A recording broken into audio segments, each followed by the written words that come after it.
Chapter 183. What a bold little fox. She wasn't afraid at all. Xia Jinyuan, who was hiding in the dark and waiting for the net to be reaped, gave a low laugh. His elegant eyebrows were relaxed. Okay, be careful. Since she wanted to fight her way out, he would give her a chance to do so. He would clear the obstacles outside and ensure her safety before she came out. Gao Yang had already moved closer to Yi Jian's left side and slowly sat down. His gaze fell on her ear as he stared at it closely. You can contact the outside world. It was a completely affirmative sentence. Yes, I can. Yi Qian lifted her long black hair, revealing a small black earpiece. It's our military personnel. They're outside now. They'll come find us after they've dealt with the outside before midnight. Gao Yang trembled slightly and closed his eyes. When he opened them again, his handsome eyes were filled with self-mockery. So, all we have to do now is wait, right? Then why did you say that if you could, you wanted to go out by yourself? He wanted to ask, but he couldn't. She could contact the outside, but during this hour of torment, she kept silent and didn't tell him. What did this mean? That she didn't trust him? Or was it that he wasn't even worth a single word from her? That kind of helplessness made Gao Yang feel deeply frustrated. Not only was there helplessness in his tone, but there was also a trace of anger. Yi Qian narrowed her eyes slightly and looked at him indifferently. She chuckled. I didn't tell you because if you didn't contact us, you would only feel more uneasy. I'm not hiding anything from you now. I've already told you that someone will come to save us. You just have to wait patiently. She paused. Seeing that he was trying his best to hide his fluctuating emotions with indifference, her cold smile deepened. If no one contacts me, this communication device is useless. What she meant was, rather than letting him have hope in the beginning, why not give up hope in the beginning? Because when hope was shattered, he would be the one hurt in the end. Gao Yang's expression froze. He suddenly lowered his gaze weakly, and his straight shoulders slumped lightly. He had nothing to say. What she considered was far beyond what he could have thought of at that time. She still knew how to take care of her own feelings at a time like this when she was about to break down. Gao Yang lowered his head and smiled bitterly. Just as his father had said, his so-called intelligence and inviolable self-esteem were just a joke in the eyes of others. He didn't ask any more questions, and Yi Qian didn't say anything either. Whether or not he could understand was his business. He had already made it clear enough. Time passed bit by bit, and at 10:30, Red Scorpion appeared near the KTV. Beside him was a student who trembled as he walked. Pass through here. Remember, one hand for the goods, and the other for the money. If you don't get the money, you don't have to come back. The boy's lips trembled slightly. He still wanted to say something, but when he saw the ferocious look on Red Scorpion's face, he hugged the black bag in his hand and walked step by step towards the end filled with evil. He couldn't turn back, and Red Scorpion, who had never personally come forward to trade, definitely wouldn't allow him to turn back. Here we are, Nick. Someone closed the open window and informed Nick, who was waiting for the goods in the KTV. He was the #1 target that the international police had to capture. Red Scorpion still had his student deliver the goods. Nick, who was smoking a cigar, took a deep breath. His rugged face revealed a ferocious look. He crossed his muscular arms over his chest, revealing the green beast head tattoo on the side of his arm. Tell him that my patience is limited. This meant that he wanted Red Scorpion to personally deliver the goods. Chapter 184. They were all venomous snakes, so they carefully exited their holes and revealed their fangs. The entire process was done in an extremely secretive manner, leaving no traces and no one would be able to catch them. But for Nick, after what the Vietnamese student did, he didn't want a third party to be involved in the transaction. Red Scorpion didn't want to leave any evidence, and he didn't want to lose the goods either. The heavy metal music continued.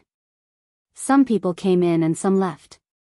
Xia Jinyuan and Su Yu, who were proficient in Japanese, entered the colorful dance floor, which was filled with perfume and sweat. Red Scorpion's figure was right in front of them, and in front of him was his own student. Underage children entering the adult world didn't seem to attract much attention. Outside, the international police were dispatched. Less than 2 minutes after Red Scorpion went in, Xia Jinyuan appeared in the kitchen of the bar. He was like a cheetah that had walked out of the grassland. He silently knocked down a large pastry chef wearing a long white chef's hat. When he came out again, he was also wearing a white chef's outfit, a white apron around his waist, and a long white hat. He lightly patted the chef who was fiddling with a plate of desserts on the shoulder. "Hey, is this done?" "Okay." The pastry chef who was about to turn around suddenly felt a heavy blow on the back of his neck. Another pastry chef was knocked unconscious and finished off the job. A fire alarm suddenly rang, and thick smoke rose from the kitchen. Several pastry chefs in the bar all fainted on the ground, waiting for the international police to drag them away. Elimination complete. In the kitchen, Xia Jinyuan took off his white chef's outfit, crumpled it into a ball, and threw it directly into a pot of boiling water. His hat was also thrown into the pot. Disinfecting and erasing evidence, it was a very good method. 2 smoke grenades were thrown out, and the smoke alarm in the entire kitchen suddenly rang. Then, the fire alarm in the entire KTV rang loudly. The ear-piercing alarm wasn't covered by the heavy metal. A towel soaked in alcohol was ignited and thrown in the passageway leading to the kitchen door. The dancing men and women heard the fire alarm and smelled the burning smell. At the same time, screams rang out and chaos broke out in the crowd. The international police officers who blended into the crowd took control of the situation. They acted like experienced guests who were trying to escape, guiding the screaming crowd away. The bodyguards working in the bar immediately rushed to the kitchen where the alarm sounded. Xia Jinyuan and Su Yu, who had been waiting for a long time, swiftly acted as the vanguard. Before the bodyguards could take out their guns, they had already taken care of them. Upstairs, Nick received a call from his bodyguard. "Fire? Are you sure?" Red Scorpion, who was about to hand over the goods, moved quickly. He immediately took back the bag and rushed out of the door with almost no hesitation. This was an extremely vigilant venomous snake. Even the slightest movement would make him shrink back into his cave.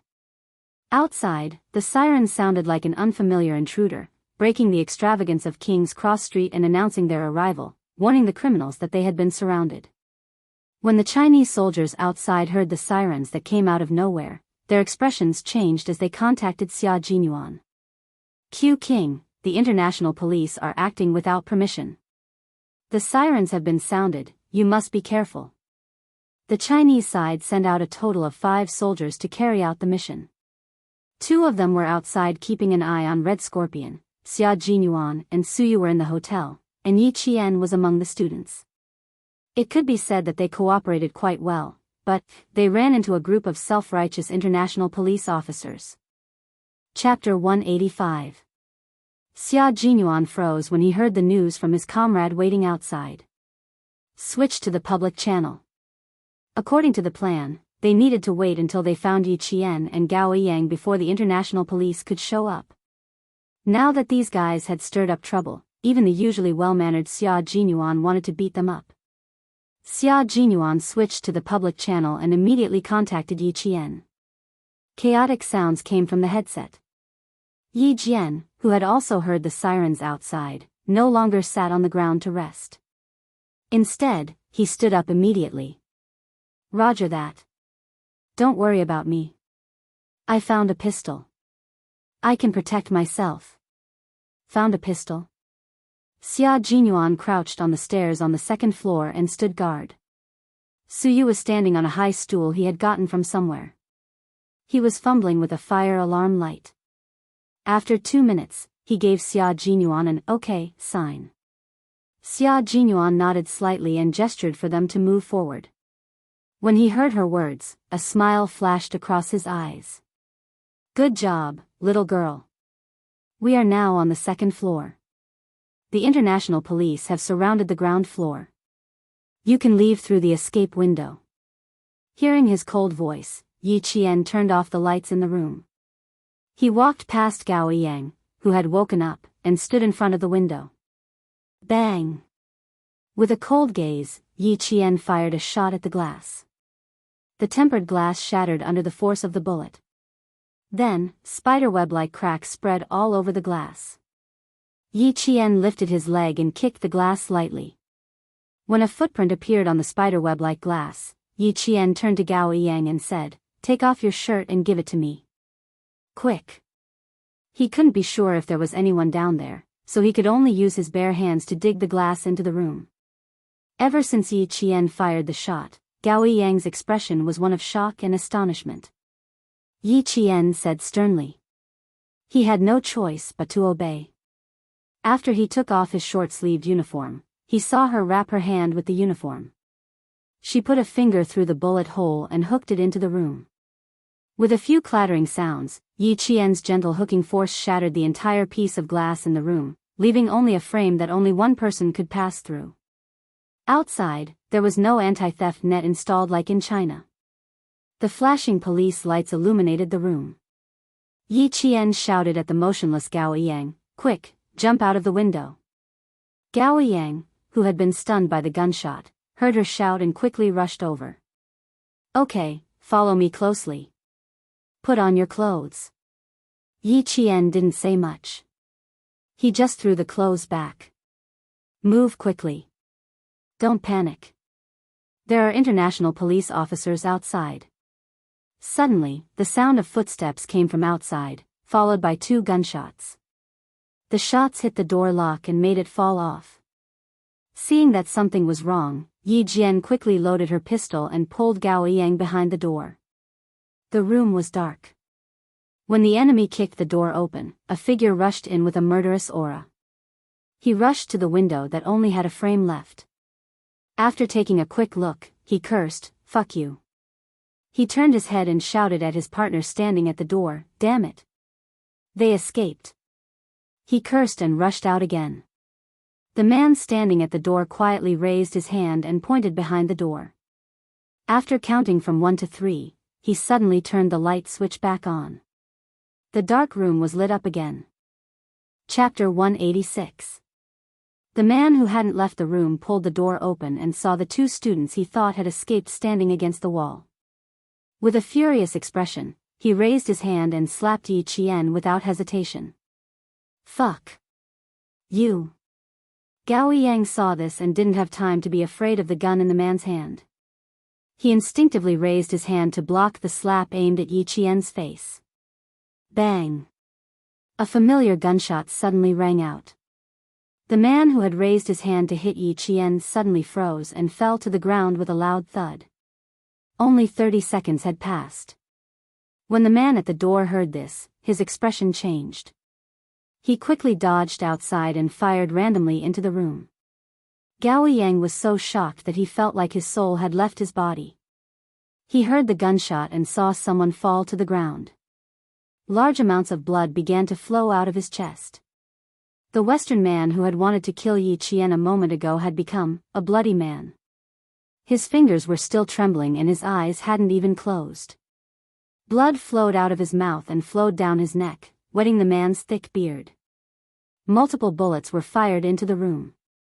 Gao Yang's eyes were wide open as he forcefully pulled his gaze away from the bloody man, and forced himself to look at the bullet hole on the floor. His hands were tightly clenched into fists. He used so much strength that he couldn't stop his body from trembling. Yi Qian didn't have time to pay attention to his expression. There were only 15 bullets in the gun. Her gaze fell on the dead man's hand. He still had a gun in his hand. She needed this gun. After the random gunshots stopped, Yi Qian turned her head to look at Gao Yang, who was so shocked that his pupils were dilated. "I'm going to shoot outside now. Pick up the gun and give it to me." Gao Yang didn't know how many more times he was going to be scared tonight. He slowly shifted his gaze and looked at Yi Qian. Just now, he saw with his own eyes Yi Qian shoot one of the kidnappers without even blinking. She was so calm and practiced, it was as if she had done this countless times before. Her movements were swift and fierce, and her eyes were ice cold. Her entire body was emitting an aura that made his heart tremble. Even if she ordered him to pick up the gun, He couldn't refuse. Okay. She nodded lightly and answered dryly. She trusted Yi Qian quite a bit. Yi Qian calculated the trajectory of the bullets in his mind, then looked at the closed door and said, "You've learned Taekwondo before. Show some dexterity. When I count to 3, roll over and pick up the gun." "All right." Gao Yang swallowed his saliva. His cold expression had already cracked. Under Yi Jian's cold and sharp gaze, he nodded solemnly. Okay. Shooting, killing. Yi Qian didn't give Gao Yang a chance to accept it. At a time like this, every second was the key. After counting from 1 to 3, she lifted her leg and kicked the door open again. At the same time, she dodged to the side of the door and fired 3 shots outside. The bullets pierced through the door and into the kidnapper's left shoulder. A scream came from outside. Gao Yang was so nervous that his palms were covered in cold sweat. He picked up the gun and rolled over to Yi Qian's side. Gunshots came from outside the room again.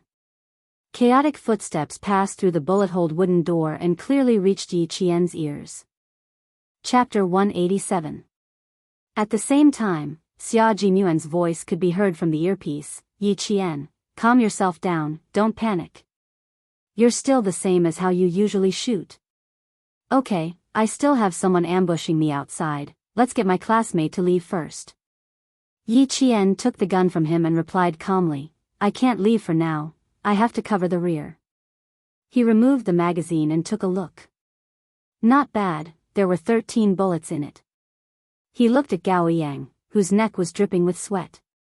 Without waiting for Xia Jinyuan's reply, he pursed his lips and said to Gao Yang, "Get down from the windowsill, I'll cover the rear." "No." Gao Yang refused directly, "I can't be at ease if I leave you here." Yi Qian raised his eyebrows and said in amusement, "Did you see me scared when I was killing people just now? Also, when I counterattacked, you should have heard someone screaming outside when you picked up the gun. The bullet I shot hit his left shoulder.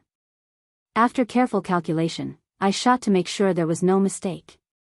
So, Gao Yang, you have to leave, I can't take care of you anymore." Xia Jinyuan and the others were still in the bar. She could roughly tell from the public channel that the international police did not care about the lives of the Chinese soldiers and directly took action. There was no movement outside, but they couldn't stay put and not leave. Under Yi Qian's urging, the pale-faced Gao Yang retreated step by step to the window. He heard Yi Qian's cold voice and shouted again, "Leave now." Gao Yang supported himself with both hands on the windowsill. His actions seemed to be instinctive as he propped himself up and left the room. Even when the glass pierced his palms and the sharp pain stimulated his nerves, he did not wake up from his daze.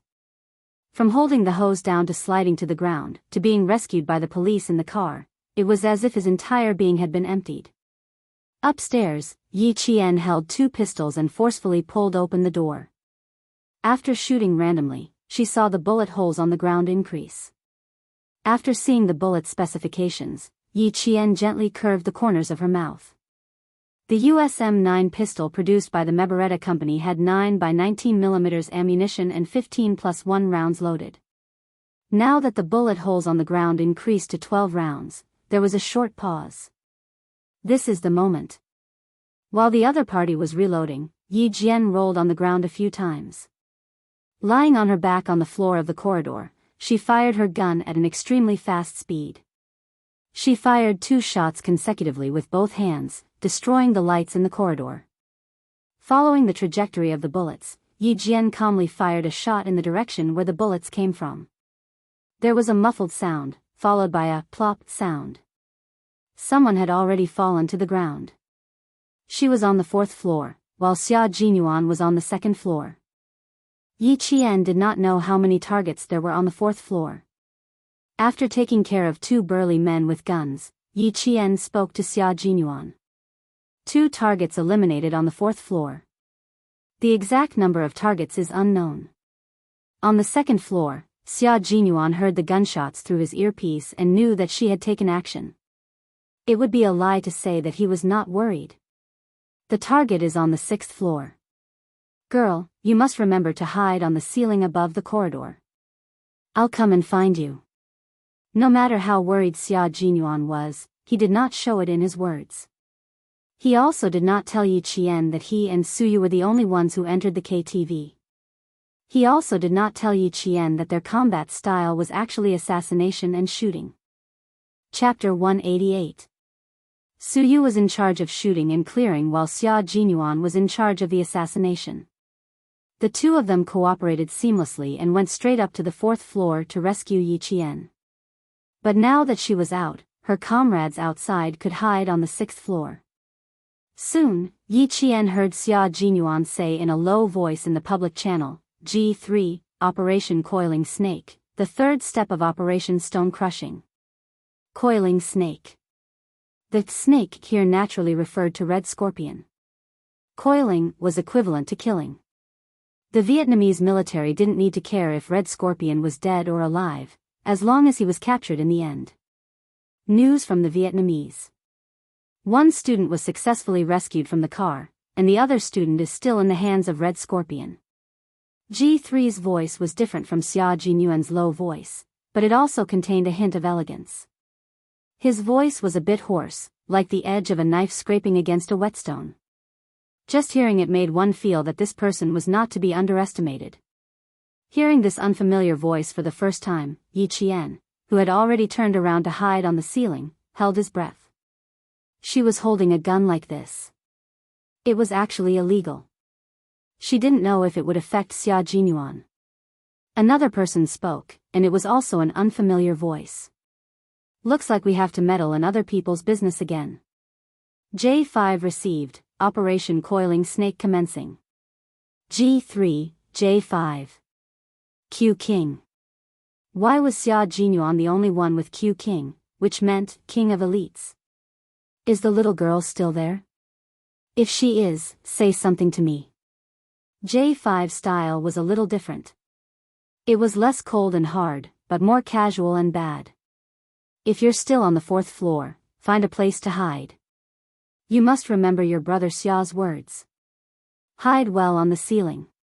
Your brother Xia will come looking for you soon. Be good. Although it's cool to hold a gun, bullets will hurt a lot when they hit your body. J5 was an instructor. One day, he insisted on switching positions with the company commander. From then on, he no longer forced the soldiers to do ideological and political work.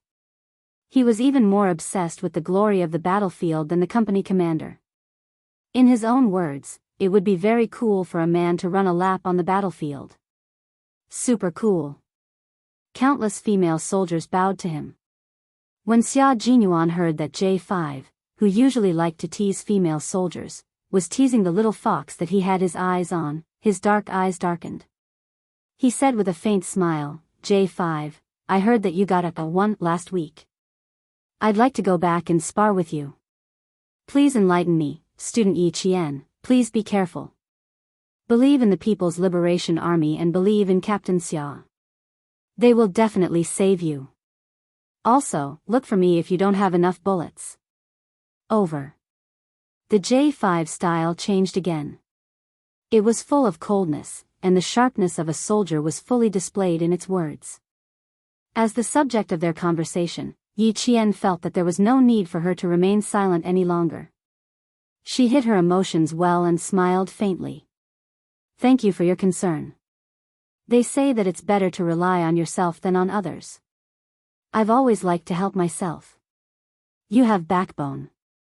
Not bad. G3 laughed. In the darkness, his and J5's hidden figures were like fierce beasts on the hunt. He threw out a climbing rope and hooked it onto a building. He gestured to J5. He grabbed the rope with both hands and agilely climbed up to the 7th floor in an instant. After confirming that the surroundings were safe, he replied to J5, who was covering the rear downstairs, with a strange sound that sounded like a rock falling on plastic. J5 put the submachine gun behind his back and nimbly climbed up to the 7th floor. Done, brothers. Wait for our good news. J5 was a soldier who was relaxed at all times. He had a small personality that was different from ordinary soldiers. After he finished speaking, he didn't forget to say to Yi Qian, "Student Yi, G3 rarely praises people. Q King was the first to be praised by him. You're the second. Not bad, good luck." Chapter 189. For some reason, Yi Qian suddenly thought of the laughing J5 as the young people who like to act cute on social networks in his previous life. Thinking about it, he shivered and couldn't bear to look at it directly. Xia Jinyuan had already quietly flanked the back of a gun-wielding bodyguard. While his left hand covered the bodyguard's mouth, the military dagger in his right hand silently cut across the bodyguard's neck. The sharp blade cut through the warm skin, cutting through the bodyguard's trachea and jugular vein without a trace of obstruction. Blood flowed onto the dagger, and the warm blood sprayed onto his wrist. The thick and strong smell of blood didn't stop Xia Jinyuan's footsteps. He dragged the dead bodyguard to a room on the second floor, closed the door, and headed to the third floor. Killing people was a very terrifying thing, but for them, they were on the front lines. It was either you die or I die. As they fought for justice, even if their hands were stained with blood, there was no turning back. Mercy wasn't used on the enemy. Clear. Walking to the third floor, Xia Jinyuan, who had cleared out 2 hidden guards, lightly tapped the microphone. Su Yu, who had brought up the rear, climbed up the stairs and switched to him as the vanguard to continue clearing out the targets. After taking care of another drug gang member, Xia Jinyuan directly took off the bulletproof vest he was wearing, and gave it to Little Fox. The elevator to the 6th floor had already stopped moving. Nick, who had gotten up, tugged at his t-shirt. Looking at Red Scorpion, who had rushed out of the door and was now closing in on him amidst the shrill sirens, he smiled fearlessly. "Buddy, if you rush out now, I can guarantee that you won't leave here alive." His brown eyes coldly swept over the black bag in Red Scorpion's hand. "Give me the goods, I'll give you the money, and we'll leave together. How about it?" "Why should I believe you?" Red Scorpion's face didn't show much panic. He glanced at the student standing at the door, already frightened to tears by the sirens, and coldly snorted. "You said that the transaction was 100% safe. What about now? We're already surrounded. Why should I believe you?" Red Scorpion was about the same as the majority of Vietnamese. He had a medium build, and his 4 limbs were thick and short. However, his explosive power was extremely strong. His 2 arms looked short and small, but the muscles hidden under his shirt were filled with power. He stared at the calm and composed Nick, and his purplish-black lips curled into a cruel smile. "I'm willing to bet that not only are there international police officers outside, but there are also people inside the KTV. Maybe someone has already sneaked into this building and is ready to take your life at any time." "Yes, buddy. You're right. Someone has already infiltrated this building." Nick shrugged his shoulders, maintaining the venomous smile on his face. "But I'm not afraid at all. Come, let me show you what I'm capable of." As he spoke, he clapped his hands, and the wardrobe door on the right wall suddenly opened. A Western man with brown hair and brown eyes, wearing black sweatpants and a tank top, walked out with his back bent. "Everything is ready. I'm waiting for your orders. Come, buddy." Nick took the lead and bent down, walking into the wardrobe. After that, Red Scorpion also walked in. Seeing the scenery in front of him, he laughed out loud. "Working with you is indeed very reassuring. I always thought, no, I think everyone, including those stupid international police, had been deceived by you, brother." This was a computer room, and at the same time, an armory. Chapter 190. As Nick raised his hand, the 24 surveillance screens that had been black all this time lit up in unison. What appeared on the screens was nothing else but the situation of the entire building. They could clearly see the situation of the entire building, including the KTV and the kitchen. Hidden at the end of the corridor on the 4th floor, Yi Qian, who was on the ceiling, suddenly felt like he was being watched. His hair stood on end. He lowered his head and looked at the fire emergency light with a weak green light. He saw a small red light flashing. That was an infrared sensor and an infrared night camera. Yi Qian's heart suddenly sank. He suddenly understood why the killing of the two people and the shooting didn't attract the attention of other drug gangs. The people she killed were clearly the top target of the European investigation. They were pawns that could be abandoned at any time. They were even pawns that could be used at critical moments. Girl, there's a bit of trouble outside. Hide on the ceiling and don't move around. Xia Jinyuan said to her calmly, hide well. Before I say you can move, you must hide well. Okay, I know. Yi Qian said softly. He told the Chinese soldiers who were all watching the public channel what he had discovered. If I'm not wrong, the entire building is filled with infrared cameras, infrared sensors. Xia Jinyuan was sitting on Su Yu's shoulder. He was biting a delicate but extremely sharp knife in his mouth. His slender hands, which were wearing half-finger combat gloves, were modifying an infrared sensor. After hearing her voice, Su Yu smiled and replied, I'm dealing with it. Don't worry, it'll be done soon.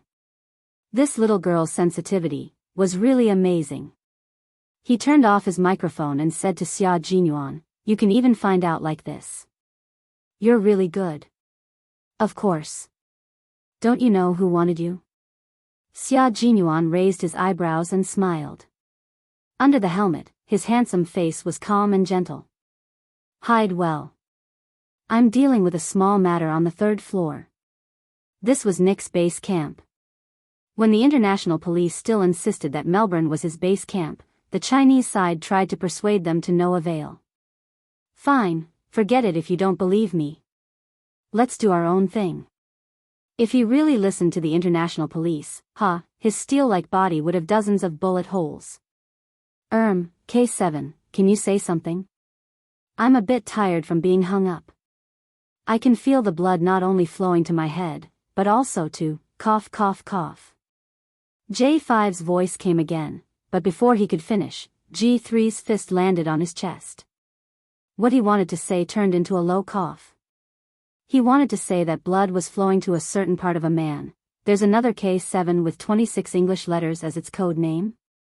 Yi Jian didn't think too much about what J5 wanted to say. Instead, she focused on K7, who hadn't spoken a word. About a minute later, K7's voice came lazily. Hearing it, Yi Jian felt a chill run down her spine. Not only was it cold, but it also gave off a feeling of death. You live, and they die. That was K7's original words. J5 rubbed his chest and jumped down. He rubbed his arms and said softly, every time I hear you talk, I feel like I'm a dead object on the dissection table, waiting for you to dissect me with a scalpel. Chapter 191. In front of them, several infrared sensors were still moving back and forth. J5 stuck close to the wall and completely ignored the sensors that could detect them. Since K7 had given the order, they were free to pass. 2 black bodyguards were in front of them. After J5 and G3 made a hand gesture, they quickly approached the 2 black bodyguards. Their hands shot out at lightning speed, one on the left and one on the right, strangling the 2 bodyguards' necks. They exerted strength in their arms and lifted the bodyguards, who were at least 9 meters tall and had a strong physique, off the ground. Cracking sounds could be heard from their fragile necks. The black bodyguards struggled with their feet off the ground. Their hands were already clinging tightly to the 2 men's iron arms. In the end, their tongues were sticking out, and the whites of their eyes kept rolling up. In the end, their arms and legs were hanging limply. After finishing them off, they gently put them down, then dragged them up and hid them in a dark corner. It wasn't an easy task to get from the 7th floor to the 6th floor. They used assassinations to clear the way. In the end, they stood at the fire escape door leading to the 6th floor. J5 and G3, who were wearing combat uniforms, were already sweating profusely. Under the dim emergency lights, they saw 2 pairs of black eyes with the same expression. They were calm, fearless, and fierce. The 7th and 3rd floors were cleared almost at the same time. There was still a 5th floor that needed to be cleared by Xia Jinyuan and Su Yu. On the 4th floor, Yi Qian, who had been lying motionless, saw the fire escape door gently open. Then, a slender and imposing figure appeared in his line of sight. The familiar figure made Yi Qian's eyes shine in the dark like a meteor streaking across the night sky, bringing dazzling brilliance. "Captain Xia, I'm here." Without needing him to speak, she had already recognized the figure. A clear voice came from the ceiling above. Xia Jinyuan's gaze stopped at a certain spot in the dark. He smiled and said, "Do you want to come down? Or do you want to stay here?" She was happy. Even though they were in the dark, Xia Jinyuan could feel it. There was a rustling sound from the ceiling. After a buckle was removed, Yi Qian jumped down from the ceiling and landed lightly in a half-squat. "Let's go together. It's not safe to stay here." She wasn't afraid of killing people, so she wasn't afraid to continue walking. "Then follow me." Xia Jinyuan chuckled and handed over a black bulletproof vest that didn't fit well. "Put it on. It doesn't fit well, but it's still good for you." Yi Qian didn't refuse. She had seen this kind of bulletproof vest on the 2 kidnappers she had taken care of earlier. If it wasn't for the fact that it was stained with blood, she would have taken it off and put it on. Outside, the sirens were still blaring. Someone stood out and shouted through the loudspeaker, "You've been surrounded. You'd better surrender and come out." If he really wanted to surrender, he would have come out a long time ago. Yi Qian sneered. He stuck close to the cold figure in front of him and approached the 5th floor. On the 6th floor, Red Scorpion listened to the voice that he loathed and said through gritted teeth, "I think we can teach them a lesson right now." Damned voice, it's so unpleasant to the ear. He stared at the surveillance screen, where he could clearly see the streets near the building. "Did you hear that, my weapons expert? Our partner, I hope you can teach those rats outside a lesson." Nick enjoyed the feeling of making the international police feel helpless. "Look at them, what a bunch of trash." He looked at the corner of the room. Only then did Red Scorpion realize that there was someone there. Judging from his back, he wasn't a Westerner. He probably had the physique of an Asian. His back didn't move. He only raised his hand and snapped his fingers as an answer to Nick. Chapter 192. All passers-by were prohibited from entering this area, and even the nearby residents were evacuated by the police. Only the small 7-story building was tightly surrounded, and there were even helicopters circling around on the top floor. The target was inside, and the international police were acting with the determination to capture all of them. Following Nick's loud laughter in the room, several loud boom sounds suddenly exploded from nearby. A police car was directly thrown into the air by the heat wave, and then smashed into another car with a bang. In less than a minute, countless explosions sounded in the surroundings. "This is my territory. Even though I won't be coming back, I still have to say that I really like this exciting and depraved place."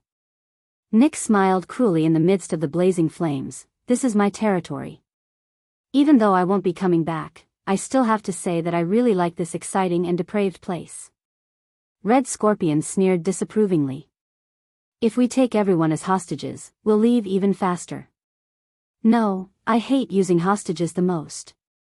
Ha ha ha, I prefer to directly confront those self-righteous fellows." Nick was not like Red Scorpion, who liked to act alone. He invested a lot of manpower and resources to tease the international police who were no different from rats in his eyes. The international police, who were originally full of confidence, were instantly shaken by the 4 explosions around them, and all of their faces tightened. The commander began to roar loudly, and the sound of ambulances filled the entire sky of Sydney. The entire city's police force was mobilized, and all of the entrances to King's Cross Street were sealed off, entering a state of high alert. "Damn it, where are the explosives experts? Hurry and get them here. God! There's still a bomb here. Hurry." A police officer began to call for help with his walkie-talkie, but before he could finish, the bomb was manually detonated, causing the officer who was on the phone to directly lie under the car door. Among the rocks that rushed into the air, his voice was distorted. "Manually detonated. Can't get close." The international police had loudspeakers, and so did Nick. His voice was transmitted through the speakers outside the KTV, and he laughed loudly. I hope you like my present, cute rats. If you have fun, I don't mind giving you my present again.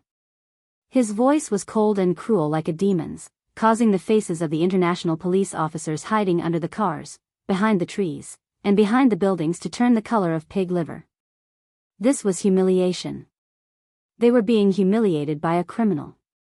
Yi Jian didn't know why, but when she heard that, she felt quite relieved. K7's cold and emotionless voice came through the earpiece. He mentioned Yi Qian's name directly. Hey, Yi Qian, you're small. Go through the ventilation duct and give them a few smoke grenades. Then, without waiting for Yi Qian to reply, she told him the location of the ventilation duct from the 4th floor to the 6th floor. He then said to Xia Jinyuan, this is a good arrangement. Does Q King have any objections? K7, you're talking too much. Focus on your work. Be careful, you might expose your identity. J5's voice was no longer as casual as before. Instead, he cut him off coldly. Also, you have no right to assign a student to complete the mission for us. She's still a student. No matter how capable she is, she's still a citizen that we need to protect. In the past, as a political instructor, once he discovered that his comrade's behavior was out of line, he had to immediately stand up and stop him. Chapter 193. K7, who was hiding somewhere, was silent for a while before he said, sorry. Then he didn't say anything else. After secretly taking care of the 4 people on the 5th floor, Xia Jinyuan raised his hand and shielded Yi Qian behind his arm. Under Su Yu's vigilant gaze, he said calmly, the 5th floor has been cleared. I agree with K7's plan, but I'll go over. This place is too small. Yi Qian was already standing at the vent. Xia Jinyuan walked over to take a look, then squatted down and patted his shoulder. He said to Yi Qian, come, sit on my shoulder and use it to pry open the seal. Yi Qian looked at Su Yu, who was holding a gun, then looked at Xia Jinyuan, who was already squatting down in his combat uniform and helmet. He bit his lower lip and didn't hesitate anymore. He took the military knife from Su Yu's hand, took a deep breath, and sat on Xia Jinyuan's shoulder. After prying open the seal, Yi Qian narrowed his eyes and said in a low voice, you can go in. All 3 of you can go in. After saying that, she held the sides of the opening with both hands and leaped into the air like a fish, entering the vent. K7, inform the international police. Let them do as they see fit. Grabbing Yi Qian's arm, Xia Jinyuan jumped up with 1 foot on the wall and climbed up the vent again. Su Yu, go. After K7 tampered with all the infrared rays, the 3 of them disappeared right under Nick's nose. After 5 consecutive explosions, red flames could be seen rushing over King's Cross Street in the sky above the city. Gao Yang, who was struggling violently in the ambulance, was forcibly injected with a tranquilizer by the medical staff. He was directly pushed into Sydney's best private hospital, a private hospital that the Gao family owned 25% of the shares in. When Director Li, who was waiting in the hotel, heard about this, he clasped his hands together and prayed, God bless. Now, he just had to wait for Yi Qian, who was with the Chinese soldiers, to come back. Director Li was finally relieved to see him with his own people. Outside the KTV, Nick proposed a deal. It was very simple, leave safely. His request happened to be something that the international police could not agree to.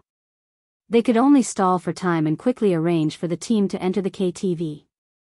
Smoke grenades were thrown in one after another, and the fire alarm continued to ring sharply without stopping. Where are the soldiers from the Chinese side?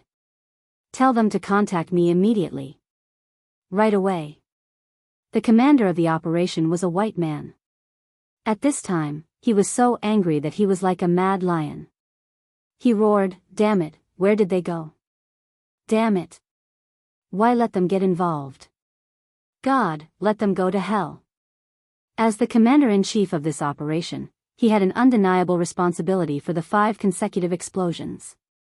However, it was not over yet. The other party still had explosive points and extremely lethal weapons. Last time, who was the one who said that the damn Nick was active in King's Cross Street? His roars were transmitted from the walkie-talkie to the commander at the scene. Even through the line, he could feel his saliva flying everywhere. The commander at the scene was a European police officer. When he heard this, he puffed out his cheeks and sighed heavily. He said with a serious expression, "Yes, sir." The Chinese soldiers suggested it, but unfortunately, no one believed them. Including you, who chose not to believe them. All the international police officers who could hear the conversation were silent. They all remembered.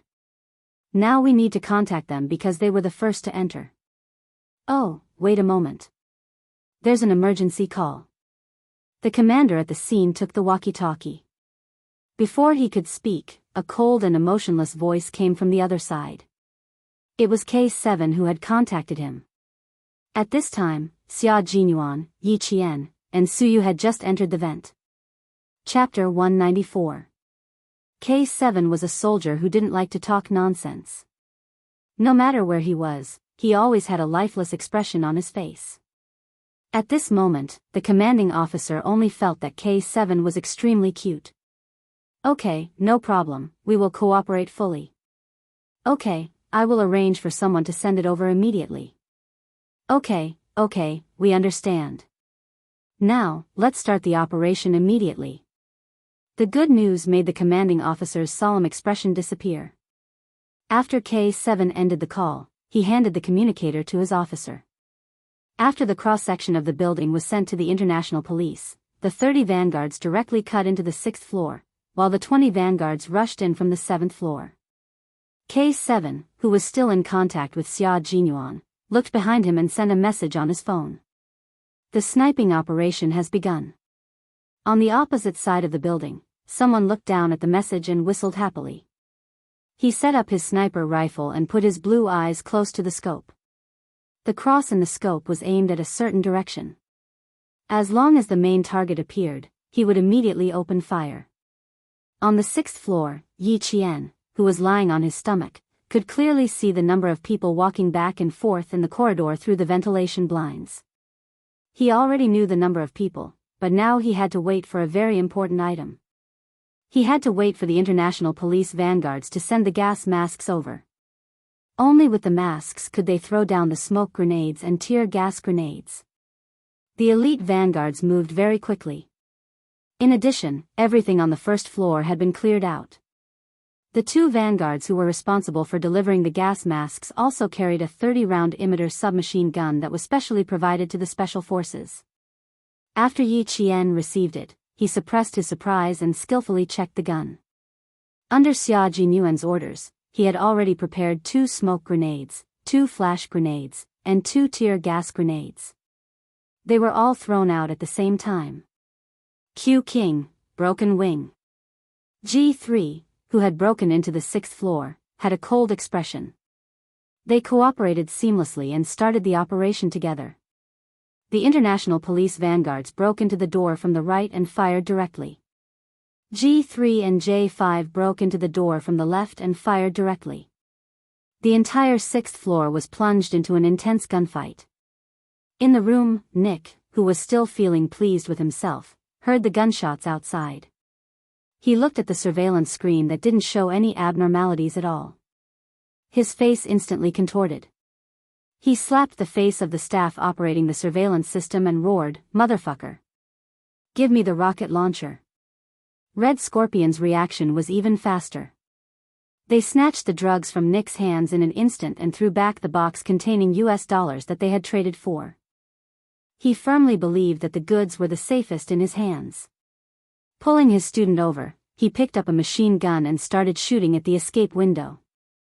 "Damn it, what are you doing?" When Nick saw this, he immediately waved his hand to signal his bodyguards to stop Red Scorpion's foolish actions. "You want to run? Suit yourself. Don't drag me into this, you idiot. Blow them all up. Motherfucker, you're playing with me." As Nick roared furiously, 2 tear gas grenades and 2 smoke grenades appeared out of thin air in the bulletproof and explosion-proof room. In an instant, the entire room was shrouded in thick smoke. The tear gas made everyone unable to open their eyes. Up there, motherfucker. Shoot, up there. Someone shouted, but he choked on his tears and his nose kept flowing, and he even coughed. The people in the room were like living targets as countless bullets rained down. The international drug cartel's higher-ups, led by Nick, were almost completely wiped out in this encirclement. Chapter 195. Red Scorpion, where do you think you're going? After everything was cleared, someone appeared and pointed his gun at a cabinet. His cold voice was as calm as a pool of stagnant water. Come out, Red Scorpion.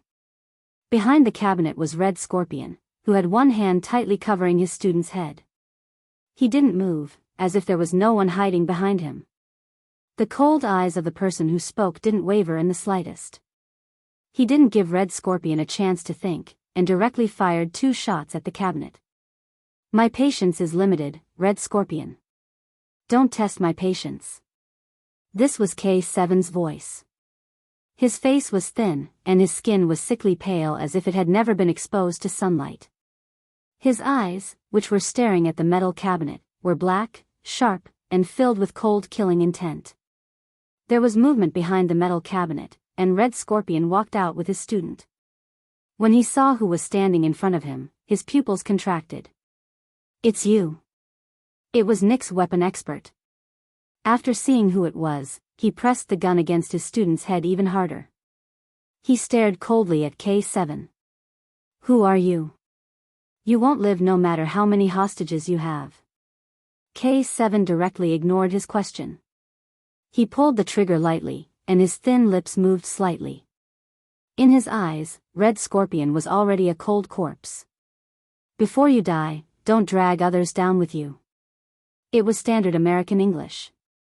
Surprisingly, K7 spoke much more elegantly when he spoke English than when he spoke Chinese. Give me the student, and the rest is up to you. In return, Red Scorpion laughed contemptuously. He directly pressed his gun against the Vietnamese student's head, and the hole left a green crescent moon mark on the boy's temple. Do you know who he is? The son of a big shot. Ha ha ha, you can talk to him right now. See if he wants his son back alive, or shipped back as a corpse. His words made K7 furrow his brows without leaving a trace. His thin but extremely delicate face became even colder. The hostage in Red Scorpion's hands is said to be the son of a big shot. They've hidden the identity of the Vietnamese student. Fuck, I knew these bastards were unreliable, G3 sneered, and said to K7, the hostage is in our hands. Stay calm and wait for us to arrive. K7's black eyes stared at Red Scorpion without blinking. His hands that held the gun were also aimed at the center of his target's forehead. No need. Clean up the weapons outside. Leave this place to me. This was the room where Nick had first made his deal with Red Scorpion. The tense atmosphere became increasingly tense under the boy's terrified gaze. Time ticked by, and after about 5 minutes, K7 heard the identity of the hostage. His brows were tightly knitted together. He seemed to be in a difficult position, but in fact, his tense gaze had relaxed a lot. The vents of every room were connected.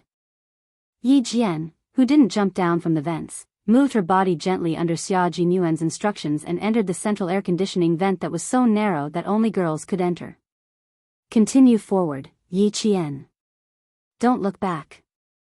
I'll wait for you in front. The low voice, one word at a time, slowly, and with a penetrating force, came through the earpiece. Yi Qian listened to Xia Jinyuan's voice, and her eyes were filled with determination. His voice was like light, able to pierce through the darkness, piercing through the shade. It carried a warm force, encouraging her. Chapter 196. With him behind her, as well as the soldiers that belonged to her own country, she felt so at ease. Now, all she had to do was pass through the air duct in front of her and she would be able to enter the room where Red Scorpion held the hostage. Yi Qian only lightly tapped the side of the microphone rhythmically, telling them that she was fine and that they didn't need to worry. There was already sweat on her temples. Nervousness, excitement, and excitement. Under these 3 emotions, Yi Qian's delicate lips lightly pursed. Then, she lightly breathed in the slightly turbid air and continued forward.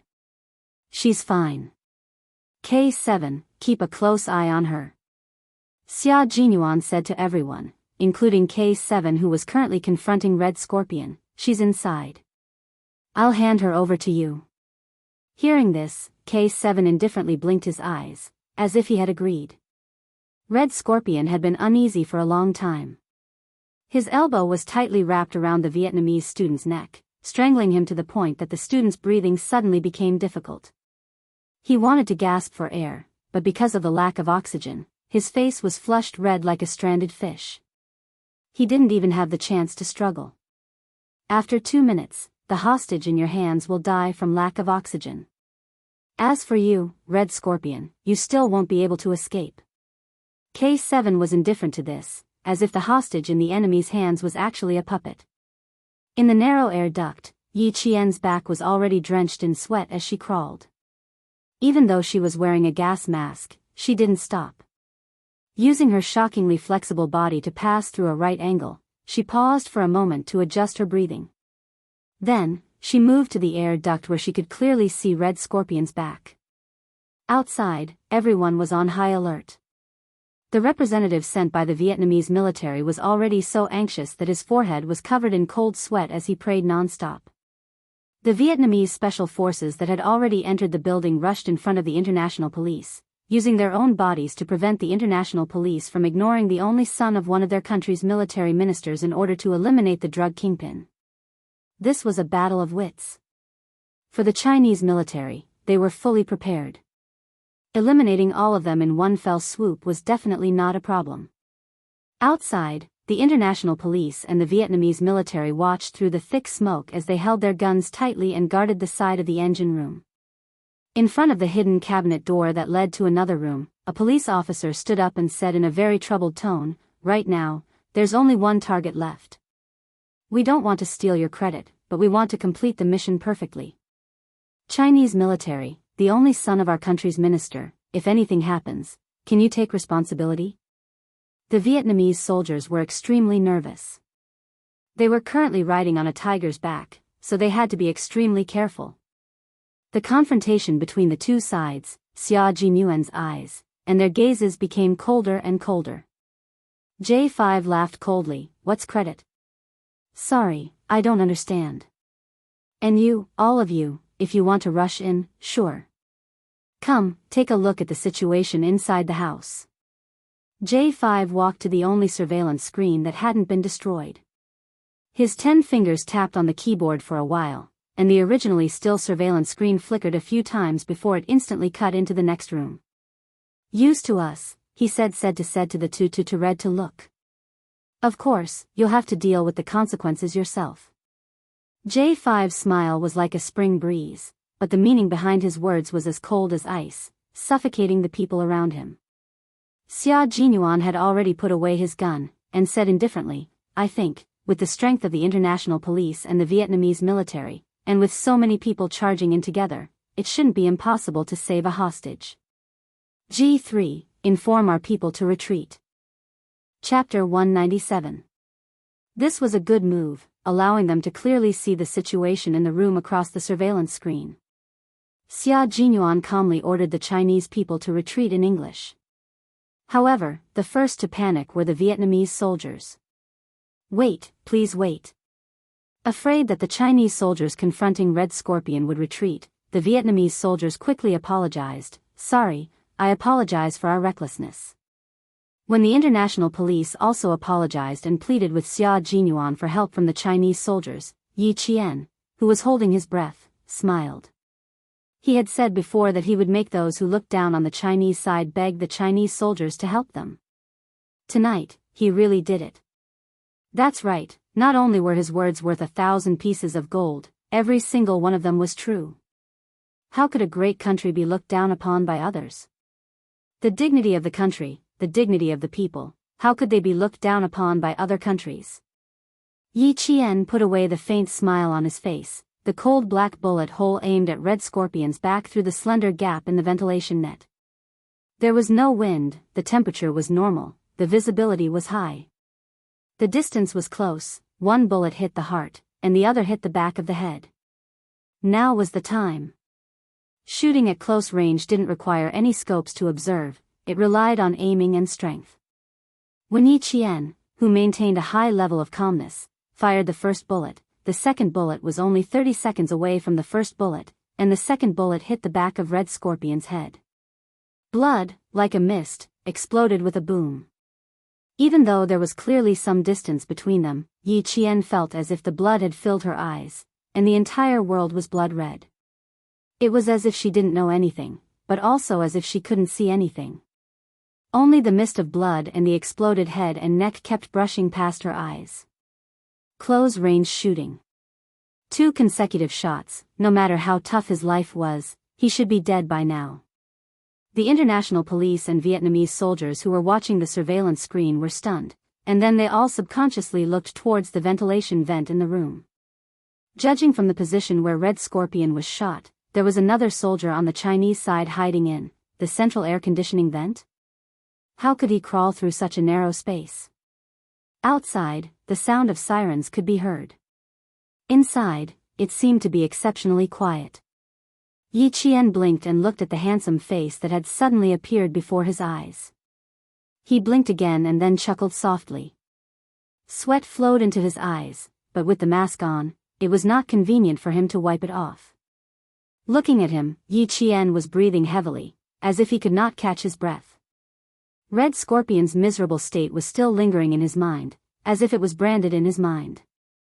Even though she knew that she had made the right choice, just like how she had shot the 2 of them earlier, when she saw the huge, bloody hole on the back of his neck, it hit her heart and made it difficult for her to breathe. What a bold little girl. She was scared. Don't look, girl. Xia Jinyuan, who was standing on the table and using violence to remove the ventilation blades, looked at her palm-sized face that was completely drained of blood. He stretched out his slender hands and said in a voice as calm as the morning bell, "Come, give me your hands. I'll carry you down. Don't look, close your eyes." 2 consecutive shots, especially the gunshot wound on the back of his neck. It was especially terrifying and bloody. This child was scared. Xia Jinyuan, who was suppressing his heartache, grabbed Yi Qian's hands and coaxed her gently, as if he was coaxing a baby. "Come, a little closer, I'll hold you. Be good, just a little closer." Chapter 198. He didn't say it out loud for fear of hurting her, so he spoke carefully, as if he was protecting the apple of his eye. Xia Jinyuan's voice not only had the power to penetrate the darkness, but it also had the effect of calming people's hearts. Yi Qian thought to himself as he blinked his eyes. He exhaled a mouthful of foul air that seemed to be stained with blood. When he saw Junius' worried eyes, he smiled slightly. "I'm fine. It's just my first experience, so I'm still in the process of adjusting." She had shot 2 people in a row previously because she knew that if she was discovered, both she and Gao Yang would die. She had no choice but to deal with the enemy and save her own life. This time, she was fully prepared, but she still overestimated herself. Yi Qian reached out and grabbed his hand tightly. He smiled bitterly. "Captain Xia, I want to take off my mask and take a breather. There's sweat in my eyes, and it's uncomfortable." It wasn't as if she didn't sweat during training, but she couldn't help it this time. There was no smoke in the room, so it was fine for her to take a breather. Her soft voice made Xia Jinyuan's heart ache. This girl was too strong, so strong that it made his heart ache. "Okay, take it off and take a breather," he replied gently. He put down his hand and gestured for his comrades below to open the windows and let in some fresh night air. Su Yu and the others heard her words and could hear the slight tremor in her voice. A 14-year-old girl should be wearing a beautiful floral dress with her black hair tied up high. She should be the apple of her parents' eye.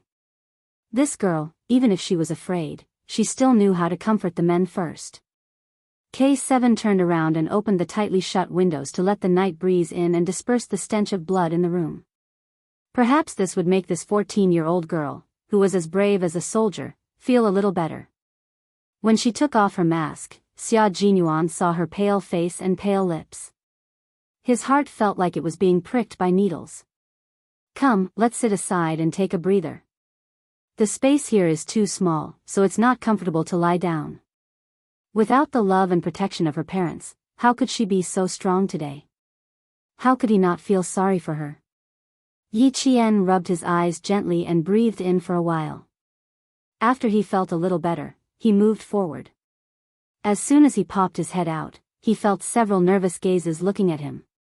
Lowering his head, he saw a few young soldiers of about the same height, wearing the Army Special Forces uniform, staring at him without blinking. While he was sizing up the room, the wardrobe door that was supposed to be closed suddenly opened. Two Vietnamese soldiers walked over, and the smell of smoke grenades and tear gas filled the room. Yi Qian, who was not wearing a gas mask, felt a sharp pain in his eyes in just a few seconds. Then, tears flowed out uncontrollably, stream after stream. Xia Jinyuan's eyes turned sharp and he said in a cold and sharp voice, "Back off." Not only did his voice carry the authority of a soldier, but it also carried an irresistible deterrence. The Vietnamese soldiers who came in carelessly shrank their necks and subconsciously shrank back into the room behind the wardrobe. K7 walked over, touched the wardrobe door, and fixed it in place. He said, "Take him down first, then send him to the hospital for a checkup." Chapter 199. He looked up at Yi Qian, who was tearing up because of the smoke from the tear gas grenade. A trace of pity flashed through his eyes. "I'm going to see Coach Joseph. I'll be back in 10 minutes. Coach Joseph was the Russian soldier who had set up the sniper rifle on the opposite building. He had come to the Chinese army to train the soldiers. Yi Qian, who was crying with her eyes closed, recognized K7's voice. When she could open her eyes, K7 walked away from the window. "You're so touched. Come on, let me give you a hug." J5, who was standing on his tiptoes, tried to stretch out his arms to signal Xia Jinyuan to carry the girl down and put her in his arms. Yi Qian knew it was J5 from his voice. She also heard Xia Jinyuan reply with a faint smile, "How many good sisters do you have? How many more brothers do you want to be?" He then whispered in her ear in a voice that only the two of them could hear, "Close your eyes and let out all your fear." Yi Qian, who had put on the gas mask again, didn't answer. She couldn't cry either. She was being held in his arms. The awkwardness now exceeded the discomfort she felt before. Downstairs, Suyu, G3, and J5, who were standing by the table and looking up, raised their hands, ready to receive Yi Qian at any time. "No need. You guys clean up the scene. I'll take her out first." Xia Jinyuan, who was holding Yi Qian in his arms, didn't ask for help from his comrades. He jumped down steadily and left the scene without looking back. G3 looked up and said to J5, "Is he coming to our team?" "Yes, the king of soldiers." J5 pulled on his helmet and looked at the slender figure leaving. He said with interest, "That's right. I heard he's only 20 years old. His personal information is confidential. Other than the political commissar, no one knows. His background is not simple." He clicked his tongue. Under the gas mask, his peach blossom eyes were shining. "Q King is not bad. But I think that little girl is better. His IQ is high, and his courage is unique." "So you didn't know any of these people?" "He was sent from the Yun province's Armed Police Border Defense Force." Standing next to these soldiers, who were of the same height, he was secretly surprised and said in a deep voice, "I'm afraid the other target has heard the news and didn't appear in this transaction. This time, I'll have to trouble you all. On behalf of the Yun province's Border Defense Police, I would like to express my gratitude to all of you. This was a matter of Yun province. Xia Jinyuan and the others were actually providing support. We won't be separated, we won't be separated. We're all one family. What's there to thank?" J5 laughed heartily as he spoke, pointing at Red Scorpion's corpse. "Let the Vietnamese army take care of this themselves. Let them bring this student back as well. Our final mission. Let's go, my comrades. Let's go meet the insufferably arrogant white commander." After waiting for a few minutes, the Vietnamese army and international police came in. All they saw was a Chinese soldier, a hostage rescued by the Chinese soldier, and Red Scorpion's corpse. After watching the two special forces soldiers leave the window, Siu turned around and began to talk to the Vietnamese army. The international police ran to the open window and looked down. They found nothing. The Chinese soldiers who appeared on the surveillance screen had suddenly appeared and mysteriously retreated. It was as if they had never appeared. Chapter 200. The night breeze with the smell of gunpowder blew in through the open window. Outside, the sirens were still ringing through the night sky. The international police officers standing by the window leaned their whole bodies out of the window, but they did not see the other Chinese soldiers who were confronting them, nor did they see the Chinese soldiers hiding in the ventilation vent. "Sir, they have left," someone on the intercom said softly. He was telling the commanding officer at the scene, "I'm sorry, we're still a step too late." He disappeared into thin air, leaving not even a trace behind. During the confrontation just now, the Chinese soldiers were all wearing gas masks, so it was impossible to see their faces clearly. Now, there was no way to know where they had gone. This feeling caused them to feel a chill in their hearts. There was an uncomfortable feeling pressing down on their hearts, but they had no one to complain to. Were the Chinese soldiers weak? Were they really weak?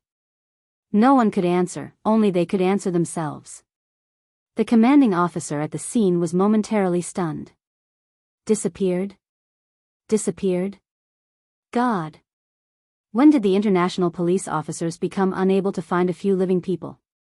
Xia Jinyuan, who was carrying Yi Qian, had already escaped several waves of police officers who had entered the building. He stopped by the side of the elevator that had started operating and saw a few Australian police officers who were investigating the scene walk out of the elevator. He hid in the dark and waited until they left before walking out. Little did he know that Yi Jian, who had been in his embrace all this time, had already become dizzy. Not only was her head dizzy, but her little face was also flushed red like a peach blossom, and it was crimson red. The air in the building was not very good. When the international police officers rushed in, they threw smoke grenades everywhere as if they were free. Now that it was over, the air was still filled with smoke. Yi Qian guessed that he had stayed in the building for too long and that the gas mask he was wearing was not working. Otherwise, why would he feel so dizzy?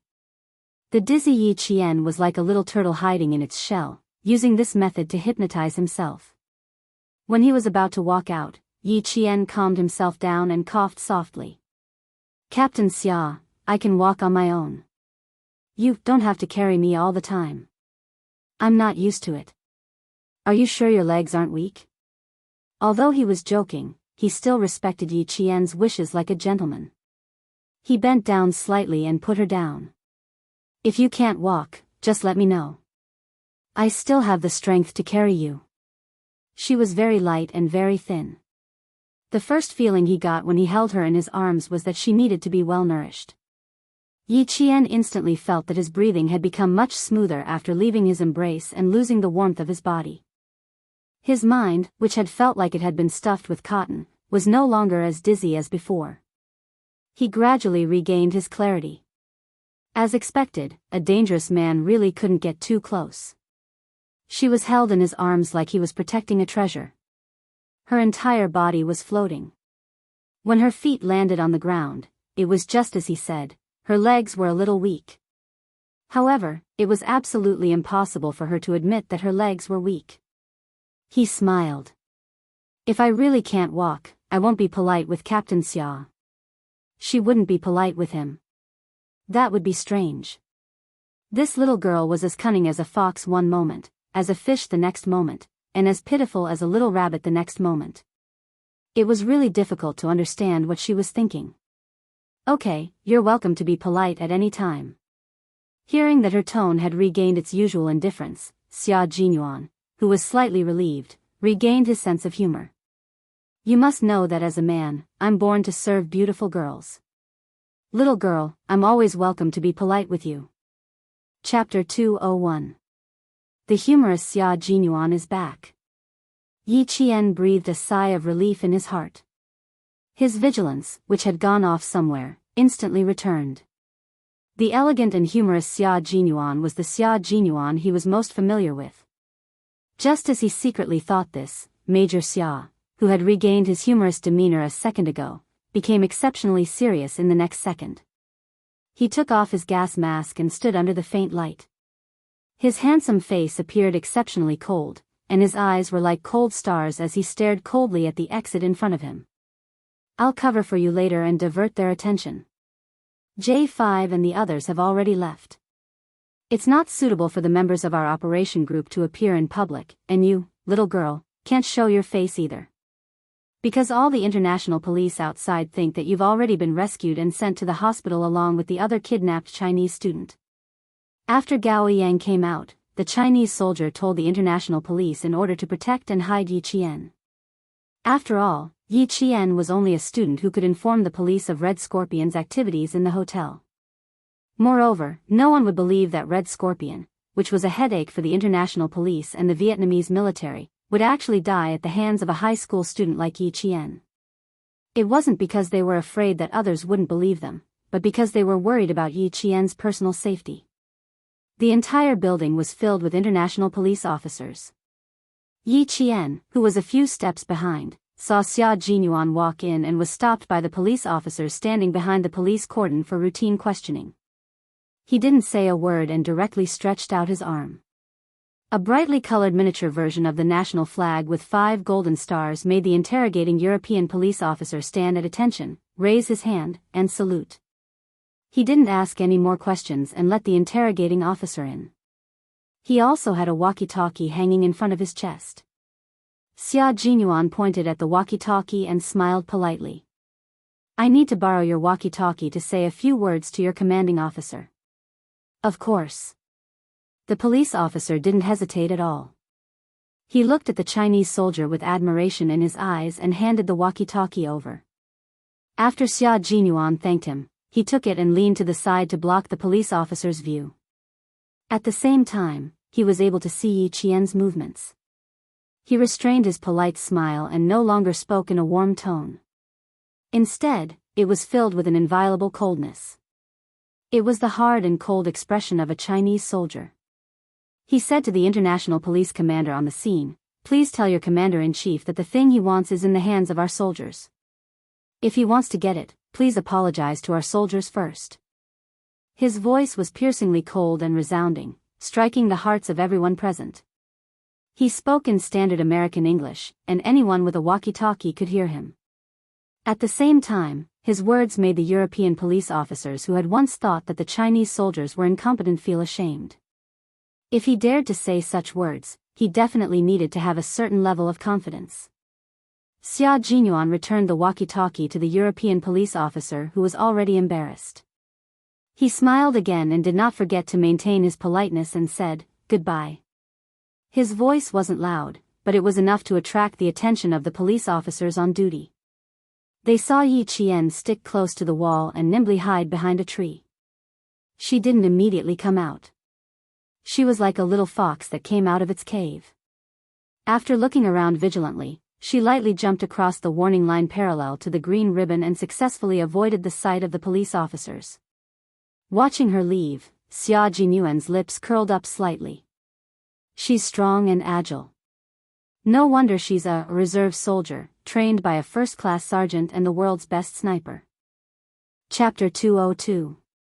After setting up the cordon, Xia Jinyuan walked out and saw Yi Qian hiding behind a tall wall from the corner of his eye.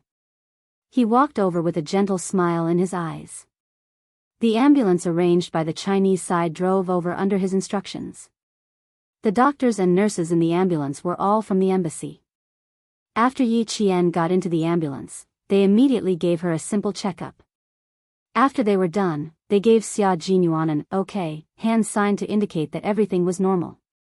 The two of them sat in front of the ambulance and pulled down a layer of cloth.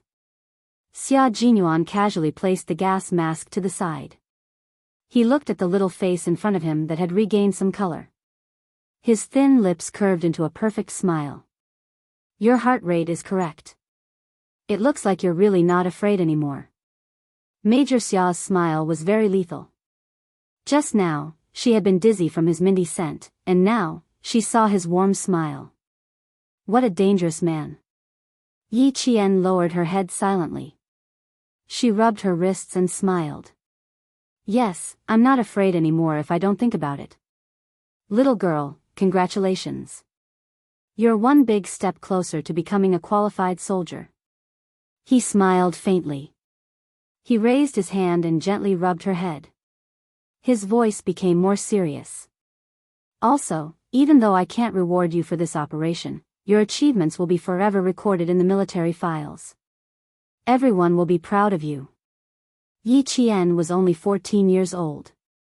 She had gone through a kidnapping, sacrificed herself to save others, participated in an operation, and fearlessly killed the top target. At 14 years old, she had done things that no one else her age could surpass. Yi Qian felt that this was good. She nodded and said calmly, "This is good enough. I don't need to be rewarded, and I don't need too many people to know about it. This is very good. The glory that belongs to you will always belong to you. Accepting everything calmly will make it easier for you. Little girl, you have a very good attitude." Yi Qian was indeed very suitable to join the military and become a soldier. At the hospital. When the 4 guards sent by the embassy saw the ambulance arrive, they immediately went out to greet it. Inside the ambulance, Xia Jinyuan confirmed that no one was following them before he removed the gas mask from Yi Qian's face. He said in a low voice, "Don't show your face. The embassy guards will escort you back to the hotel. When you go back, don't tell anyone about what happened tonight. I still have things to deal with here. I'll come back tomorrow afternoon." He patted Yi Qian's head gently. "Have a good rest and think about tomorrow's exam." Yi Qian didn't know whether to laugh or cry. "I thought you would ask me to rest and not take my exam tomorrow's exam. Little girl, the exam is the most important thing for a student. Don't think too much." When Xia Jinyuan heard this, his handsome face smiled deeply. He saluted the 4 guards and returned to the ambulance without looking back. When Yi Qian came out of the ophthalmology department, he saw Director Li pacing back and forth in the white corridor. A middle-aged man with a cold expression was sitting in a chair. It was Gao Yang's father. He had specially come to thank Yi Qian. He was shocked that a young girl could remain calm in such a situation and give the opportunity to leave to a boy. This was a hospital that the Gao family had a large stake in. When Gao Yang's father asked the doctor about Yi Qian's condition with a serious expression, Director Li's eyes were already filled with tears. "It's good that you're fine. If you didn't come back, I would have been lying in the hospital." Chapter 203. "It's fine, we're all with our own people. Let's go, Director Li. It's too late and we still have exams tomorrow." Yi Qian smiled. At this moment, even though the hospital was filled with the smell of disinfectant, she still felt refreshed. After Father Gao understood the situation from the doctor, he turned his head and saw the teacher and student preparing to leave. He quickly caught up to them. "Director Li, this female student, it's too late. I'll get the driver to take you back." It was almost 1 in the morning. No matter what, he couldn't let the female student who saved his son's life leave by herself. This time, Director Li didn't refuse. Father Gao seemed to be relieved. His cold gaze fell on Yi Qian's face and he revealed a gentle smile. "You're willing to give life to others and leave danger to yourself. I want to ask for money to express my gratitude. To you, it's a form of humiliation. But if I don't express my gratitude properly, I'll feel uneasy. Student Yi Qian, how about this? I'll use your name to provide a scholarship of $1 million to a middle school student in a disadvantaged area. What do you think? A scholarship of $1 million. Director Li faintly sucked in a breath of cold air. A scholarship of $1 million multiplied by 8 times the current exchange rate. Director Li, who had finally calmed down, felt like she had to take another heart-strengthening pill. The exchange rate in July 1995 was 1 million. It was a lot of money. After calculating in her heart, Yi Qian, whose eyes were already curved into crescents, said generously, actually, I also need money.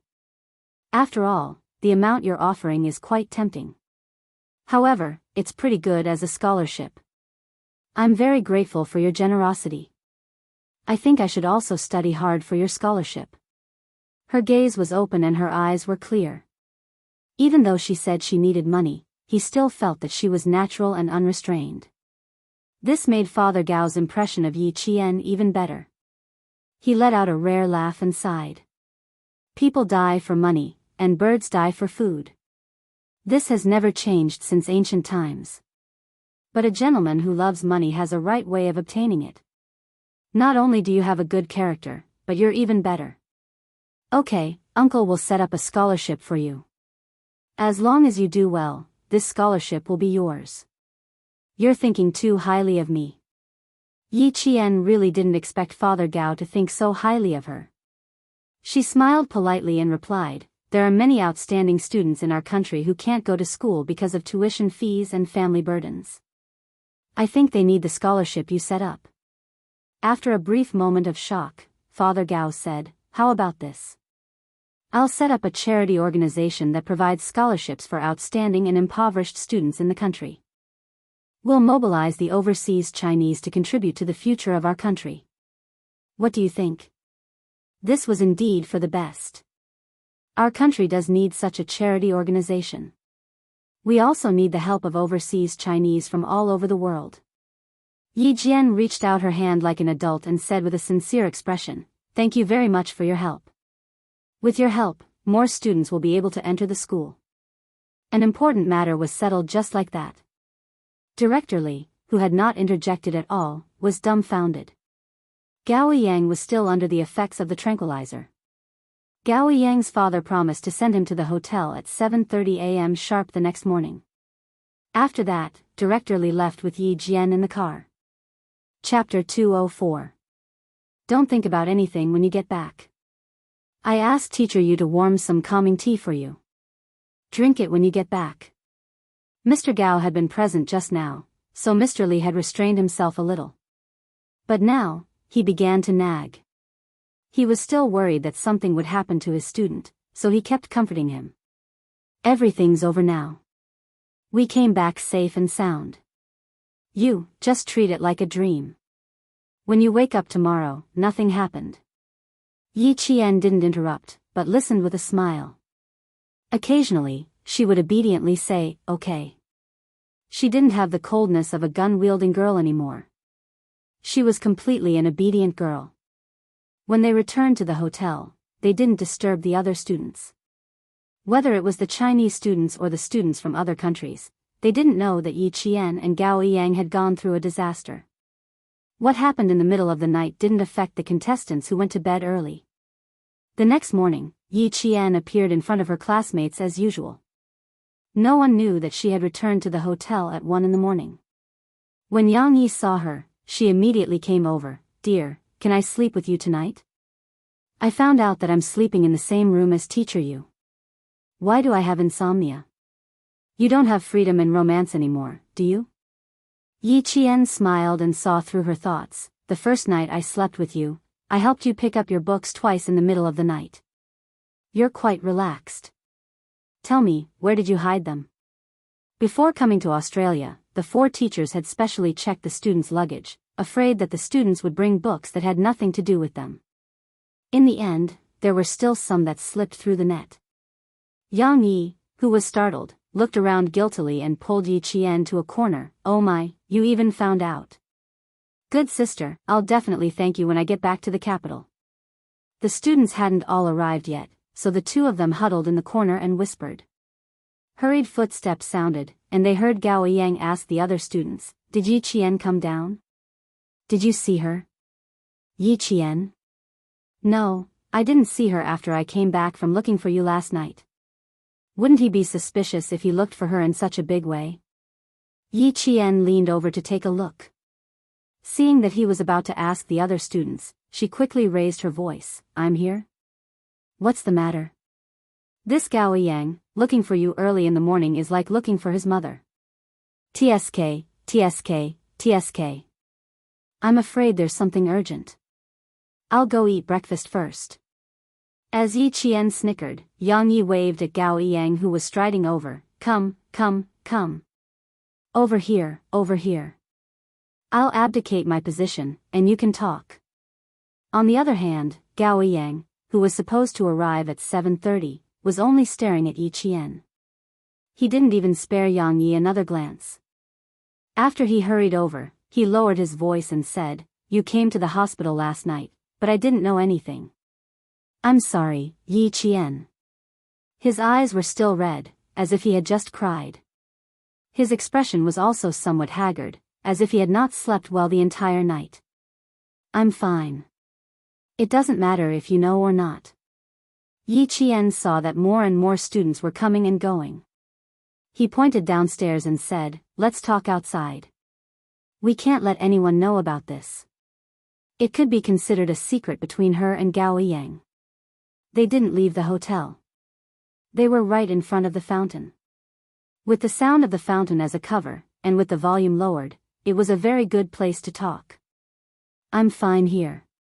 You don't have to worry. But you, why do you look like you didn't sleep well last night? Perhaps it was because of last night's experience, but when Yi Qian looked at him again, he wasn't as cold as before. He could even stand and talk to him calmly. It's not a big deal. Yesterday's matter should be fixed on yesterday. Take me for example. If I don't think about it, it won't affect me. Chapter 205. Under the sunlight, her eyebrows and eyes shone brightly. Her skin was so fair that it seemed to glow like a pearl. What made him unable to look away were her bright eyes. Just like last night, they carried a coldness that he had never seen before. Her gaze was like an arrow that pierced straight into his heart. He couldn't help but listen, he couldn't resist. Yi Qian was so unfamiliar that it was as if they were meeting for the first time. Also, the way she held the gun made it seem like she was used to holding a gun, no different from a police officer or a soldier. Skilled marksmanship, shooting without hesitation. Calm response, nimble handling. She was not the Yi Qian that occasionally bickered with Yi Ying in school. After the sedative wore off, he woke up and didn't sleep again. He thought a lot and recalled a lot. In the end, he came to the conclusion that she had been hiding her true self in school. There were so many things he wanted to ask, but every time, he couldn't get them out. After pursing his lips for a while, Gao Yang said in a slightly hoarse voice, I don't have anything to do. I just came over to thank you. Last night, if it wasn't for you, I don't even know if I would have made it out alive. After a slight pause, she looked at her distant face and sped up her speech. Thank you, Yi Jian. I was too reckless in the past and liked to take things out of context. I misunderstood you again and again. Fortunately, you're a great person who doesn't mind my mistakes and didn't hold it against me. He laughed self-deprecatingly, revealing the innocence that a boy should have. Now I know how ridiculous I was in school. I jumped around in front of you like a clown and didn't even realize it. If you wanted to talk about this, then there was no need. Yi Qian smiled faintly and interrupted, It's not a big deal. I'm not that magnanimous, but I won't fight over the usual disputes and misunderstandings to the point where it's a matter of life and death. As for Yi Ying, I'll say the same thing again. Don't mention her in front of me in the future. I really can't like her. When she mentioned Yi Ying, her tone was cold. It was obvious that their relationship was quite bad. The only difference was that she never gossiped about Yi Ying. Just as her father had said, sometimes it wasn't just about looking at a person, but also about thinking with one's heart. As for Yi Qian, if she didn't like someone, she would say that she didn't like them. She had never heard her talk about others behind their backs. She finally understood that such a person was rare and valuable. Smiling, his inexperienced handsome face had a trace of soaring spirit. His unperturbed eyes lost a trace of coldness and gained a bit of color. Okay, I won't mention it again. You haven't had breakfast yet, right? Let's go. Putting aside her previous prejudice, Gao Yang was indeed a friend worth befriending. Oh. This would explain why Gao Yang did not get together with Yi Ying. She probably left without hesitation after seeing Yi Ying's true face. When they reached the cafeteria, they bumped into another Vietnamese student, as well as the only son of the high official who was kidnapped by Red Scorpion last night. When he saw Yi Qian, his eyes clearly shrank. He pursed his lips and silently took a step back. This step back made the other two Vietnamese students who had appeared in the Red Scorpion room together involuntarily take a step back, allowing Yi Qian and Gao Yiyang to pass. When they passed by, Yi Qian suddenly stopped. Her gaze fell on the boy who was hiding at the back, trying to minimize his presence. He was the boy who caused her and Gao Yiyang to be kidnapped. Chapter 206. Her pause immediately made the three boys nervous. They didn't even dare to raise their heads, much less pass Yi Qian and leave. In reality, Yi Qian had only stopped for a moment and left without even saying a word. However, it was precisely because of this that the three of them didn't even dare to breathe loudly. She seemed to be looking at the boy at the back, but in reality, she was sizing up the only son of a high official from the corner of her eye. The only son of a high official. He kept appearing in Red Scorpion's room. In her previous life, she had also seen on the news that high officials were involved in these drug-producing countries. That pair of hands that seemed to be protecting one side was actually dirtier and darker. Xia Jinyuan and the others should know a little about it. However, this was a matter of the Vietnamese and had nothing to do with outsiders. There were 3 days of exams in a row, and the competition in the final exam today was even more intense. Everyone competed to answer the questions, and the entire process was broadcasted live by Australian television. This allowed the Australians who were paying attention to the mathematical Olympiad to see the elegance of the students from each country. The Vietnamese students were not doing well today. Sometimes, even if they managed to grab the questions, they would lose due to a small mistake and end up at the bottom. The competition was the fiercest in China, America, England, and Korea. The students from these 4 countries were all fighting as if they were wearing armor. They were all calm and collected. If there was even the slightest mistake in the middle, the other students would immediately snatch the points back. When it came to mental arithmetic, the gap between them was immediately widened. The first to lose was England, then Korea. In the end, only the Chinese and American students were competing on the stage. The situation suddenly reached an unprecedented level of tension. The atmosphere in the audience was like the air had frozen. Even the announcer who was reporting the live broadcast had a serious expression on her face. Unfortunately, although the Australian contestants tried their best, they were eliminated in the end. However, we are all proud of them because, to be honest, I believe that at least 90% of the people in the country can't do those questions. Up until now, our broadcast room has only received 4 correct answers, and they were all answers provided by adults. The announcer's expression was serious, but her hosting style was humorous. Even if it was her own country's students being eliminated, she still felt that it was a great thing. Below the stage, the teachers' expressions were solemn. Watching the final confrontation between the Chinese and American students, they all held their breaths, waiting to see what the final outcome would be. Theory and mental calculation were carried out simultaneously. Even if the adults watching the live broadcast were confused, they could still feel how fierce the competition in the examination room was. The Chinese and American students did not give in at all. The students' mental calculations and answers were like calculators. Their verbal and logical abilities were extraordinary. The calmness and confidence they displayed when they defeated their opponents pushed the entire competition to the climax. Director Lee sat on the stage with his arms crossed. His expression looked very calm, but in fact, his hands were clenched tightly under his armpits. His palms were already sweaty. Our country's Olympiad started relatively late. We only joined this competition in 1985. Team competition has always been our country's strength. This time, we came with the determination to win the team gold medal. Therefore, when the rest of the opponents were defeated and only one opponent was left, Director Lee did not even dare to blink. He stared at the stage, afraid that he would miss the slightest bit. 5 hours later, when the time was up, the Americans shrugged their shoulders regretfully. The Chinese team had won 3 gold medals, while the Americans only had 2. Chapter 207. In this mathematical Olympiad, the Chinese team once again stood out. The individual gold medal and team total score were among the best.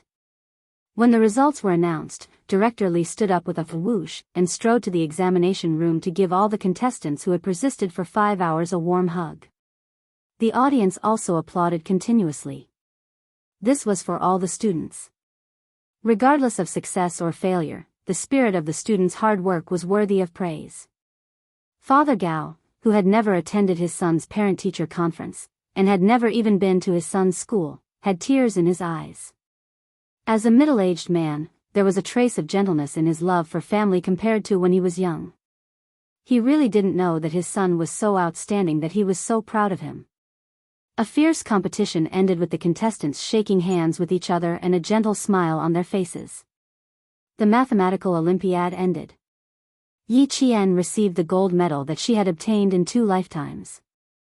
She, who had always been calm and composed, was also slightly red-eyed. In her previous life, she had gone through hardships but still could not escape from Yi Ying's persecution. In this life, she finally did not need to look at Sun Dongqing and Yi Ying's faces and live carefully. She could stand upright and no longer suffer from that cowardice. The continuous applause was like flowers that appeared on the roadside when you walked through a thorny road. You could stop to feel the joy, but never forget that a wonderful life could not be stopped because of this. Yi Qian, Yang Yi, the 2 girls, stand in front. The boys stand on the left and right. Take a group photo together. Below the stage, Director Li, who had a face full of pride, and the staff sent by the embassy took the first group photo of all the students in Australia. When the 12 contestants began to visit the scenery of the University of Sydney, this photo had already been sent back to China by the embassy staff. Yi Qian and the others had not yet returned from Australia. In China, the news that the Chinese team won the most gold medals in the mathematical Olympiad team and the individual gold medals swept across the country like a spring breeze. Even the People's Daily, which had the largest circulation, reported it and accompanied the contestants' performance on the stage. Yi Zhifan was the deputy mayor, and the People's Daily was the paper he had to read every time.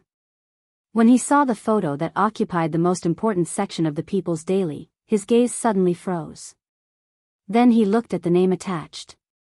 His originally relaxed brows suddenly furrowed, and his expression had changed greatly. He had just arrived at work. He picked up his briefcase from his desk, clenched the newspaper in his hand, and strode out of the office. A government worker saw that he seemed to have left in a hurry and asked kindly, "Deputy Mayor Yi, there are still 10 minutes before the meeting. What are you? Postpone the meeting for an hour. I have something urgent to attend to." How could he be in the mood for a meeting? Yi Zhifan didn't even look back. He left the office building with a gloomy face and sped home on his motorcycle. After breakfast, Sun Dongqing took Yi Ying to the streets to buy groceries. When they came back, they happened to meet the villagers of Shuka village. At this time, they were already proudly talking about Yi Ying's results in the midterm exam. "It's not that I want to praise my Ying, but this child is very sensible. Old Yi and I have never had to worry about her studies." As a matter of fact, he was one of the top few students in the entire cohort during the final exam. Everyone says that all things are inferior, and only education is good. My Ying is not a boy, but in what way is she inferior to a boy? During this period of time, Sun Dongqing was a little arrogant again. It was said that Yi Zhifan was very likely to become the mayor, and her daughter was very capable. Wherever she went, she held her chin high. Yi Zhifan, who was riding his motorcycle all the way, happened to see his wife chatting with the villagers. His gloomy face was almost squeezed out of water. Chapter 208. The women from the same village would more or less interact with Sun Dongqing. After all, she was the wife of an official. Sometimes, if they wanted to do something, it was difficult to find Yi Zhifan, but it was definitely not a problem to find Sun Dongqing. Sun Dongqing was greedy and liked to listen to flattery. Sun Dongqing was both. My old Yi always says that even though my Ying is not a man, she will definitely not be bad in the future. Next year, she will definitely be able to get into the provincial experimental high school and the middle school exams. She will definitely be able to get into Hua University and Shi University. She became more and more enthusiastic as she spoke, her saliva flying everywhere. Even though she was very plump, she really did not match Yi Jifan in terms of temperament.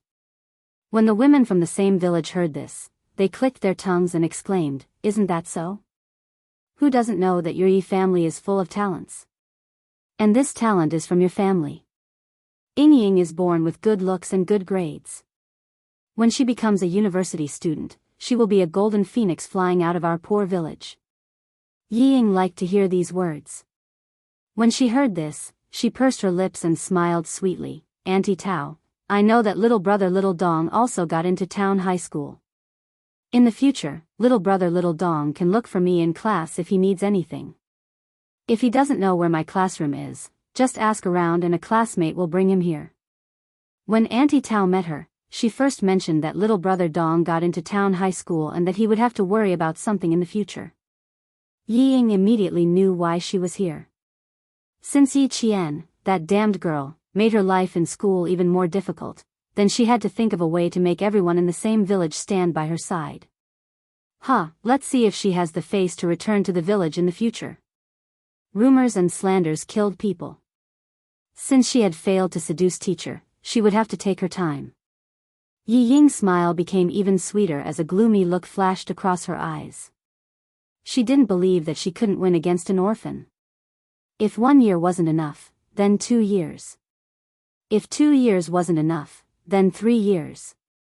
As long as that damned girl returned to the village, she would have a chance. When Auntie Tao heard this, she immediately heaved a sigh of relief. Of course not. I say, Dongqing, your Ying is really sensible. No wonder everyone in the village said that the one who had become a demon in the Yi family was actually Ying. Looking at it now, wasn't it true? Yi Jifan had been listening for a while. If it weren't for his status, he would have walked over and taught the mother and daughter who didn't know anything a lesson. His hands tightened on the handle of the motorcycle. Just as he was about to leave, he heard the sound of a car horn behind him. A black Santana stopped next to him. Someone greeted him with a smile, "Deputy Mayor Yi, Deputy Mayor Yi." A Santana stopped, and the person sitting in the back seat came over with a smile. "Long time no see, Deputy Mayor Yi. Isn't this Secretary Wu? Aya, are you going to school?" When Yi Jifan saw who it was, the gloominess on his face disappeared.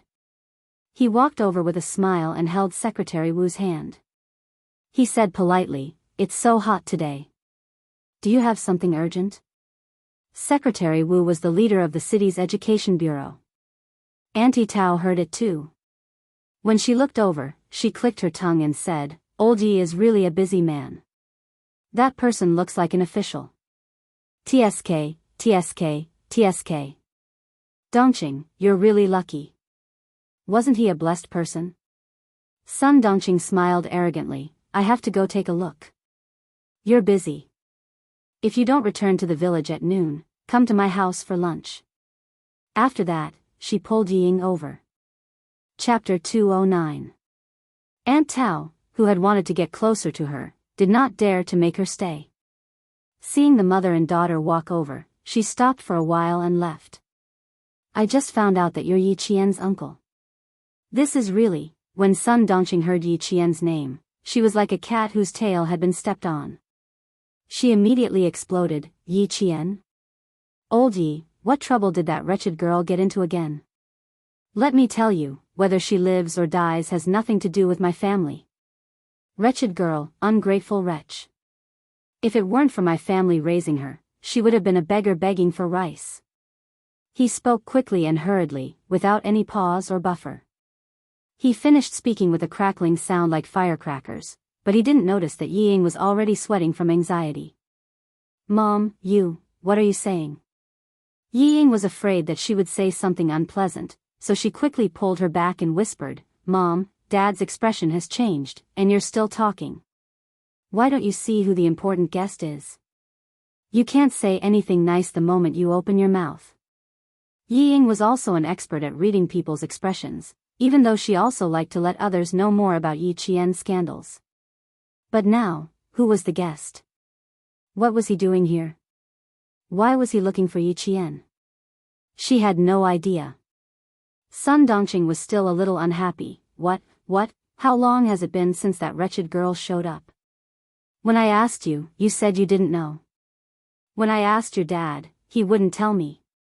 Who knows if she got into trouble outside? This wretched girl, she just doesn't. Mom, can you stop talking? Yi Ying's little face was now pale because Yi Jifan's gaze just now was so sharp that it made her shiver involuntarily. Secretary Wu was talking happily. With Sun Dongqing's reprimand, he could tell that something was wrong. He did not show it on his face, but he smiled and asked, "This is, Sai, I've embarrassed myself in front of you. This is my wife. She doesn't know anything. All she knows is to take care of her 3 meals a day." The children like to spread rumors about the slightest mistake. It was impossible for him to teach Sun Dongqing a lesson in front of outsiders. People who worked in the officialdom were good at smoothing things over. They didn't need to explain anything, but they could explain everything clearly. Secretary Wu's expression softened a little. He had wanted to say a few more words, but now he was not in the mood. It seemed that he should wait for Yi Qian to come back. He smiled and said, "So it's Madame Yi. That little classmate must be Deputy Mayor Ye's daughter." "That's right. Come, Yingying, say hello to Secretary Wu."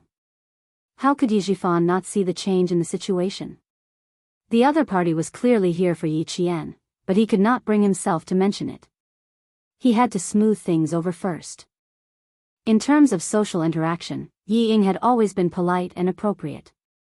With Sun Dongqing's previous offense, Yi Ying's actions and words were very dignified. "Hello, Uncle Wu. If my mother offended you just now, please don't take it to heart. She was just worried about my sister, so she spoke without thinking. Please don't take it to heart." Yi Jifan, who was suppressing the anger in his heart, saw this and calmed down quite a bit. His daughter was still sensible, but she was still a little narrow-minded. He would teach her slowly in the future. It's normal for a family to be worried. Then I won't disturb you. Deputy Mayor Yi, let's chat again next time. Secretary Wu saw some clues, but for Yi Jifan's sake, he naturally wouldn't embarrass his wife. He said a few words of courtesy, which was considered as giving face to her. Chapter 210. Yi Jifan knew that he couldn't persuade him to stay, so he smiled and said, "That's good. You came to the village on such a hot day. You must have something urgent to attend to. I'll have a drink with you when I'm free." After watching Secretary Wu get into the car, Yi Jifan's smile immediately disappeared. He glared at his wife and said to Yi Ying, "Look after your mother. I'll deal with you when I get back." It was time for the meeting, so he had to rush back. Yi Ying was always afraid of him. Hearing this, her back broke out in a cold sweat and she nodded timidly. Suppressing his anger, Yi Jifan didn't even have the mood to attend the meeting. Whenever he thought of his wife's complacent look outside, he felt his heart burn fiercely. He had a belly full of anger that he couldn't vent. Yi Qian, the wretched girl she kept calling, had already gone abroad and won an award. People's Daily even published a photo and highlighted the students who won the gold medal in bold. Yi Qian was one of them. They even used the phrase, "turning the tide," to describe Yi Qian's performance in the exam. Let's see if he still has the face to talk about Yingying's exam results. Let's see if he still has the face to talk about how amazing his daughter is. Let's see if he still has the face to step on Yi Qian's face and make himself look good. Originally, he wanted to come back after work to scold his wife. Who knew that after the meeting, he would call Yi Jifan to go to the city? The matter that had been hanging in the air for half a year finally had an answer. He was promoted from deputy to official. On the same day, he had to report to the city and study for half a month. He could only come back when school started. The success of his official career made Yi Jifan temporarily put this matter aside. He packed his luggage and rushed to the city. In Shuka village, Uncle Zhen and Principal Chen came back from fishing early in the morning. Both of them were full of smiles. They knew about Yi Qian's results before Yi Jifan did. At the same time, they also knew about the dangerous incident that happened that night. Although it was dangerous, when they thought about how the military knew about it and recorded Yi Qian's achievements in the file, the two elders were pleasantly surprised. Little Yi is brave and careful. Once she sets her mind on something, there's nothing she can't do. Old man Zhen dealt with the big grass carp that he had caught early in the morning and laughed out loud. Even the deep wrinkles on his face looked like blooming flowers. I feel at ease now. Ever since Principal Chen returned from the province, he and Uncle Zhen, to live in Shuka village, and go to the military once a week or so. Hearing that, a smile appeared on his wrinkled face. He sighed and said, a 4-year plan is a long time, but half a year will pass in the blink of an eye. Little Yi will only be with us for a year. The rest will have to wait until the winter and summer holidays. There was no high school in town. If there was a high school, with little Ye's talent, she would not be held back if she went to high school in town. She was smart and eager to learn. No matter where she went, she wouldn't be bad.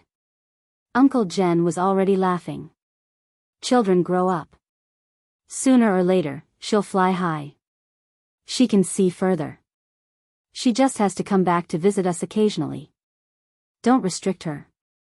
Although the time is short, we'll teach her strictly. If she studies seriously, she'll be admitted to school sooner or later. They removed the scales, dug out the innards, and washed the fish clean. Their lunch of braised fish was inevitable. Chapter 2:11. The two elders usually talked about Yi Qian. Other than that, they also talked about the training of some soldiers in the army. For the two elders, this kind of topic was their hope and spiritual sustenance. In the hotel, Yi Qian had already packed her luggage. She sat on the bed and looked at the letter that the front desk had just handed her. After a while, she finally tore up the envelope and the letter inside, and flushed them down the toilet. It was from Xia Jinyuan. It wasn't a letter, just a few words. He said that he wanted her to rest in Jing City for 2 days and that he could only go back to China after 2 days, so what if he went back to China? Dangerous men were like poison. She couldn't touch them, especially when this dangerous and poisonous man liked to show signs of ambiguity from time to time. This made her even more unwilling to have too much contact with him in her life. Without any hesitation or consideration, Yi Qian maintained her original attitude and insisted on staying away from Xia Jinyuan in her life. After shaking hands with the local Australian students one by one, the Chinese students finally embarked on their journey back to China under the guidance of Director Li and the other 3 teachers. It was 11 a.m. when they arrived in Jing City. Yi Qian didn't plan to stay in Jing City for too long. Her plan was to fly back to the province at 2 p.m. If time didn't allow for it, she would rest in the province for one night and take the train back to the city early the next morning. Not only did she have to travel back to town from the city, but she also had to take a bus back to town. Don't think it's over. From town to the village, she still had to take a bus. Old people would probably feel their scalps tingle when they heard this, but for Yi Qian, she couldn't wait to take the train back to the city as soon as she arrived in the province. She was anxious to return home. Director Li tried her best to persuade her to stay in Jing City for a few more days and visit their school, but was rejected by Yi Qian. This made the eloquent Director Li so worried that her hair turned white. You little girl, why don't you understand? Teacher Li took a big gulp of water. He wanted to persuade Yi Qian to come down, but when he saw the sly smile in her eyes, he didn't know whether to laugh or cry. Good girl, are you pretending to be confused in front of your teacher? He was smart and well-mannered, and he handled the relationship between students quite well. He was not arrogant, and he was not arrogant because of his strengths. He really did not want to give up on such a good seedling so easily. When Yi Qian heard that he wanted to continue, he stopped feigning ignorance.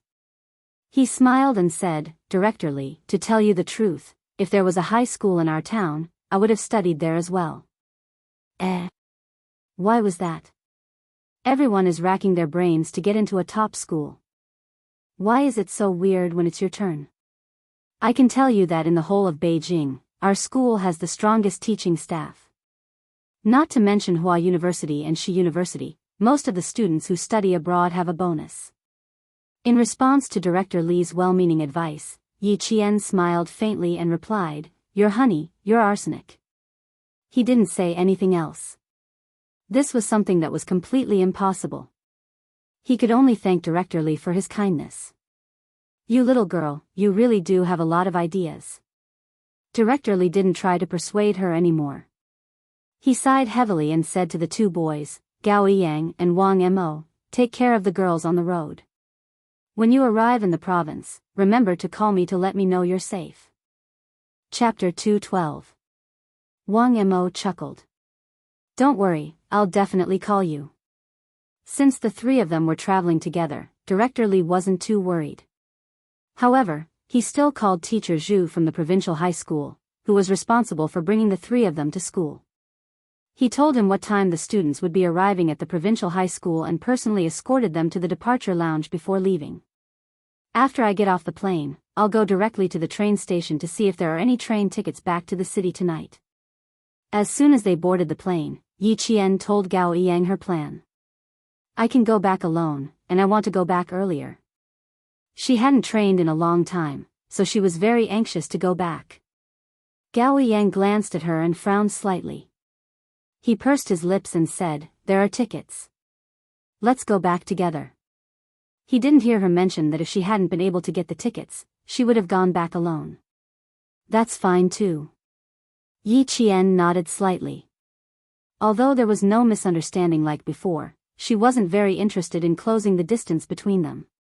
It was enough to maintain a casual friendship.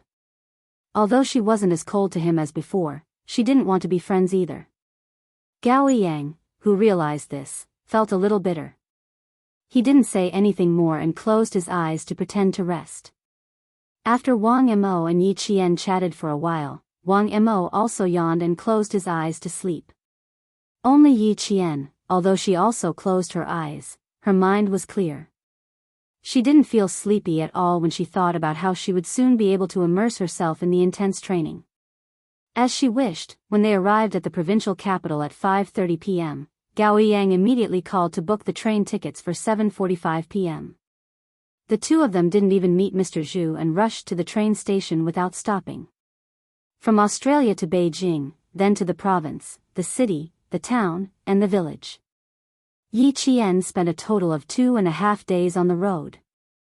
At noon, the sun was so hot that even the cicadas were resting. The entire village was extremely quiet. Even the dogs were lying under the shade of the trees, panting heavily. When Yi Qian walked into the peach forest with her luggage, Xia Jinyuan stood at the hotel where he and Yi Qian had agreed to meet. "No one contacted you? Are you sure?" Xia Jinyuan frowned and looked at Han Zheng in disbelief. He pressed his lips together and asked, "Are you sure no one called you when you were at the nightclub?" Han Zheng was on the verge of tears. He patted his chest and swore, "Absolutely not. They were watching him 24 hours a day. That little girl of yours definitely didn't contact me, I guarantee it." What was this? Could it be that his brother's words were false? The aggrieved Han Zheng pretended to cry and said sadly, "Why would I lie to you? Let me tell you, that little girl is not interested in you at all. The great young master Xia also has a time when he is despised by others. My heart is really, really fucking happy." Amidst his childhood friend's gloating laughter, Xia Jinyuan's face gradually tensed up. The little girl didn't come, so the next time they met would be difficult. It might be a few months, or a few years. Xia Jinyuan was originally supposed to join the team at the end of the year. Now, because of Operation Pebble, the transfer order was sent to his original unit the day before yesterday and he would be transferred to the new unit the next day. Each unit was responsible for special missions, such as war zone operations, overseas pursuits, foreign assassinations, intelligence spying, and so on, which were classified as Red Level 1, Snowfield Brigade. Since she didn't come, Xia Jinyuan could only leave Beijing with regret and go to the Snowfield Brigade. Chapter 213. Before leaving, Xia Jinyuan wrote a letter to Yitong's school, hoping that she would receive his letter when school started.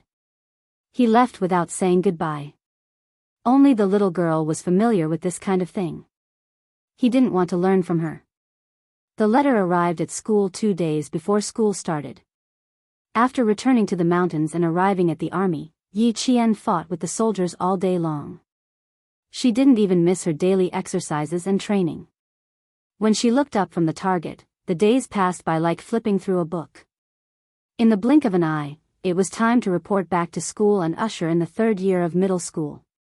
She still couldn't bear to leave the army, causing the soldiers in the army to laugh and tease Yi Qian, who was like a little sister to them. It was noon when she left. Dozens of people sent her off at the same time. The scene was so spectacular that the regiment commander laughed out loud. He said to the political commissar, "This little girl was born to be a soldier. How can you tell that she's a little girl?" For the sake of training, she cut her silky long hair just like that. Now, she looks just like a boy. He paused and added, "It's just that her skin is a little too pale. She's been under the sun for more than 20 days, but I don't see her tan. If the little girl really turns into a coal under the sun, she'll cry." The political commissar laughed. There wasn't a single female soldier in the army. Even the military doctor was a man. With Yi Qian, the little girl's arrival had the effect of balancing yin and yang. Although ordinary people weren't allowed to enter the military grounds, Yi Qian was different. Even the military took note of her. When they found out that she was here, they even called and told her to teach her well.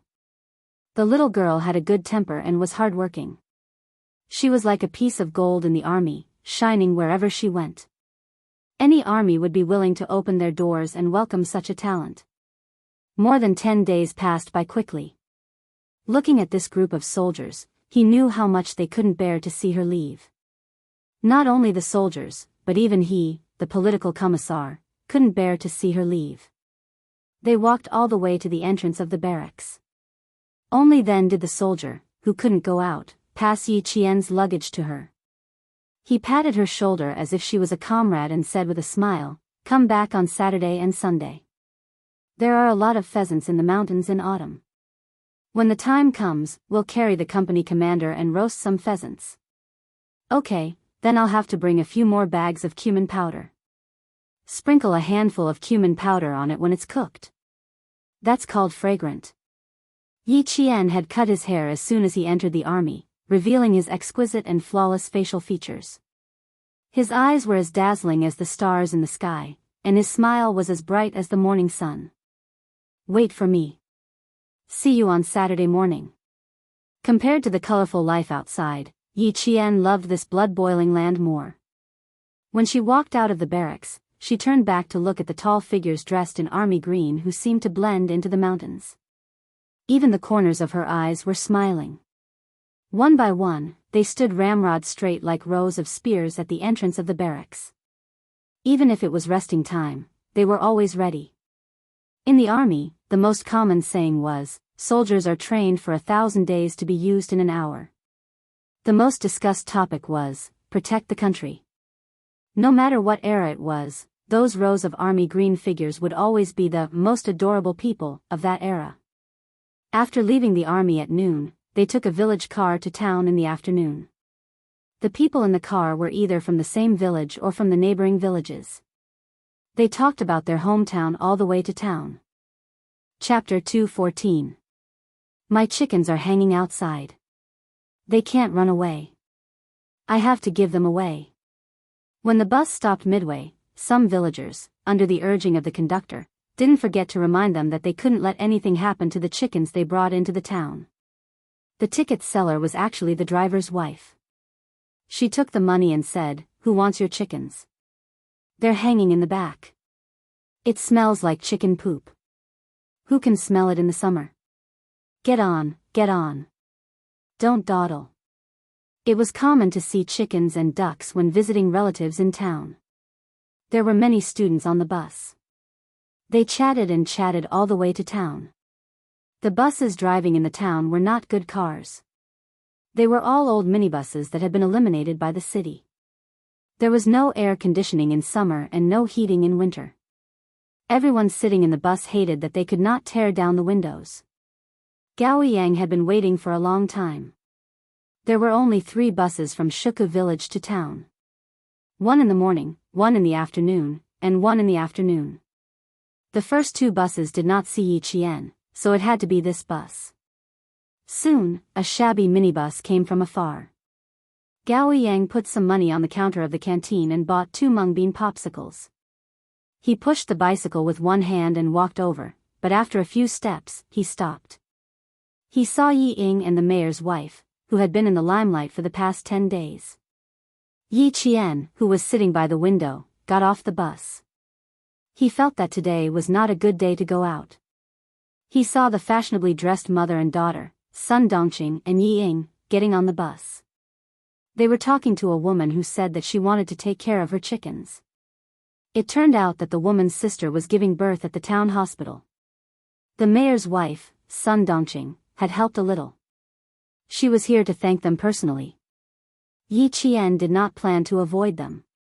So what if he bumped into them? When they got to school, she and Yi Ying would be in the same classroom. They would not see each other all day. How could she avoid them? Although the sun was setting in the west in the afternoon, it was still hot. Yi Jian glanced at Yi Ying, who was obviously impatient but still had a fake smile on her face. She took her luggage and left the car. Yi Ying had lost her patience. Her father had just taken office and needed the support of the villagers. Would she come out for a few chickens and ducks? Being close to the people. She had no choice. Over the phone, her father had specifically said that she had to make the mother and daughter appear close to the people. Yi Ying, who was waving a paper fan in her hand, said a few words with a fake smile. She looked up slightly and saw a face that she hated for a long time. His gaze suddenly became exceptionally sharp, and fiercely swept over as if he were looking at an enemy. Every time she thought about the humiliation at the farm in the suburbs of the capital, she hated that she couldn't tear this face apart in her dreams. Yi Qian. She gritted her teeth and shouted in a low voice. Her cold voice was filled with coldness, but she didn't walk over. She just stared fiercely at him. Even on a hot day, the coldness in her eyes would cause goosebumps. She was still the same. A leopard could not change its spots. Yi Qian curled his lips. Facing Yi Ying's coldness, he returned a cold smile. His smile was as clear as water, filled with indifference and disdain. Sun Dongqing already had a conditioned reflex when she heard the name Yi Qian. She immediately shouted, "Where are you? Where is the wretched girl?" She looked up and saw Yi Qian grabbing his luggage and leaving the bus. She was furious. Like a weed on fire, it instantly started a prairie fire. "Wretched girl, stop right there. Do you still have any respect for your elders? Hey, where did all the reading go? You don't even have any respect for your elders." Chapter 2:15. After not seeing Yi Qian for a few months, and hearing her daughter say that she was bullied by Yi Qian at school today, Sun Dongqing was so pleased with herself that she wanted to teach Yi Qian a lesson. Yi Qian turned a deaf ear. She wanted to make a fool of herself in front of everyone, but she didn't want to. Of course, if she really wanted to make a fool of herself, she wasn't afraid to play along. He ignored her and didn't even look back. He was clearly ignoring her. Sun Dongqing thought about it. Which one of them didn't greet her with a smile in the past 10 days? Only this wretched girl dared to disobey her. She was so angry that she swung her arms and chased after him. Her reaction was so big that it made Yi Ying's heart sink. She thought to herself, "This is bad." She hurriedly chased after her and stopped her. She whispered, "Mom, we're on the streets. There are so many people coming and going. Don't embarrass Dad. Don't forget, Dad specifically told you not to." The mention of her husband made Sun Dongqing slam on the brakes. Her chubby body trembled a few times under her skirt before she managed to calm down. She glared at Yi Qian's back, her chest still heaving up and down violently. "Wretched girl, she's lucky." She cursed in a low voice before she stopped. Yi Jian, who had walked far away, could still hear her bad-mouthing her to the women in the neighboring village. She said that she didn't come back for the whole summer vacation, that she didn't come back at night, and that she didn't know where she went to fool around, she walked quickly and didn't see Gao Yang, who was pushing his bicycle, walk coldly behind Ying. In the past, she only saw one side of it, but now she heard it for real. She saw it with her eyes, heard it with her ears, and felt it with her heart. Only then did she realize that some things were so unbearable.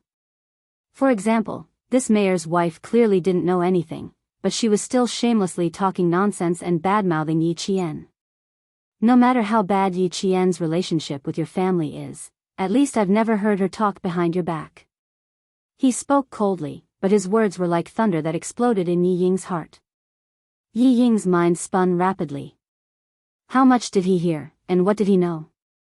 No, she had to divert his attention. Last time in the suburbs of the capital, he was especially cold to her. This time, she had to salvage her image no matter what. She restrained the shock on her face and slowly turned around to let her eyes be filled with surprise. Using a kind of natural joy that was just right, she said with surprise and joy, "When did you come back?" "Today." "Why did you come back so late?" Usually, whenever Gao Yang came back from the holidays, the first thing he would do was look for Ying. In the past, I was indeed stupid. Gao Yang looked coldly at Ying, who had pretended that nothing had happened with just a turn of her body. His eyes were filled with mockery, both toward himself and Ying. Hearsay is false, but seeing is believing. For you, I don't only need to use my ears and eyes to verify, I also need to use my heart to observe you. The girl who had handed him a handkerchief when he was at his most embarrassing. Perhaps she had been kind at that moment, or perhaps she had just happened to pass by. She had handed him the handkerchief in order to improve her reputation in front of her classmates. Truth and falsehood, falsehood and truth. He couldn't see through Ying like this, and he didn't want to see through her. The incident at the farm in the suburbs of the capital had already clearly seen her character. Now that she was saying these things, did she expect him to say something to make her apologize to Yi Qian? Chapter 2:16. She was afraid that even if she apologized, Yi Qian would not accept it. Sun Dongqing was confused. This boy was tall, good-looking, and fair. From the way he dressed, she could tell that he came from a rich family. Why couldn't she understand a single word he said? Gao Yang looked at the mayor's wife, who was looking at him suspiciously. She didn't seem to understand what was going on. He pursed his lips and suppressed the words he wanted to say. He said to Ying coldly, "You're on your own now." Pushing the bicycle, Gao Yang didn't look at Ying, whose eyes had turned red because of what he said. His cold eyes no longer had the faint joy he had when he saw Ying. Because, the last trace of love he had for her had been wiped clean by the incident at the farm in the suburbs of the capital. The love between a boy and a girl was always unavoidable. Perhaps, only through such experiences would one gradually grow and mature. "Gao Yang, what right do you have to say that to me? You bastard." Ying felt wronged. Seeing that he still didn't say anything to her, she couldn't continue to be dignified. She cried out, "What do you know? You don't know anything. What right do you have to say that to me? What right do you have to say that to me?" Yi Qian was so arrogant in class. He stole everything that belonged to her. Why didn't he stand up for her? Why did he participate in the mathematical Olympiad? He could have helped her deal with Yi Qian, but he didn't. Now, he even helped Yi Qian teach her a lesson. Who did he like? Ying was so angry that she started crying, which made Sun Dongqing panic. Gao Yang. Wasn't this the boy that Ying always talked about when she came home? Even old Yi didn't say anything when he found out. It was as if he had silently agreed to the relationship between the two children. It was said that he came from a very, very rich family. Sun Dongqing, who didn't understand what was going on, didn't even know how to comfort her. She wondered if she should bring the boy back. She looked over and saw Gao Yang catch up with Yi Qian and hand him the popsicle. Great! If she still didn't understand what was going on, she would have eaten for decades in vain. Don't cry, Ying. Mom will stand up for you. Damned hoof, his guts were about to reach the heavens. You shameless thing, just wait for your mother to clean you up. She's so young and she already knows how to snatch men. Sun Dongqing, who had misunderstood, cursed in a low voice. For a moment, she forgot about the woman who was still holding the chicken in her hand. At this moment, how could he still remember? If not for Yi Ying crying, she would have chased after Yi Qian and Gao Yang. Yi Ying, who didn't dare to cry out loud on the street, turned around and ran back home. Sun Dongqing wanted to chase after her, but the woman with the chickens in her hands cried out a few times and stood there awkwardly, not knowing whether to leave or not. Just like that, she listened to the whole story. Yo, you haven't left yet. I have to go home. When children quarrel, adults have to worry. Sun Dongqing, whose face had darkened, forced a smile. She said a few words, took the chicken, and hurried home. Yi Ying locked herself in her room the moment she got home. She didn't even come out for dinner. The next morning, she didn't even have breakfast. She went to school with a pair of red and swollen eyes. Sun Dongqing, who hadn't slept the whole night, was afraid that Yi Ying would be late. When she heard the noise, she immediately got out of bed. Yi Ying was just about to go to school when she slammed the door. Damned hoof. Yi Ying was so angry that she didn't even eat breakfast. If I don't tidy up, she really thinks she's going to heaven. She muttered as she tidied up her clothes and hurried out. When the phone rang, she had just finished changing because she was in a hurry to go to school. She ignored it and went straight to school. Chapter 217. At 6 o'clock in the morning, Yi Qian was the first to run to the school. However, Principal Chen was even earlier than her.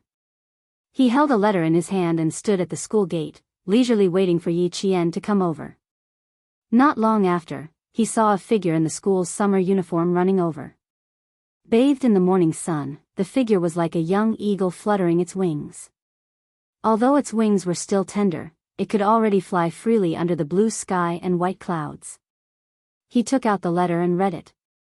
When she was about to run past, he hid behind his back with his hands behind his back. His gaze was kind and encouraging as he waited for the young eagle to fly over. Yi Qian, who was drenched in sweat from running, had already seen the elder standing at the school gate. She ran a little faster. You're here so early. Are you here to welcome our new students? The admission of new students has always been handled by Dean Ku. I've been waiting for you. Principal Chen sized up the little girl whom he hadn't seen for a few days. He smiled and said, the army is really good at raising people. You've grown up again. As he spoke, he handed the letter over. Sender, Xia Jinyuan. Recipient, Yi Qian. Little girl, have you become pen pals with Major Xia? His words were strong and clear, yet he knew how to restrain himself. His words were like his person.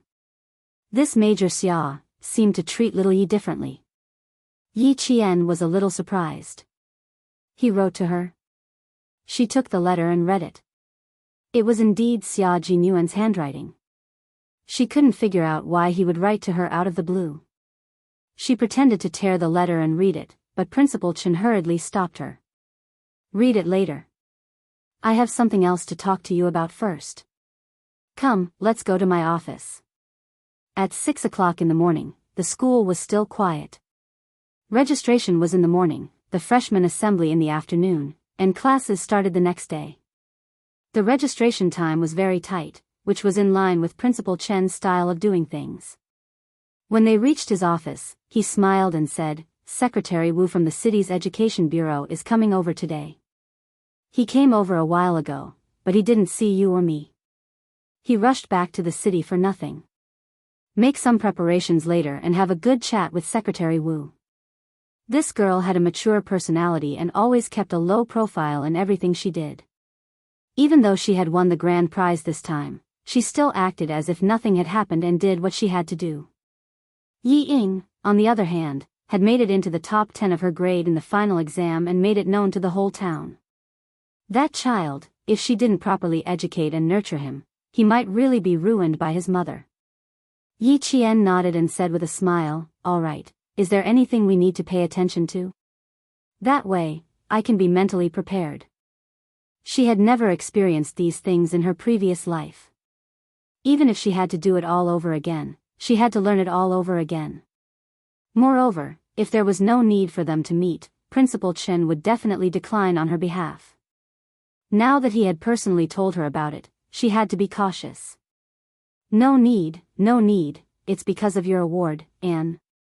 Principal Chen paused for a second, then the smile in his eyes deepened. Also, it's about setting up an outstanding student scholarship in our city. The organizer, Mr. Gao, specifically mentioned your name to the mayor, saying that you were the one who suggested it. Speaking of this, Principal Chen felt proud. She was able to think of things that others couldn't. She was broad-minded, had a deep sense of righteousness, knew how to refuse, and was able to act appropriately. How could he and Uncle Jen not be proud of such a girl? However, this girl was able to keep her composure and didn't mention a word about it when she came back. No one knew that she had done something big without saying a word. Chapter 218. Yi Qian did not expect Father Gao to act so quickly. She joked, then I have to work harder and aim for the scholarship. Who knows, maybe I won't have to worry about tuition fees when I go to university. Ha ha ha, little girl, that depends on what university you go to. If it's a military school, not only will they not charge you a single cent, they'll even give you an allowance. Principal Chen laughed. The little girl could be quite childish at times, and it was very interesting to watch. Don't worry. As long as you get into a military school, you'll be waiting for a monthly allowance as your living expenses. After laughing, there was some bitterness. A child without parents even had to worry about tuition fees. Fortunately, the little girl was the orphan of a martyr and had no tuition fees for the 3 years of junior high school. Otherwise, Sun Dongqing, the mayor's wife, would probably have to make the little girl quit school and go out to work. It was already past 7:00 in the morning, and there were more and more students in the school.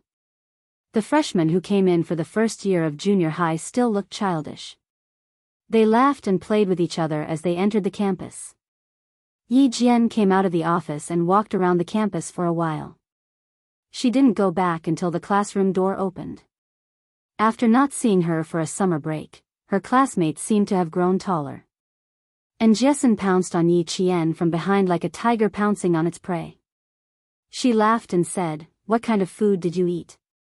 You grew so fast." The little girl was getting further and further away from Yi Qian. Yi Qian, who had grown up a week ago, had also started the normal process of a girl's development. Over the summer break, she had indeed grown quite quickly. You want to eat? Don't eat it for breakfast tomorrow. I'll send some over tomorrow. I promise you'll grow taller. Yi Qian turned around and looked at her friend with a smile. After a glance, she laughed even louder. Did you go to work as a child laborer? You're so tanned. Your face really makes your teeth look so white. And Jessen, who had gone out with her father for the whole summer break, waved her hand and said boldly, "My father said that it's better to travel 10,000 miles than to read 10,000 books. I followed his expedition team for the whole summer break and was exposed to the elements. How can I not be tanned?" And Jessen's father was a geologist. Not long after, Zhang Na, Zhang Bin, and the other students who had a good relationship with Yi Qian entered the classroom. Zhou Liao, who was a math enthusiast, was also added in. The few of them sat together to discuss Yi Qian's Olympiad questions. Lagrange's mean value theorem and Cauchy's mean value theorem.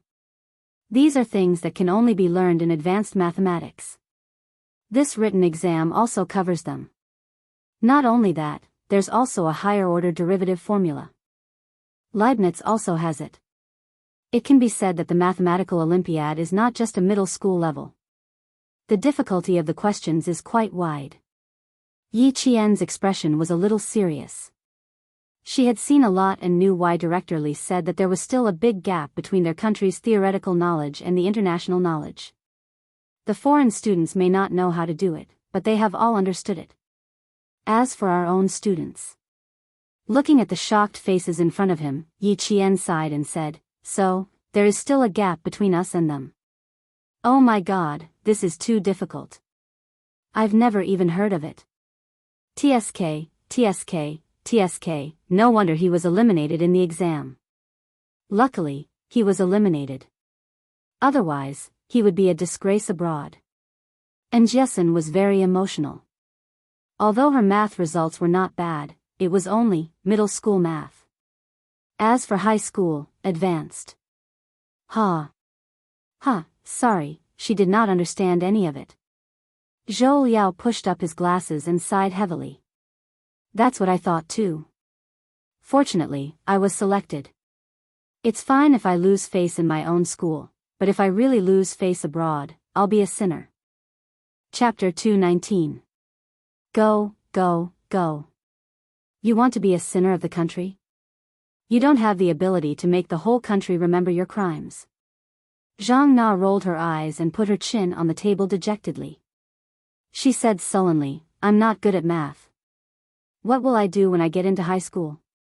Yi Qian, you're going to take the provincial high school entrance exam. I'm afraid I can't even afford to take the city's high school entrance exam. There was only 1 year left until the general entrance exam. Although everyone was smiling, the students with good grades were actually feeling a certain amount of pressure. Yi Qian flicked her forehead with his finger and smiled. You're worrying too much. There's only 1 year left until the general entrance exam. Work hard and get into high school first. Then work hard for the next 3 years and get into university. Easy for you to say. It's easy to get into high school, but getting into university is difficult. While Jessen was wailing, Ms. Ku and Ying walked into the classroom together. Someone said, Ms. Ku is here. The noisy classroom quieted down instantly as the students sat at the nearest table. Although Yi Ying's eyes were a little swollen, her complexion was still good. She glanced coldly at Yi Qian's seat and saw a boy in the class. She gritted her teeth and didn't look again. She walked to the seat below the podium and sat down with her back straight. There was no formal class. Ms. Ku started with a bunch of rules and regulations, just like in previous years. When it came to the students who didn't take the exam last semester, she habitually said sternly, Yi Qian, stand up. Before she could react, she had already called out his name. Yi Qian also stood up quickly.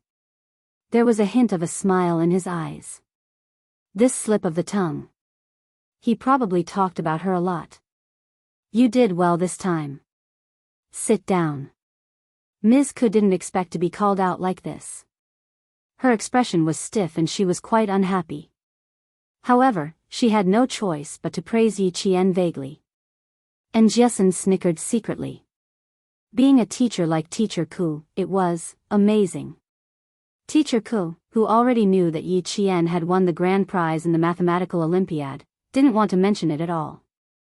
It was as if she could cover up the truth by not mentioning it. Fortunately, Yi Qian did not care about these things. He allowed Teacher Ku to loudly praise and commend Ying from the podium. He even called on the entire class to learn from her, to have a proper attitude, and to not cause trouble for the teacher all day long. Sun Dongqing had deliberately chosen to come during school hours. She was about to rush into the classroom when she heard Teacher Ku praising her daughter. She shrank back and waited outside.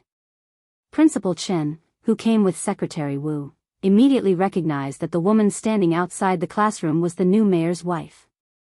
His eyes narrowed, and a trace of coldness flashed through his sharp eyes. This is Class 1. In front of us is Class 2. There's no distinction between experimental classes and ordinary classes in the middle school in town. As he spoke, he intentionally guided Secretary Wu into Class 1. Although Fujian Town was only a town middle school and its teachers were slightly weaker than the ones in the city, there was a military unit here. The children of the military's family members were also studying here. Therefore, the teachers here were quite capable. Secretary Wu laughed. You're too humble. Many of the top students in our city graduated from your school. This year, 4 students from number 1 middle school were admitted to Tsinghua University. One of them graduated from Fujian Town Middle School. This time, it seemed that there were 2 more capable students who could get into Tsinghua University and West University. One was Yi Qian, and the other was Gao Yang from Class 3. Chapter 220. Secretary Wu and the others were not the only ones who thought so. Yi Jifan, who came back with them, also thought so. During the days when he was studying in the city, he lived in fear and trepidation. The municipal director told him in private that he was not supposed to be the mayor. He did not know why, but the day before the letter was released, the municipal committee suddenly appointed him as the mayor of Fujian town. He said that someone wanted to make him the mayor. After the meeting, the municipal committee secretary asked him to stay behind to show his concern. Before he left, he patted him on the shoulder and said meaningfully, "Xiao Yi, you are still young. You are already the mayor of a town at 35 years old. Work hard and you will have a bright future." It sounded mysterious, but it made his heart skip a beat. This was because he remembered the phone call from a few years ago in the middle of the night. For the past few days, he had been thinking about who was secretly helping him, so he forgot about Yi Qian going abroad to win an award. Who would have thought that he would be shocked by the sudden news yesterday morning? His mind was still in a daze. Yi Qian. She actually persuaded the famous Chinese Mr. Gao Qiliang to set up a scholarship for outstanding students charity program in the province. She won an award and helped solve a big problem in the province. Yi Jifan rushed back to town with Secretary Wu. He did not see Sun Dongqing at home. He asked downstairs and found out that she had gone to school. His heart skipped a beat and he sped to school on his motorcycle. Unfortunately, he was still a little late. In front of Principal Chen and Secretary Wu, Sun Dongqing complained bitterly about Yi Qian. "I am worried. I am so worried that my hair is turning white. I didn't go home for the whole summer vacation. No one knows where I went. He clearly saw me on the street yesterday, but he didn't even greet me. This child, Teacher Ku, Principal Chen, I really can't control him anymore."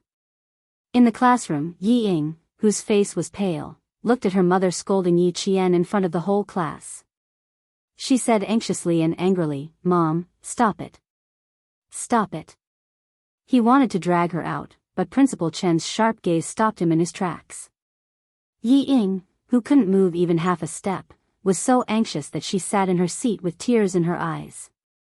She watched her mother make a fool of herself, and also, she made a fool of herself. Sun Dongqing wasn't stupid, but she had a very fatal flaw.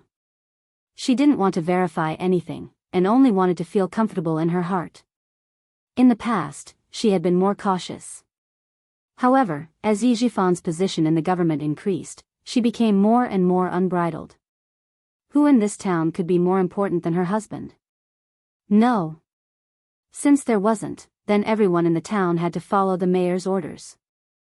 Naturally, they had to listen to her, the mayor's wife. If she said that Yi Qian wasn't good, then everyone had to say that Yi Qian wasn't good. "You're too worried. I wouldn't be this tired even if I taught 10 children. My Yingying has never made me worry much since she was young. It's just her. My white hair is all because of her. Her parents died early, so I have to take care of her. However, I can't control her. I really can't control her. She left early, didn't go to school, fell in love, and was whispering sweet nothings to a boy named Gao Yang on the street yesterday. This time, I didn't misunderstand. Yesterday, I saw the two of them side by side. They even shared a popsicle. Teacher Ku, you're a teacher. You have to control them. You have to." Chapter 221. Sun Dongqing's behavior had aroused the disgust of the rebellious students from the moment she barged into the classroom and appeared in a high and mighty manner. When they heard her talk about Yi Jian's achievements, she didn't forget to praise Yi Ying as if she was a goddess who had descended to the mortal world. This made more and more students dislike her. Now, she even dared to talk nonsense about Yi Qian and Gao Yang as a couple. It was as if someone had poked a hornet's nest. The entire class was filled with shouts of anger. Zhang Bin was the first to speak. He shouted, "Auntie, you've got the wrong person.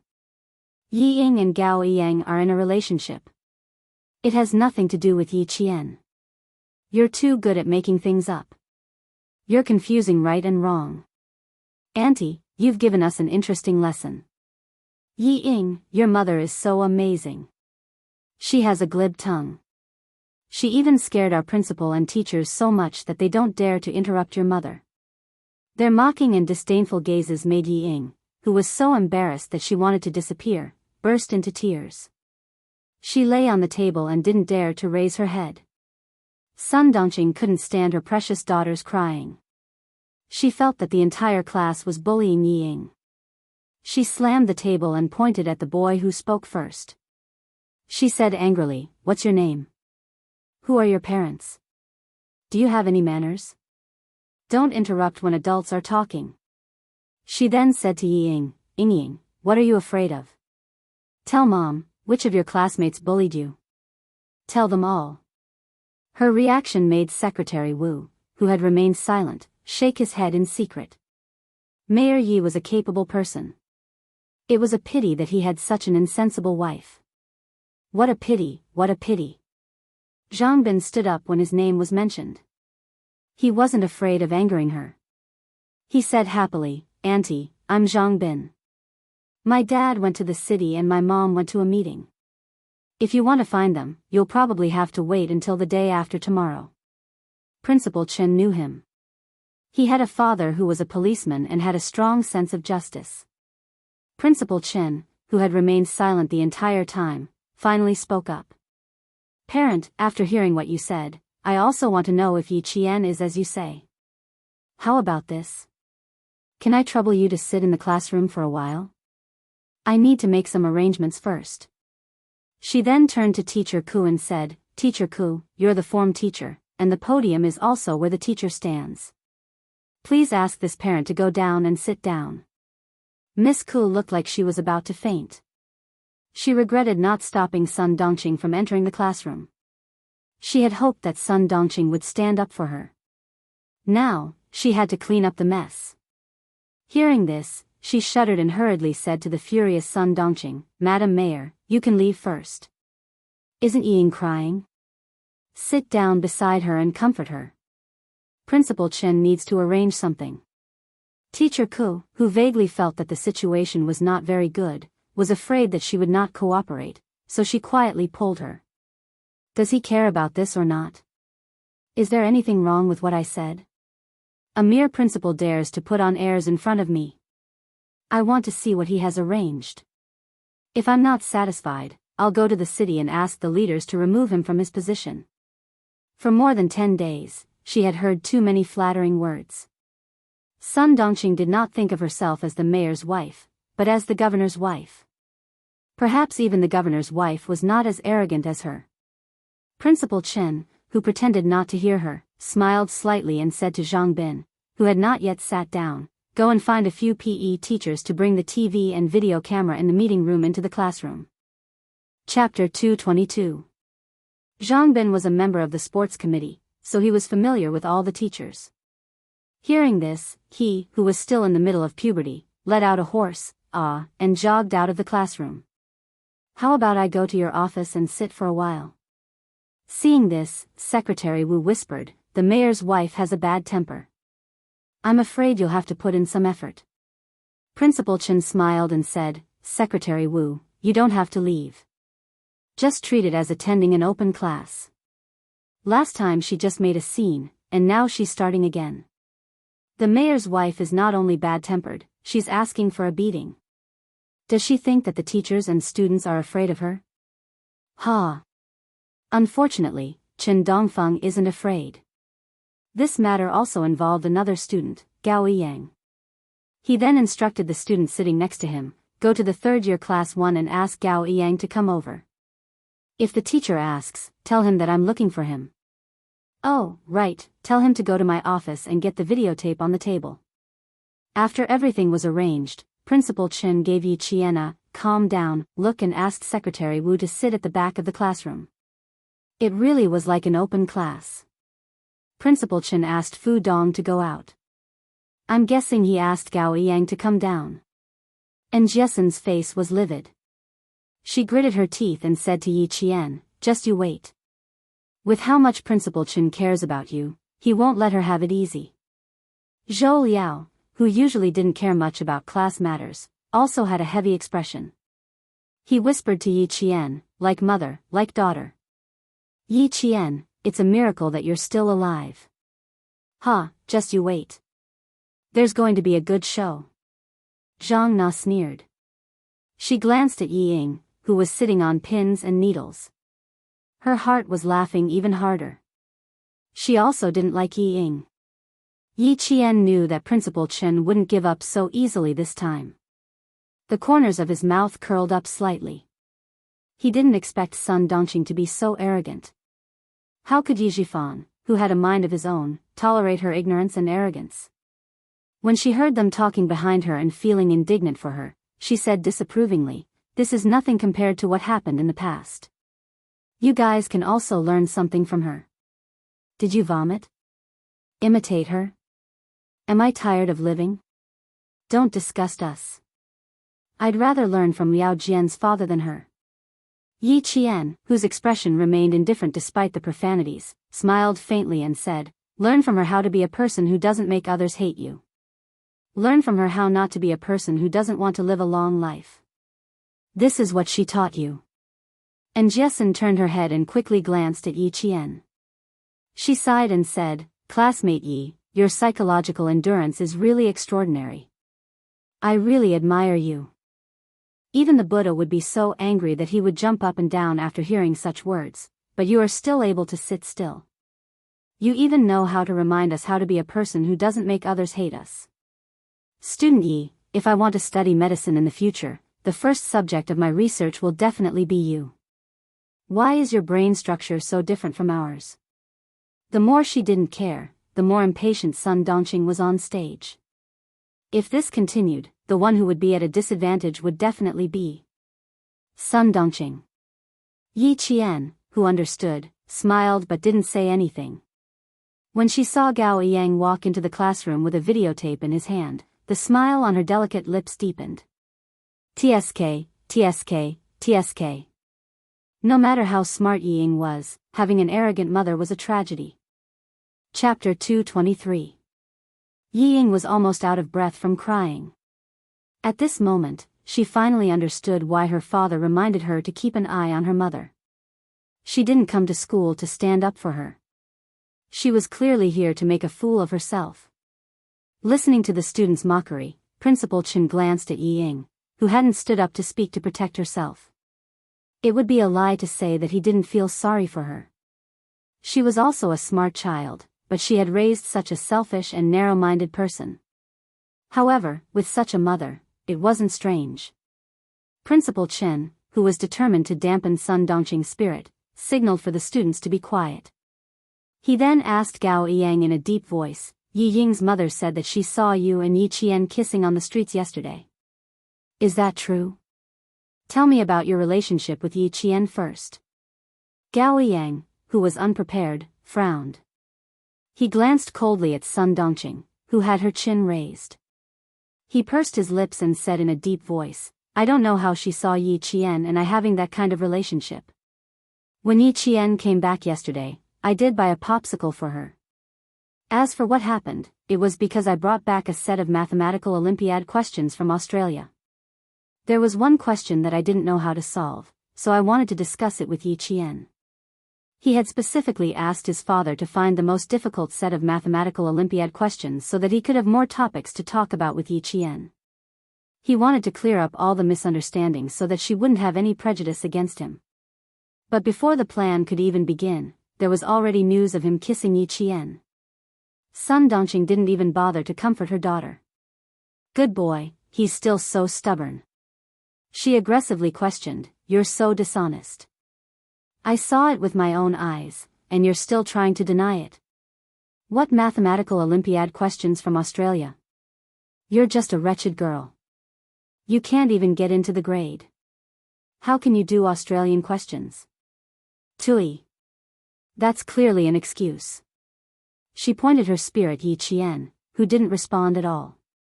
She shouted, "Yi Qian, stand up and explain yourself.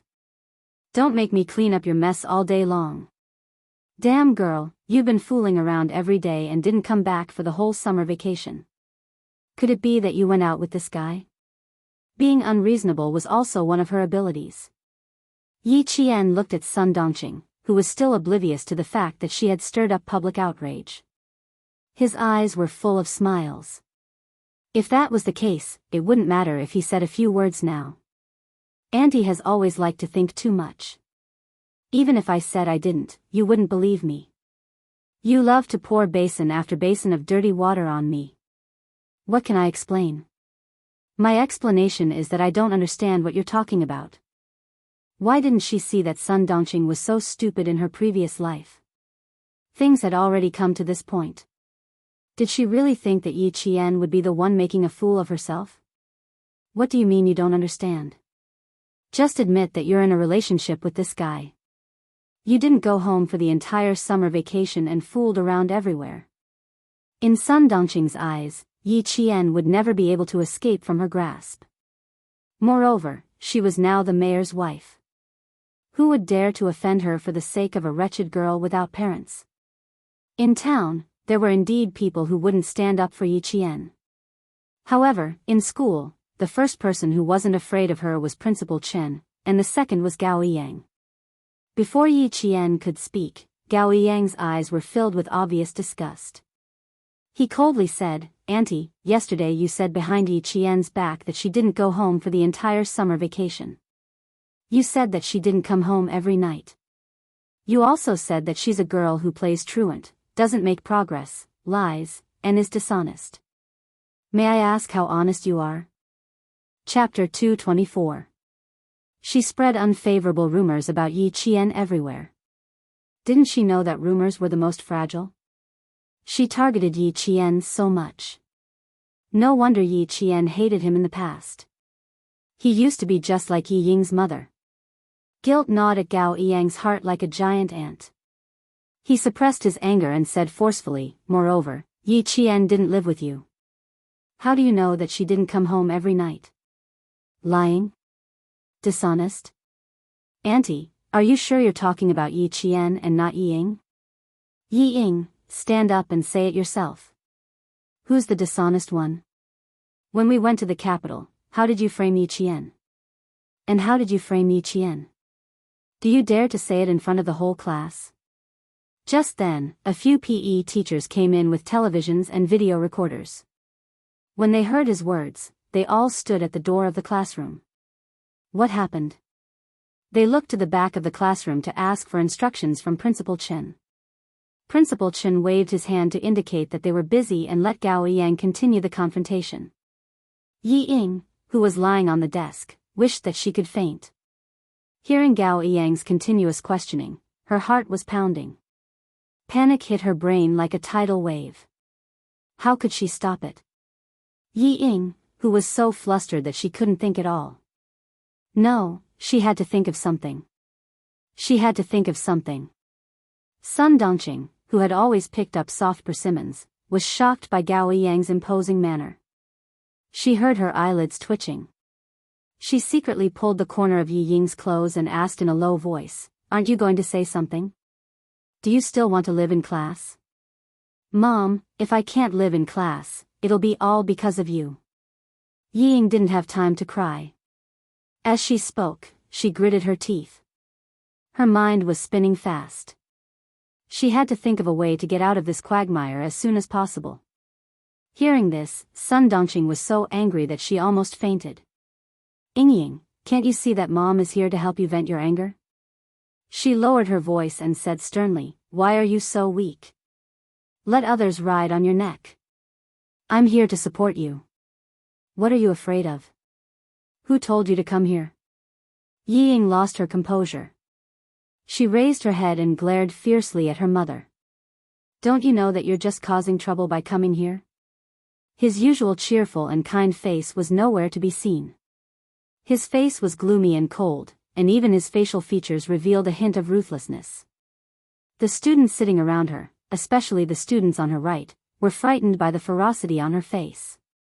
They turned their necks and stared at the podium, not daring to look at her. Yi Ying was so terrifying. And Jessen was listening with great interest. Suddenly, she saw Yi Ying raise her head. She seemed to have thought of something and stood up. Yi Ying, don't you have heart disease? You have to hold on. Otherwise, if you have a heart attack, you'll be in big trouble. But you don't look like you're sick. Why don't you explain what happened in the suburbs of the capital? Are you trying to frame Yi Qian again? Ha, if you really did it, I wouldn't be surprised. This is the real Yi Ying. The children were arguing, but Secretary Wu's focus was not on this. He was concerned about another issue. Heart disease? Mayor Ye's daughter had heart disease? Secretary Wu's eyes narrowed. Having a heart disease was not a good thing. The school had to bear a great risk. He leaned to the side and asked Principal Chen, "Is it confirmed?" Chapter 225. According to Mayor Yi, it should have been confirmed. You know that the school won't ask the parents to prove anything for this kind of thing. Principal Chen said casually. From his tone, one could tell that he didn't really believe that Yi Ying had heart disease. Could it be that this kind of thing was faked? What good could it do? Secretary Wu, who was shocked, looked thoughtfully at the mayor's wife who only knew how to protect her own child while trampling on other students. His gaze flickered slightly before he looked away. It seemed that he had to remind No. 1 middle school that regardless of whether Mayor Ye's daughter had heart disease, it would be better for her to study at another school. If she didn't study in the city, that would be even better. No school would accept such a troublesome parent. Moreover, if she really did have heart disease and something went wrong, the entire school would be so disturbed that classes couldn't be held normally. At this moment, Sun Dongqing had never thought that she would almost ruin Yi Ying's future with her actions. When Yi Ying, who wanted to pretend that she had a heart attack, saw that her plan was blocked, her shoulders trembled even harder. She replied, "You can ask Yi Qian yourself. Why are you forcing me?" She lowered her head and didn't say anything else. She bit her lower lip until it was bleeding. She didn't dare to face Gao Yang's questioning, nor did she dare to quarrel with Injesan. Yi Qian looked up slightly and glanced at her. He said to Injesan, "Miss, you're more agitated than I am. Sit down. We've already dealt with the past. This isn't the main point now." At this point, was there still a need to harp on the past trivial matters? No, there was no need at all. Making a scene like this would not only embarrass Yi Ying, but also embarrass Sun Dongqing. Of course, it would also embarrass Yi Zhifan. If that was the case, why did she have to add insult to injury? Gao Yang wasn't a man who would force Yi Ying. He didn't force Yi Ying to answer. Instead, he looked at Sun Dongqing. "Auntie, why don't you go back and ask Yi Ying what happened when we went to the capital to study?" Went to the capital school? What else could they do when they went to the capital to study?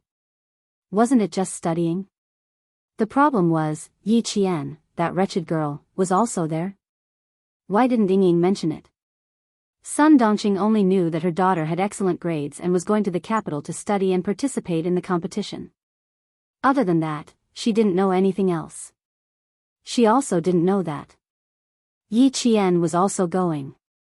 This was because Yi Ying had never told her parents that Yi Qian was better than her and had even been selected to compete overseas. How could Sun Dongqing not understand her daughter? After being interrogated by Gao Yang, she quickly understood that her daughter had concealed the fact that Yi Qian had gone to the capital to study. From the looks of it, it would not make sense for him to say that the wretched girl did not return home during the summer vacation and fooled around outside. Fine, since he couldn't win this argument, he would talk about something else. And this kid from the Gao family is also a playboy. He was clearly with Ying Ying, but in the blink of an eye, he was seduced by that wretched girl. Little brats, if this old lady wants to take care of one, it's the same as taking care of two. Today, she won't let this pair go. Sun Dongqing, whose expression was cloudy, slammed her hand on the desk and accused him, "Principal Chen, look at how the school teaches the students. Each and every one of them has no respect for their elders. How can I be at ease sending my Ying Ying to the school if all of you are like this? Teacher Ku, you are a teacher, you know best what kind of person Yi Qian is." I'm not lying. Chapter 226. Besides, if the adults find out that the two of them are in a relationship, they won't admit it. I don't care, as long as it doesn't affect my Ying. Now it was up to teacher Ku to deal with it. Sun Dongqing's mouth felt dry. If Ying wasn't still crying, she would have gone downstairs to buy a bottle of water and watch how the wretched girl would embarrass herself in class. Her words made teacher Ku's body sway slightly. She was about to be killed by the mayor's wife. Gao Yang thought that even the stupidest person would know that they were wrong after what he said. Who would have thought that she was still twisting words and forcing logic, trying to pin the groundless accusation on Yi Jian? He, who had always been calm, suddenly felt that his internal organs were burning with anger. Madam Mayor, who is the one who got one of the gold medals that only 6 middle school students in the world can get? Gao Yang, who didn't waste his breath, slammed the table and shouted angrily. Sun Dongqing was indeed a genius to be able to force a person who always had a cold expression to show his emotions. Gao Yang, who had never lost his temper, suddenly shouted. In addition, Gao Yang also had such a strong aura. Sun Dongqing was so scared that she jumped up and her heart trembled. You, who are you challenging? Don't you have any manners? Principal Chen stood up when he saw that she was about to start throwing a tantrum again. He said in a dignified voice, now you can all be quiet. Zhang San is right. Li Si is also right. Let's see who is right. Madam Mayor, you are an adult. Don't be so calculative with a child. Sun Dongqing was indeed shocked. What did Yi Qian, that wretched girl, get? What gold medal did only 6 middle school students in the world get? Why did it sound like it was very impressive? Ying, say something to Mom. What's going on? I'm going to die because of you, Mom. I'm going to die because of you. Yi Ying, who was about to break down, was as pale as snow. Of course, she knew what was going on. Because she knew, she didn't want too many people to know that Yi Qian went abroad to get a gold medal. How was she inferior to Yi Qian? In the past, she had always been superior to Yi Qian. But now, she was inferior to Yi Qian in every way. How could she accept this? How could she admit defeat? But the more it was like this, the more she couldn't get the results she wanted. Gold medal. Yi Qian had won the gold medal, but she had nothing. Even Gao Yang, who used to stand by her side, no longer helped her. Everything had changed. Everything was different. She hated this wretched girl to death. If it wasn't for her, he wouldn't have ended up like this. Her daughter was crying non-stop, which made Sun Dongqing anxious like an ant on a hot pan. What if she cried her eyes out? Yi Qian, that wretched girl, how could she act like an older sister? He had clearly told her to help her younger sister in school. Look, she only knew how to gang up with her classmates to bully Ying. The more she thought about it, the angrier Sun Dongqing became. Her expression darkened.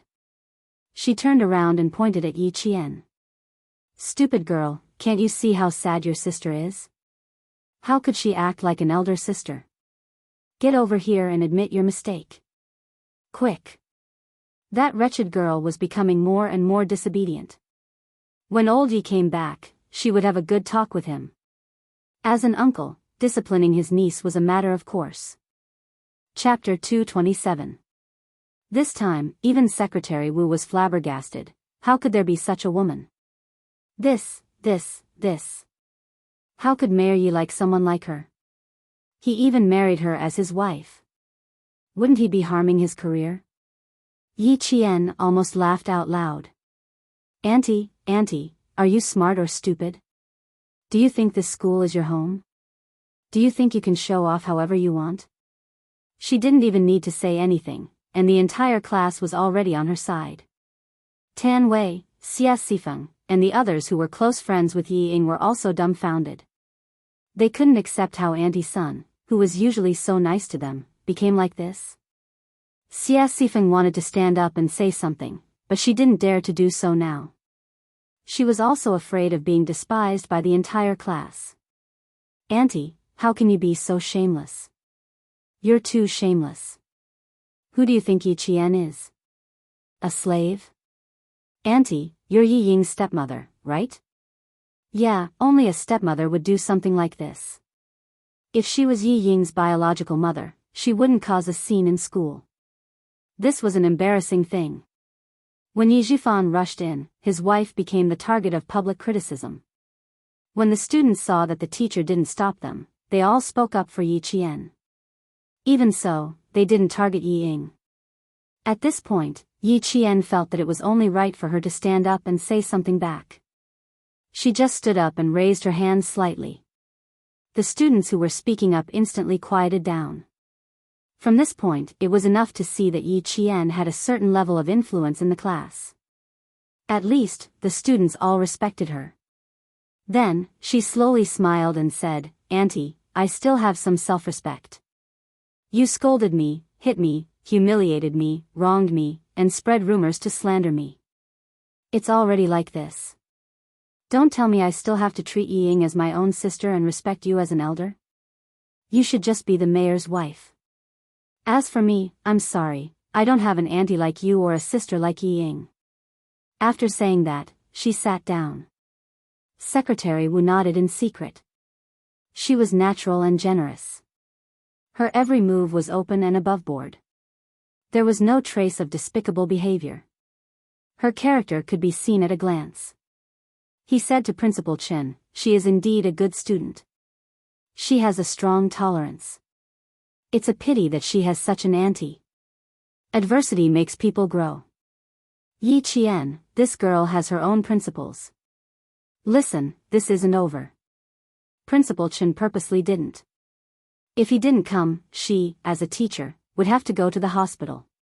She picked up the blackboard brush and slammed it on the podium a few times.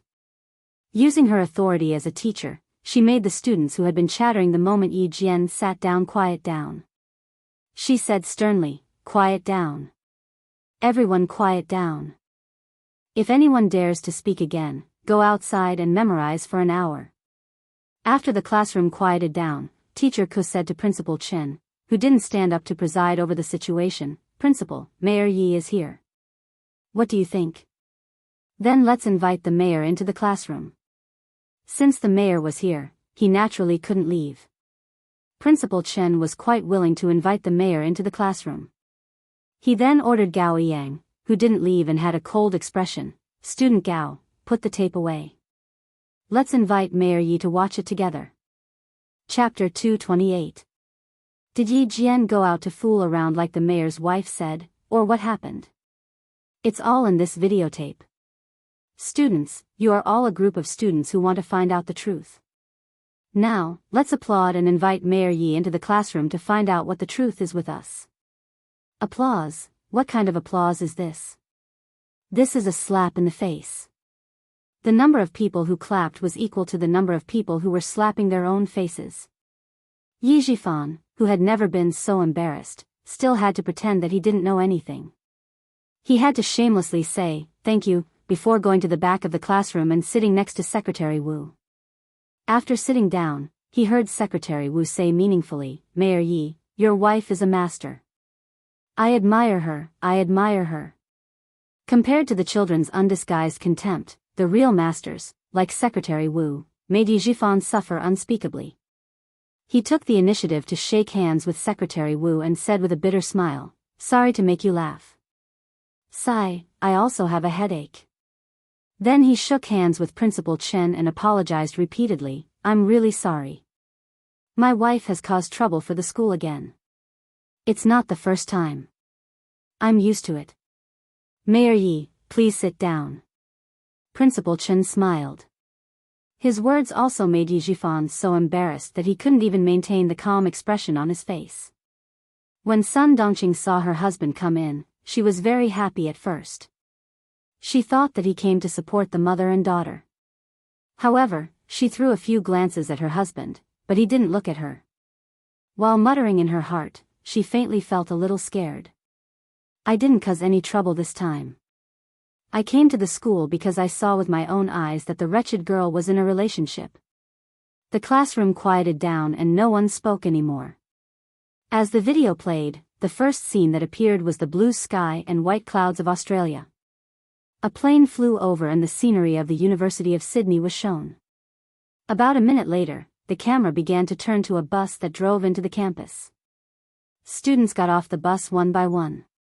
Under the guidance of the teacher, the students, who only had a pencil box in their hands, neatly walked into a spacious and bright classroom in an orderly manner. The camera fell on a horizontal curtain with the words, Mathematical Olympiad, written in English, and the Chinese translation also appeared on the screen. Throughout the entire process, no one explained anything, nor was there an announcer. The camera was only focused on the Chinese student, and Yi Qian's figure appeared the most in close-up shots. This is our first day participating in the Mathematical Olympiad. The time limit is 5 hours, but Yi Qian only used less than 4 hours to solve all the questions and get the highest score for the day. He also got the highest score for the team. Gao Yangyi became the live commentator. The boy's slightly hoarse voice spoke slowly. There wasn't much emotion in his introduction, but it made the students inexplicably excited. It was unknown when the applause started. Especially when the accompaniment of the national anthem played on the television, the applause was even louder. Even if the palms of his hands were red and in pain, he did not stop. Damn, Yi Qian, you're too awesome. That's awesome. Look at that Vietnamese guy. Damn, he's about to cry. He can't beat our Yi Qian, so he's crying. Isn't that embarrassing? The video was already showing the third day of the oral calculation competition. Yi Qian stood alone in front of the examination table, calmly and quickly explaining the process of solving the questions and the answers. At the same time, the contestants from various countries were so nervous that they were wiping their sweat because of the speed at which he answered the questions. At the end of the competition, Yi Qian and another boy almost took the lead. They fought fiercely for the questions, and their accuracy reached 100%. Chapter 229. When one of the students made a mistake while answering the question, Yi Qian immediately took over and accurately matched the student's answer to the question. When she finally answered the correct answer, the entire class heard applause from the television. Good. Very good. Endless praises were heard. At this point, the screen froze Yi Qian. Everyone saw that compared to the other students who were sweating profusely, Yi Qian did not even have a single drop of sweat on the tip of her nose. She maintained absolute calmness throughout the entire process.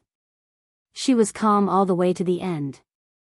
That kind of calmness, that kind of confidence, that kind of confidence, that kind of confidence, that kind of confidence, that kind of confidence. From her eyes, from her demeanor, you could tell that she was definitely not the Yi Qian sitting in the classroom right now. It was as if she was a completely different person. Especially when she spoke fluent English. Her classmates had never heard her speak it before. Who knew that she could speak English? No one knew. All the students stared nervously at the television. Even though the competition had already ended, they could still feel how nervous they were through the television. Every one of them secretly clenched their fists, waiting for the final result. Sun Dongqing was already dumbfounded. The one who spoke a foreign language was Yi Qian, that wretched girl. She even went overseas to compete? Why did it feel like it wasn't real? How could she not know what that wretched girl was capable of? Ying, this must be fake.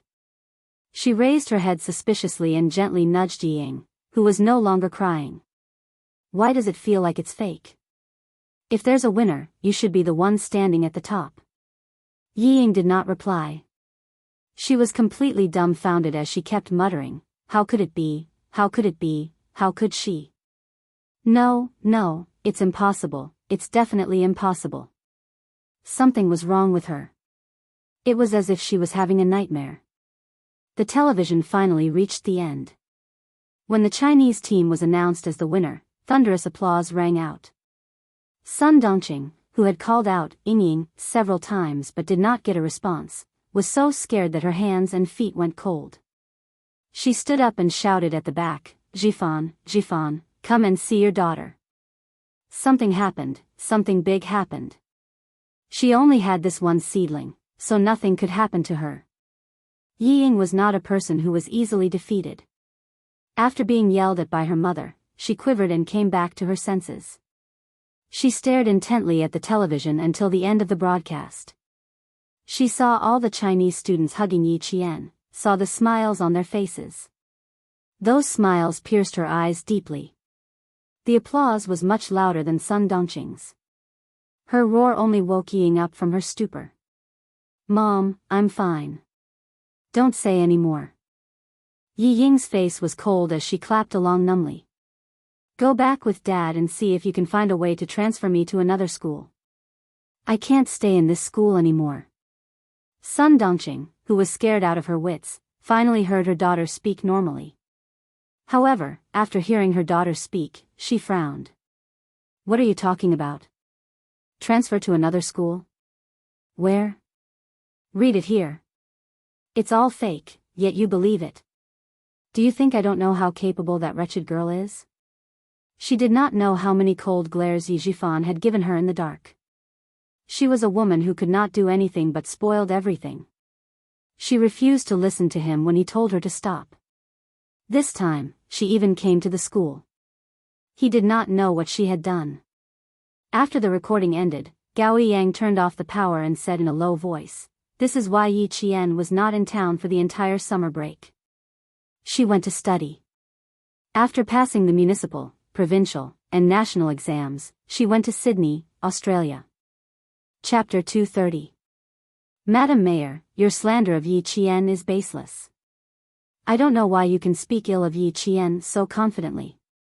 Is it because you are the mayor's wife?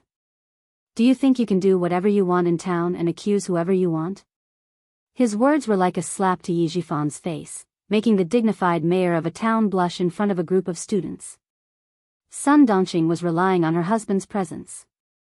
Now that she was being slapped in the face by a middle school student, she frowned and shouted, "Jackals of the same tribe, this kind of thing is obviously fake. Do you think I don't know Yi Qian's capabilities? Speaking in a foreign language, it's obviously fake." She then glared at Yi Qian, who did not take the initiative to speak. "Do you even act like an older sister? Why do you have to fight with your own sister for everything? Oh, my God. Auntie, Yi Ying doesn't have the ability to fight with Yi Qian for this kind of thing. Does she know how to do the questions on the paper? If she knew how to do it, she wouldn't have been eliminated during the national competition. A tree needs a piece of bark, a person needs a face. Andy son, where did you lose your face? Do you have to be so shameless? Luckily my family moved to the city this year. Otherwise, when I think about how I have to go back to a town with a mayor's wife like this, I feel embarrassed just walking out."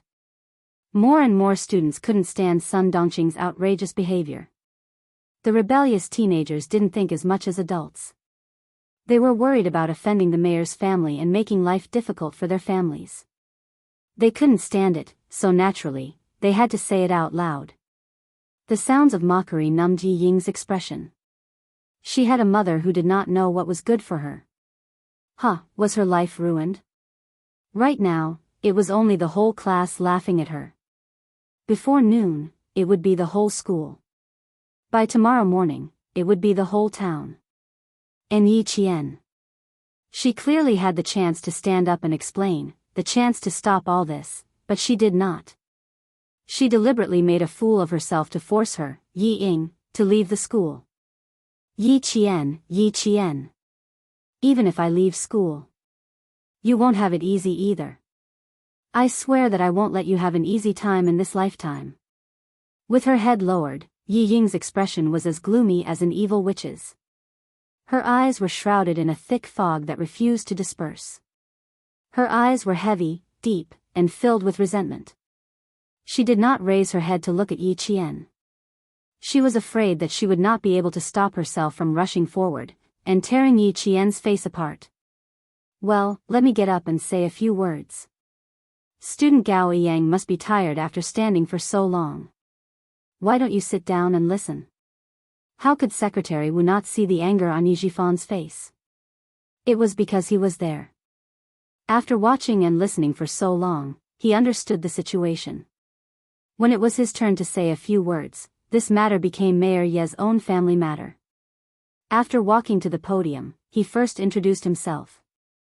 He deliberately looked at Sun Dongqing, who was sitting down, and said with a smile, "About Yi Qian winning the gold medal in the mathematical Olympiad, I can be sure that it is not fake. No one would dare to fake something like this. Mayor Yi, you know this very well." "No, no, no. It is not fake." Then it is real?" "That's not right. Didn't Ying say it was impossible just now?" Sun Dongqing, who actually understood in her heart, was not willing to choose to believe it. She, no matter what, did not believe that her daughter was inferior to a wretched girl. That wretched girl could not even be raised like this. How could she be satisfied? Chapter 231. She didn't forget to put on a brave front and said harshly, "So what if it's true? Our Ying can also participate. It's all because of Yi Qian, that wretched girl, who tricked me and made Ying suffer. Get out. Get out." Before she could finish, Yi Zhifan, who couldn't take it anymore, walked over and pointed at the classroom door. His gaze was as if he wanted to eat her alive. "How long do you want to embarrass us, father and daughter? Look at yourself. Even a middle school student looks down on you. How dare you stand here and say such things?" Yi Ying smiled lightly. "Dad, I'm already prepared to transfer schools. After Mom's mess, I can't stay here anymore." "I don't agree. If you want to leave, you'll die." "Ah!" A shrill scream suddenly rang out, and the most shocking thing about this scream was, the mayor actually slapped his wife harshly in front of the students and teachers. The slap was quite heavy. The mayor's wife's face was clearly imprinted with a red handprint. She deserved it. One slap wasn't enough. No wonder he could become the mayor. He endured until now to come out. That's impressive. A new broom sweeps clean. The first one he did was directly on his wife. That's not bad. It wasn't that a 15-year-old child didn't know anything, but it wasn't that they didn't know much either. Therefore, these words that came out of their mouths were even more troublesome. Sun Dongqing, who was slapped, met her husband's murderous gaze. She didn't dare to jump up. She covered her face and shivered. You hit me. Sun Dongqing, look at yourself. You're shameless." Yi Zhifan even had the thought of getting a divorce. If he could get a divorce, he would have done so long ago. Such a stupid woman. If he didn't teach her a lesson, he would be dragged down by her. She slapped Sun Dongqing's arrogance and crushed her haughty expression into pieces, but it made the whole class feel very satisfied. It was wrong to hit someone, but when it came to someone who deserved it, the choice was to ignore it. Even Secretary Wu chose to ignore it. He cleared his throat and continued to talk about Yi Qian. "Now that we're done talking about the award, let's talk about something else. I believe that after you hear this, you'll be even more grateful to Yi Qian's students." How could they not be grateful? All the students of Fujian Middle School who got into the top 10 of their grade received scholarships. The first place received a 1,000 yuan scholarship, while the rest received a 600 yuan scholarship. The entire classroom was boiling with excitement. No, it should be said that the entire school was boiling with excitement. She had always thought that scholarships were only available in universities. Who would have thought that it was even available in junior high schools? And it was all thanks to Yi Jian from Class 2. Not only did the students receive scholarships, the scholarships were also the teachers. Gao Yang, who was still in Class 2, naturally knew about it. He knew about it before anyone else. When he saw Yi Jian, who was surrounded by applause, still able to maintain her indifferent smile, a faint smile appeared on his indifferent face. It was as if there was a trace of water on the watermark. Damn, Gao Yang is really handsome when he smiles like that. And Jessen, whose palms were almost numb from clapping, was distracted by the boy's smile. She turned her head and leaned over to Yi Qian. She laughed mischievously. "He was especially protective of you just now. Do you think he's interested in you?" As she spoke, she laughed even harder. I feel so good thinking about it. Yi Ying is going to vomit blood again. Chapter 232. Yi Qian didn't know if she was angry to the point of vomiting blood, but he was sure that Yi Ying was in a bad mood. Yi Qian smiled and said, "You're thinking too much.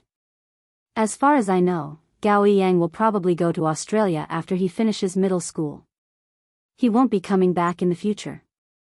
That can't be. His grandmother is still here. Then I don't know." Yi Qian spread his hands, indicating that his knowledge was limited. All she knew was that Gao Yang went to Australia after he graduated from middle school. This was what her father, who came to pick her up, told her when she came back to China. He wanted to see if Yi Qian could persuade Gao Yang. Since it was a family matter, she naturally wouldn't interfere. She immediately rejected it, but she knew that a person like her father wouldn't change his mind easily once he decided on something. Also, Gao Yang was supposed to take the general examination this year, but he didn't take it. Instead, he stayed in school for another year. Who knew what he was thinking? The Provincial Education Committee has decided to award Yi Qian the Outstanding Youth League member. He will be awarded the Certificate and Medal of the Outstanding Youth League member at the Provincial People's Great Hall on October 1st. On the stage, Secretary Wu's words were followed by thunderous applause. This meant that Yi Qian would have to go to the provincial capital on October 1st. Secretary Wu, who had finally explained everything, shook hands with Principal Chen, who was walking up the stage. He smiled and said, "Principal Chen, Yi Qian has won glory for the country and the province. Thank you very much for nurturing such an outstanding student. When the time comes, you will have to accompany Yi Qian to the provincial capital." "Thank you, Secretary Wu. I will definitely accompany you." Principal Chen smiled as he led Secretary Wu out of the classroom. After taking 2 steps, he returned to the classroom as if he was worried. He said to Yi Zhifan, who hadn't left yet, "Mayor Yi, please let your wife go home first. The school is a school, after all, not Mayor Ye's home."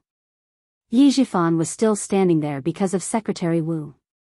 He immediately sighed and said, "We have to give Yi Qian an explanation for this. My husband has caused trouble for the school today, but my daughter is really fine. She was just implicated by her mother." She then looked coldly at Sun Dongqing, who was being held tightly by her daughter, and said in a deep voice, "Go and apologize to me right now." Apologize to Yi Qian. Yi Zhifan had already thought of a countermeasure. He could not implicate his daughter in this matter. Secretary Wu was a member of the Municipal Education Commission. No matter what, he had to protect his daughter first. He lowered his head and gave Yi Ying a look that only the father and daughter could understand. It seemed that they had already discussed something. Sun Dongqing's expression changed drastically. She raised her hand and pointed in the direction of Yi Qian and screamed, "You want me to apologize to this wretched girl? I can't wait to beat her to death. Ying just said that she wanted to transfer schools. She doesn't want to study at this school anymore. Mom, what else do you want? If you continue to make a scene like this, are you trying to force me to my death? Are you trying to force me to my death?" Suddenly, Yi Ying screamed hysterically.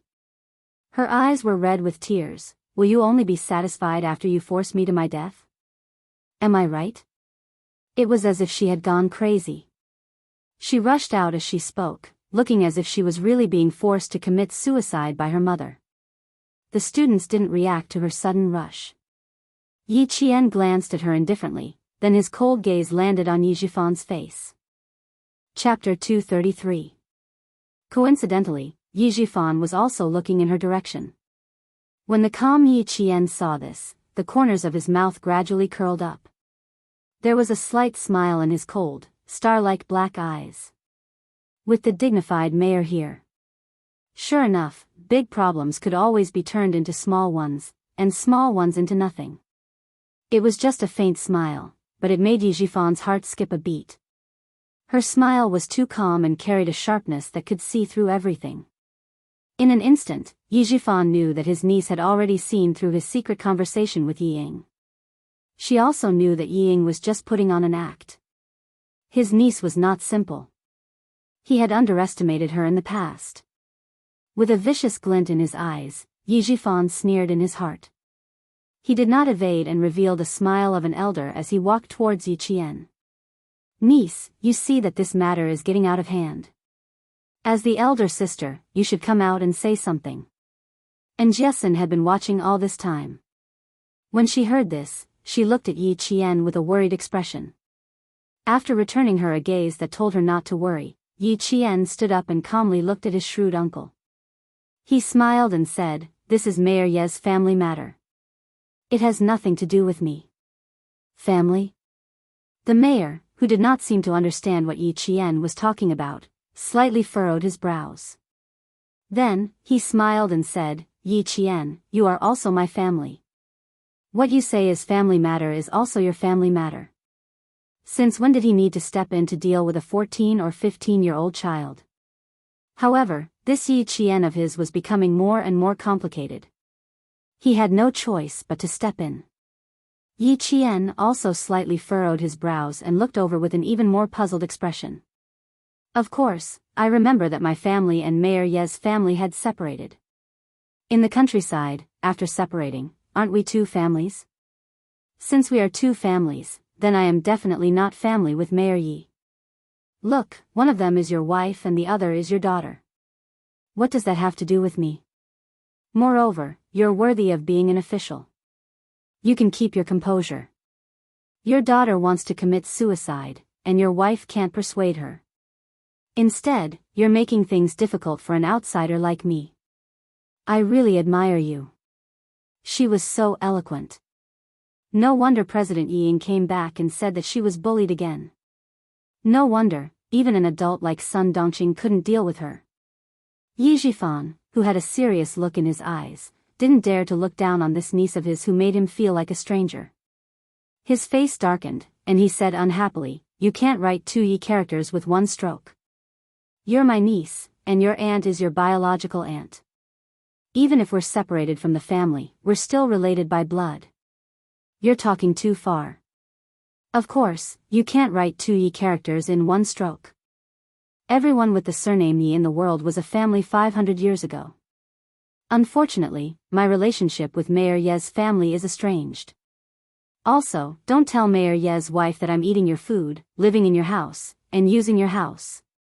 Although I was only 2 or 3 years old when I came to your house, I clearly remember that the town government sent you a sum of money to raise a martyr's orphan. Also, the fields and land were all given to me in advance and handed over to your family for safekeeping. When my mother sacrificed herself, she brought back a piece of glass dragon jade. At that time, the people from the town said that this piece of jade was old jade. The price was shocking. I remember all of this. You can't fool me. Fool? She had already said it out loud and clear, so how could she fool him? Yi Jifan's heart was in turmoil. Even his breathing quickened. That year, when the people from the government came to give him compensation and the piece of hornless dragon jade from the Qing dynasty, there was no one in the house when they handed it to him. Chapter 234. No, there was someone in the house. It was his niece who didn't know anything and was still a child. You don't have to be surprised. I have a good memory since I was young. I can remember what people say and do since I was 2 years old. So, you can't scare me or trick me. Yi Qian smiled as she admired Yi Jifan's unpredictable expression. When she saw the deep shock in his eyes, her smile deepened. You can't hide these things even if you want to. I've already told Uncle General I'm just waiting for you to hand it over. She was really going to become a demon. Yi Jifan calmly sized up this niece of his who was becoming more and more frightening. At home, that stupid woman Sun Dongqing wouldn't talk about anything else, right? If that's the case. Yi Jifan, who had a murderous intent, pulled the corner of his mouth and sneered. Niece, you're amazing. Don't worry, I'll definitely return what belongs to you. Of course, I won't take what doesn't belong to me. Yi Qian saw the murderous intent hidden deep in his eyes. After being in the army for a long time, she could also feel the murderous intent and murderous intent. Mayor Yi, why aren't you going out to persuade her? If you don't, I'm afraid Ying will really jump off the building. Good, good, good, Good. He, Yi Jifan, had underestimated the enemy. He didn't expect that after scheming for so many years, he would be bitten back by a wolf cub. This was really good. Staring at his unfamiliar niece, Yi Jifan put on a fake smile and exhorted her, but in reality, there was a hint of threat in his words. Niece, it's not a good thing to be too smart. Those who use their brains too much will not live long. Uncle would like to remind niece that you have to be careful since you are so smart. Thank you for the reminder, but I also have to tell Mayor Yi that there's always someone better than you. There are some people you can't touch or threaten as you wish. As a mayor, you should think twice before you speak in the future. Disaster comes from your mouth.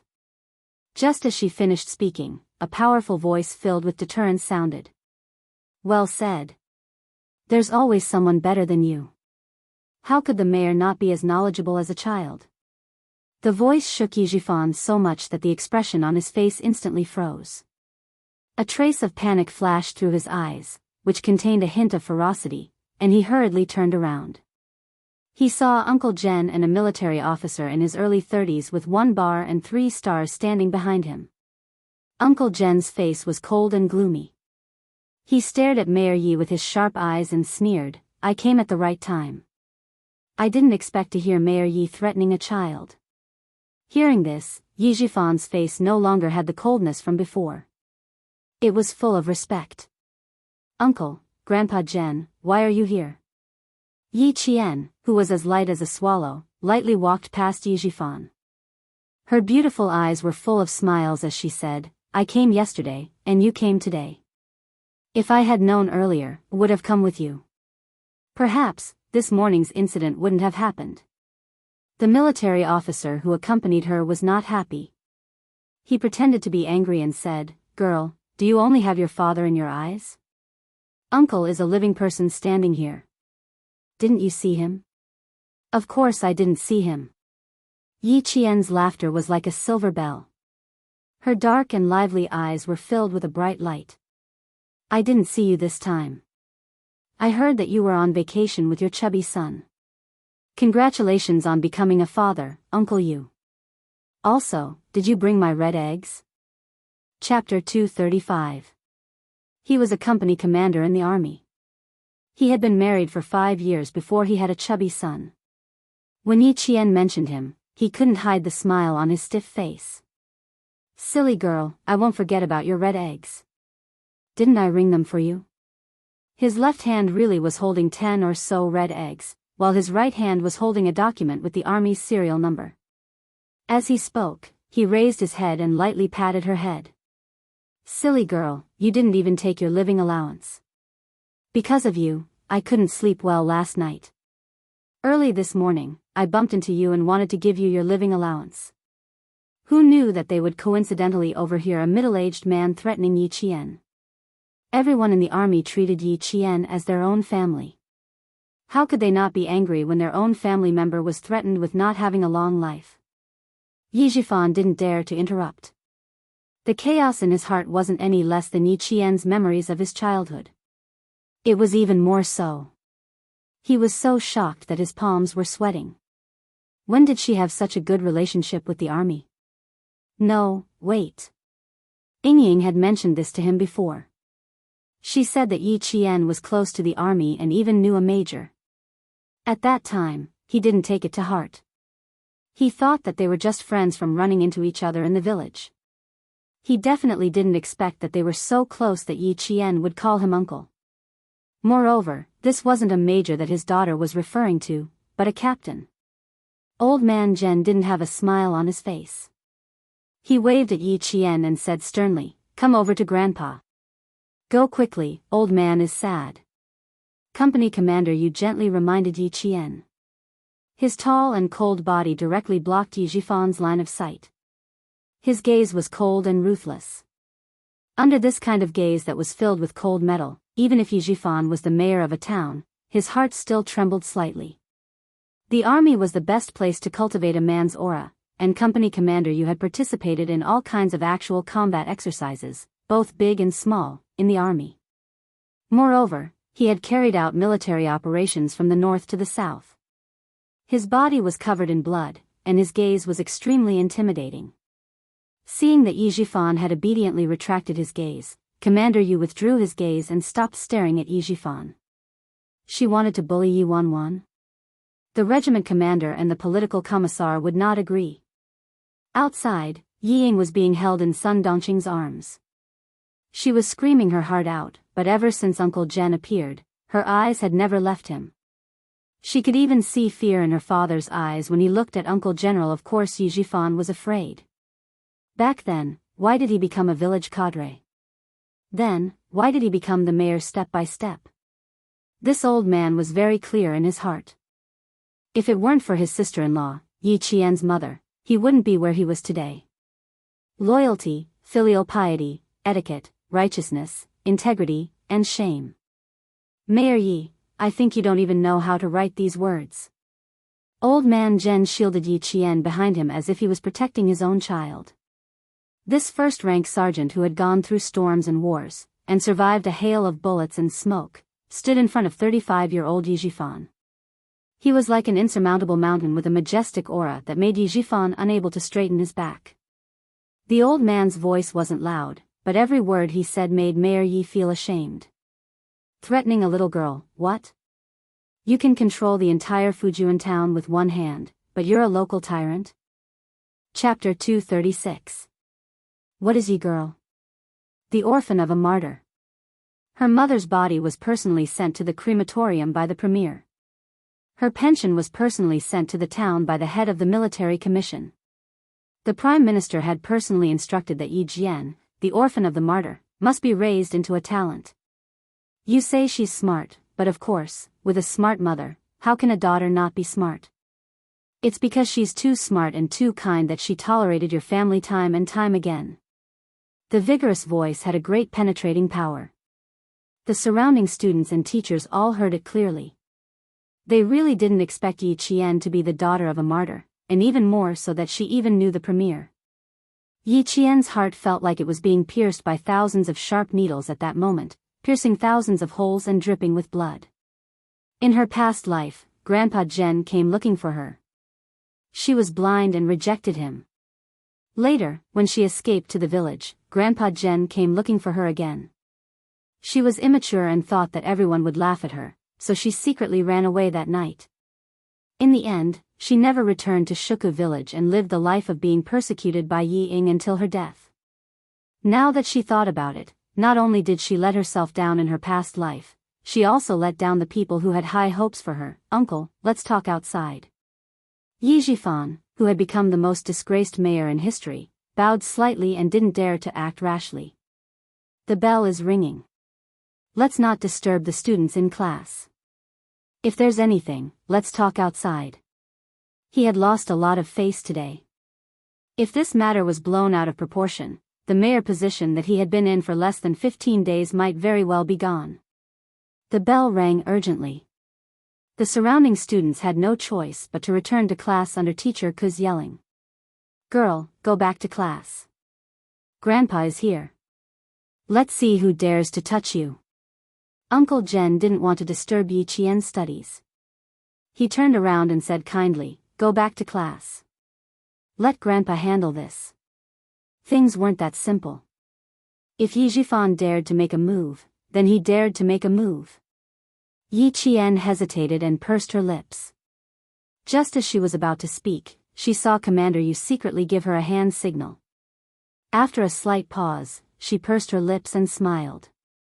Okay, then I'll go back to the classroom first. Please don't be angry, I'm really fine. If there's a problem. She leaned closer and smiled slyly. Yi Ying is the one who's in trouble. Don't worry, I won't let anyone bully her. The girl was right. She was no longer the taciturn person who could endure being taken advantage of in the past. Go to school quickly. Grandpa knows what to do.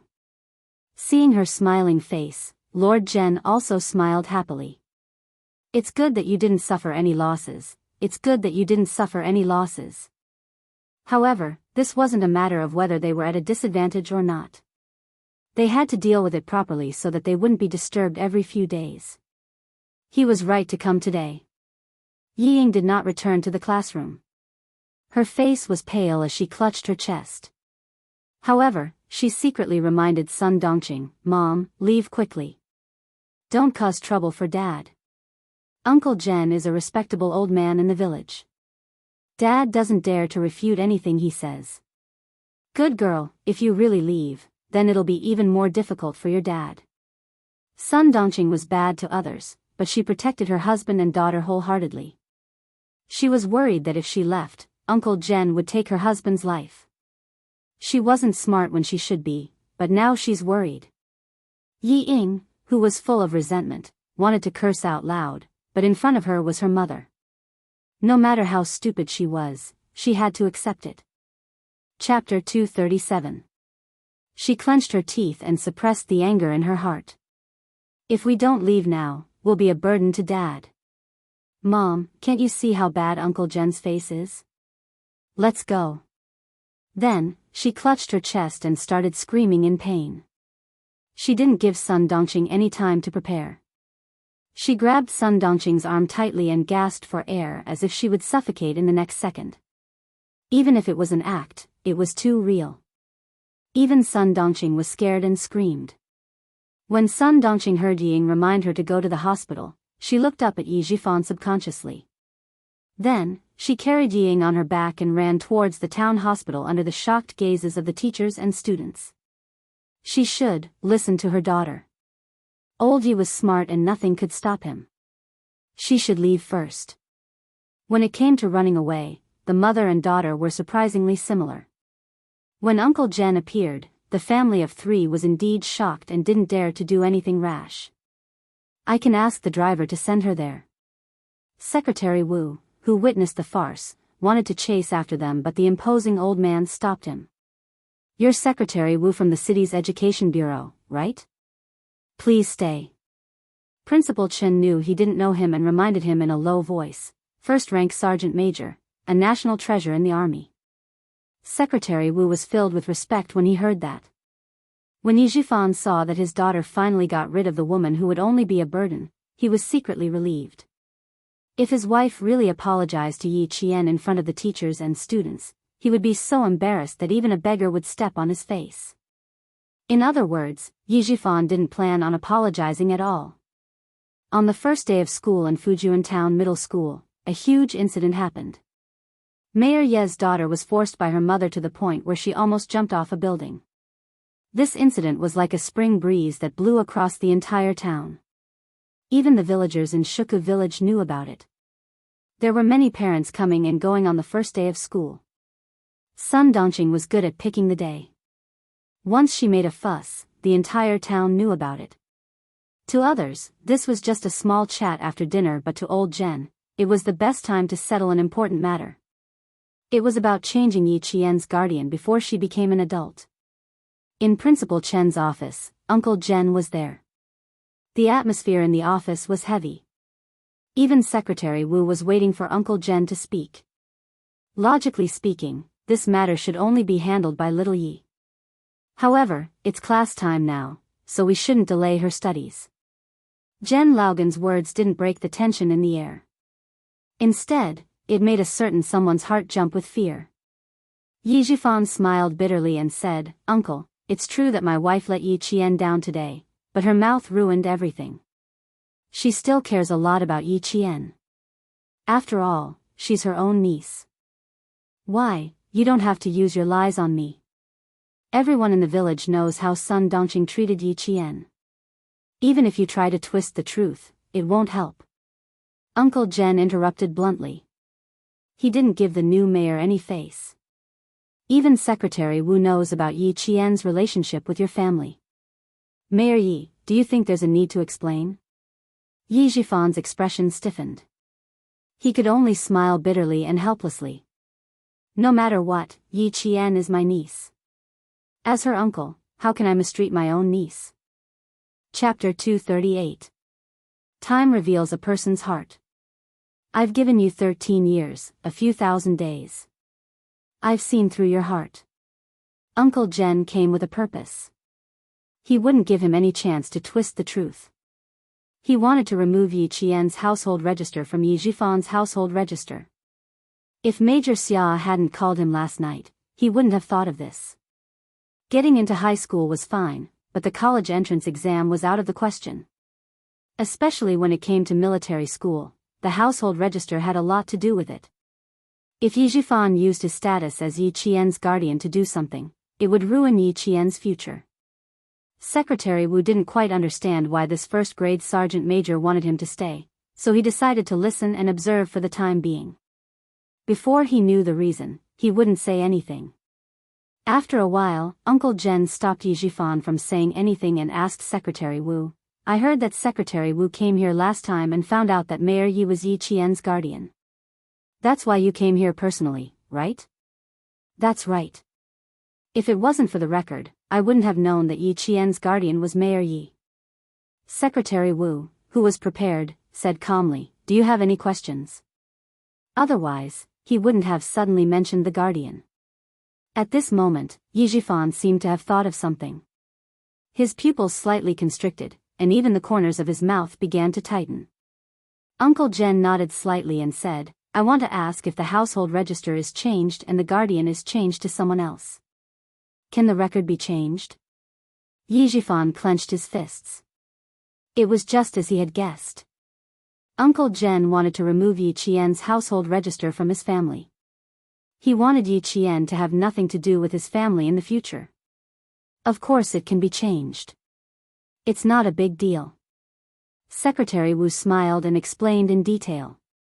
But a minor can't be the head of a household. Once the household register is changed, he must have a guardian until he reaches adulthood. Why did a minor need a guardian? This is related to the regulations in the law of minors in China. Combined with Article 16 of the General Principles of Civil Law and Article 53 of the Law on the Protection of Minors, parents are the guardians of minors in the first order, unless they die, lose their guardianship, or are deprived of guardianship. Yi Qian's parents had passed away, and her mother was a martyr. Then, as an orphan, her first guardian was her immediate family. She was under the legal guardianship of a designated relative. For the legal guardianship of specific relatives, the guardianship ability was a very important factor. Yi Jifan was the best candidate for legal guardianship of this specific relative. Now, if she wanted to move Yi Qian's household register out and change the legal guardian of a specific relative, it was still a little difficult. The court still needed to see if the second designated supervisor had the ability to supervise and protect the person, property, and other legal rights and interests of minors. What Uncle Jen needed to know was whether he could change the guardian on the file. "Uncle Jen, are you saying that you want to remove Yi Qian's household register?" Yi Jifan knew the answer. It was not his style to sit and wait. He crossed his arms and said calmly, "The problem is, once the household register is removed, who will be her guardian?" "You?" "I'm afraid it's not suitable." Chapter 239. How could someone who was older and had one foot in the grave become a second guardian? Besides, they weren't related. Yi Qian, who had been standing outside the door for a while, knocked twice before pushing the door open. He looked at Yi Jifan and said calmly, "It's not up to Mayor Yi to decide whether we're suitable or not.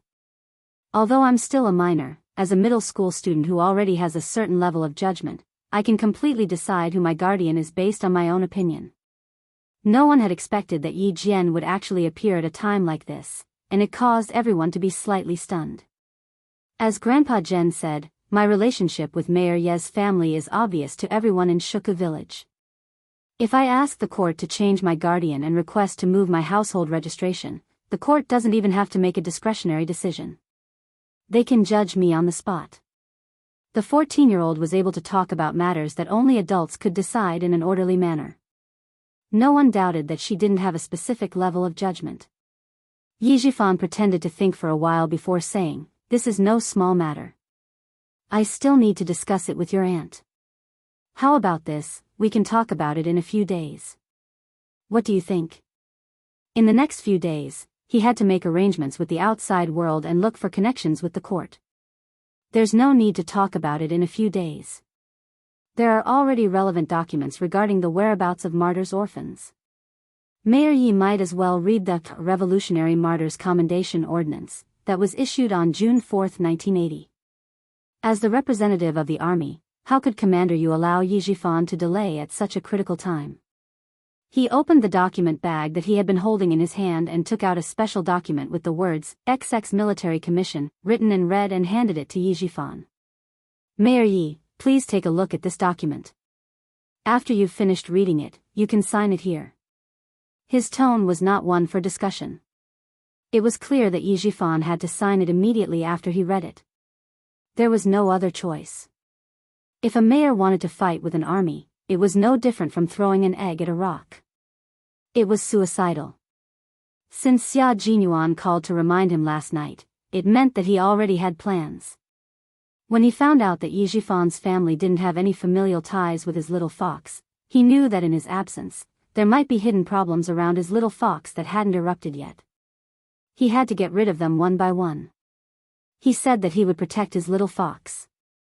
How could he go to the Snowfield Brigade without any arrangements? Yi Qian didn't know anything about his secret arrangements. When he saw that Commander Yu even took out the document from the army, he was amazed, the army's efficiency. It was just a thin piece of paper, but Yi Jifan's hand hurt when he held it. Who would dare not to disobey the army's decision? Who would dare to openly oppose it? Even if he had connections, it would be useless. No organization or department had the right to interfere with the military's decisions. Sign it, Mayor Yi. I still need to go to the city this afternoon to complete all the household registration procedures for little Yi. Commander Yu took out a pen from the inner pocket of his military uniform and handed it over. He smiled and said, "We can run errands for things like this. We won't cause any trouble for Mayor Yi. Don't think that they were all rough men in the army. They were all as astute as they should be." Chapter 240.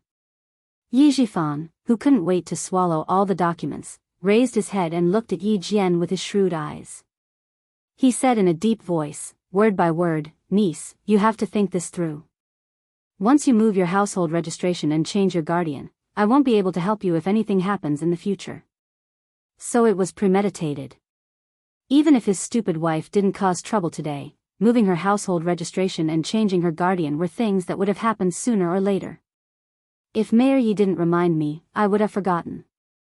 Facing his persistent questioning, Yi Jian smiled faintly and said, "If something really happens in the future, I only hope that Mayor Yi won't stand out to help me or anything. I'm really worried that you won't stand out to help me, but will instead hit me when I'm down." Yi Qian didn't quite understand why Uncle Jen suddenly proposed to move her household registration, but she knew what she should do at this time. No matter what Yi Jifan said, she wouldn't do as he wished. She would obediently listen to him and keep her name in his household registration booklet. She didn't have any objections to moving out. Moreover, Uncle Jen came prepared and came at such a good time. If she didn't settle the matter today and give Yi Jifan time to breathe, it would be difficult to do it again in the future. Her words made Yi Jifan's face even more pale and ugly, but Yi Qian ignored it. "Speak slowly. Of course, I won't give you the chance to kick me when I'm down.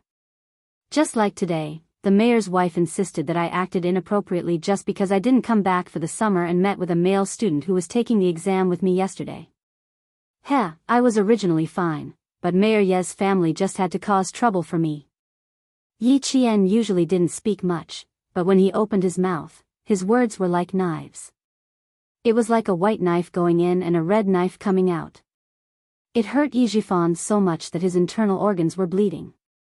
No matter how unwilling he was, Yi Jifan had no choice but to sign. As soon as the last stroke of the name was written, Commander Yu took back the letter before the ink was even dry. He used a piece of paper to gently dry the ink and said with a smile, "Mayor Yi, don't worry. Other than Uncle Jen, all the soldiers in our troop are guardians. Even if something happens to little Yi, it will be our army that will take responsibility. We will definitely not trouble Mayor Yi. If you tried to reason with the soldiers, sometimes you were no match for them. Who would dare to reason with them when they were talking about the army?" Looking at Yi Jifan's angry footsteps as he left, Yi Qian's eyebrows curved into crescents. His eyes were like the water in the moonlight, clear with a hint of relief. In her previous life, it was precisely because her household registration was Yi Jifan's that she became a pitiful person without any identification. She couldn't find a good job and couldn't go to any night school. How could he not be happy now that such a huge matter had been resolved? Little Yi, from now on, you have nothing to do with his family. After today's incident, Ying won't be able to hold her head up in school. Just focus on your studies and don't let irrelevant people ruin your future. Uncle Jen, who was leaving, also said the same thing. They all hoped that Yi Qian would choose the right path and not let bygones be bygones and let bygones be bygones. This was also what Major Xia Jinyuan hoped for. Looking at the endless snowy mountains, his eyes were like snowflakes under the effects of altitude sickness. They were dazzling and cold, with a hint of majestic fighting spirit. This was the Snowfield Brigade's first training base. He would have a year of difficult, high-intensity, and high-risk training here. Chapter 241. While Yi Jifan was signing the papers, Xia Jinyuan, who was sitting in the truck, was jolted by the bumpy mountain road. He opened his eyes, which were slightly dazzled by the light from the snow. There was a 2-hour time difference between Beijing and the Snowfield Plateau, which was covered in white snow. Under the sunlight, everything was dazzling and bright. Do you want to take some oxygen? Someone turned sideways and asked calmly. His deep voice was so calm that there was no trace of anger. The sea level is just over 5 kilometers. If you want to rest, let the car. In front of them, the rumbling sound of rolling rocks interrupted his words. The soldier driving the truck seemed to have predicted this and stepped on the brakes. He turned his head and smiled. Q King, the snow mountain welcomes your arrival with an appetizer. Regardless of whether it was the soldier driving the truck or the soldier sitting beside Xia Jinyuan, they were all familiar with each other.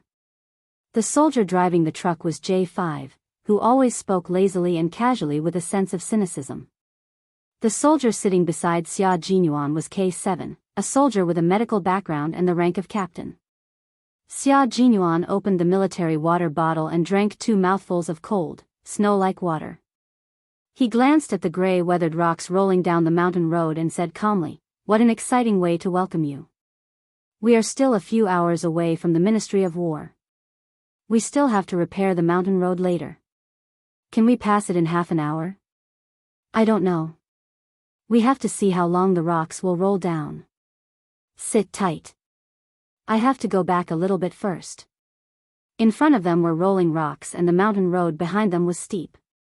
On the left side, they could see a rapid river, which looked like a huge dragon. The mountain road was not an asphalt road or a cement road, but a gravel road. As the engine of the military truck turned, J5 nimbly and quickly turned the steering wheel.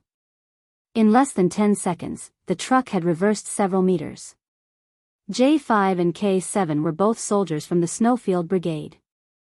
They joined the army 2 years before Xia Jinyuan. J5 graduated from the Army Academy, while K7 was a forensic doctor who joined the army halfway through his career. After the car was reversed and there was no sign of the rocks rolling down the road, the 3 of them took out crowbars from the toolbox and directly pried the biggest rocks from the roadside into the river.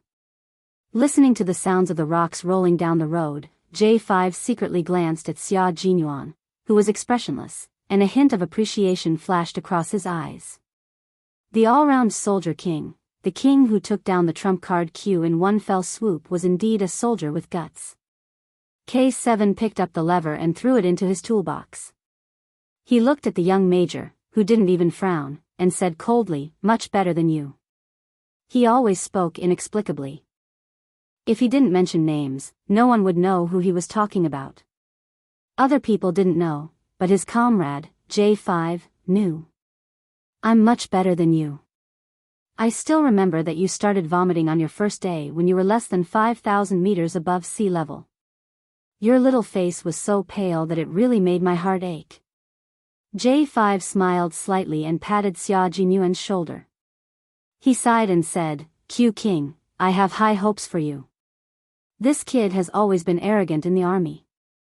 Before the brigade leader retired, we could still suppress him a little. Now, we're hoping for someone better to suppress his arrogance." As a new recruit to the Snowfield Brigade, even if Xia Jinyuan was a major, he couldn't put on airs in front of them.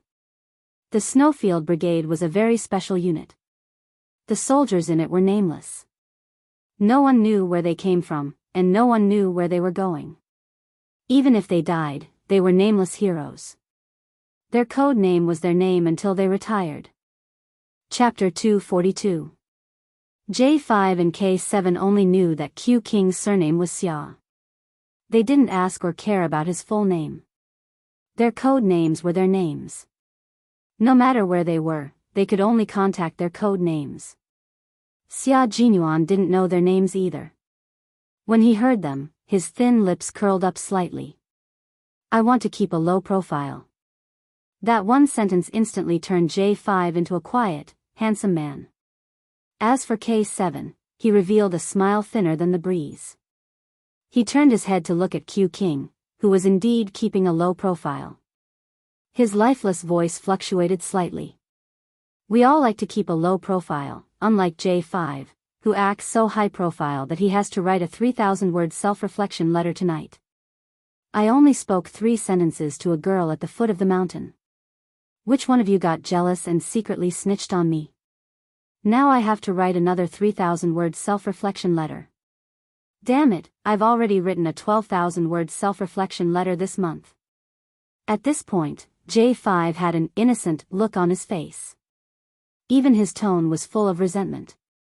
He glanced at Q King, who had a faint smile on his face, through the rearview mirror. His eyes dimmed slightly as he sighed. What a pity. You're worse than a monk once you enter the team. A monk can even say, Amitba, to a female benefactor. As he sighed, Xia Jinyuan narrowed his handsome eyes slightly. Then, he said with a faint smile, Don't worry, I'm still single. My family says that I'm too young to fall in love. I don't want to be cheated of my money and lose my virginity. So, I'm just like you, continuing to live the life of a monk. In the future, I don't think I'll be like J5, writing a 3,000-word self-reflection letter every now and then. Writing so frequently, it's more like I'm in heat. It was very quiet in the car. J5's face was wooden and expressionless. About 5 seconds later, K7 suddenly burst into laughter as if his laughing acupoint had been pressed. His previous lifeless appearance was gone. His laughter was bright and clear like the morning sun. J5 said in a wooden voice, As far as I know, only male animals go into heat. I think Q King is right. You're also in heat. Otherwise, why can't you control yourself and want to talk to the girls? Isn't it just a male animal? Once it's in estrus, it can't control itself. As a result, it has to write a self-reflection every few days. K7's laughter was short, and when he spoke again, his face was still as calm as a mirror. The only thing that remained on his thin cheeks was the trace left behind by his laughter.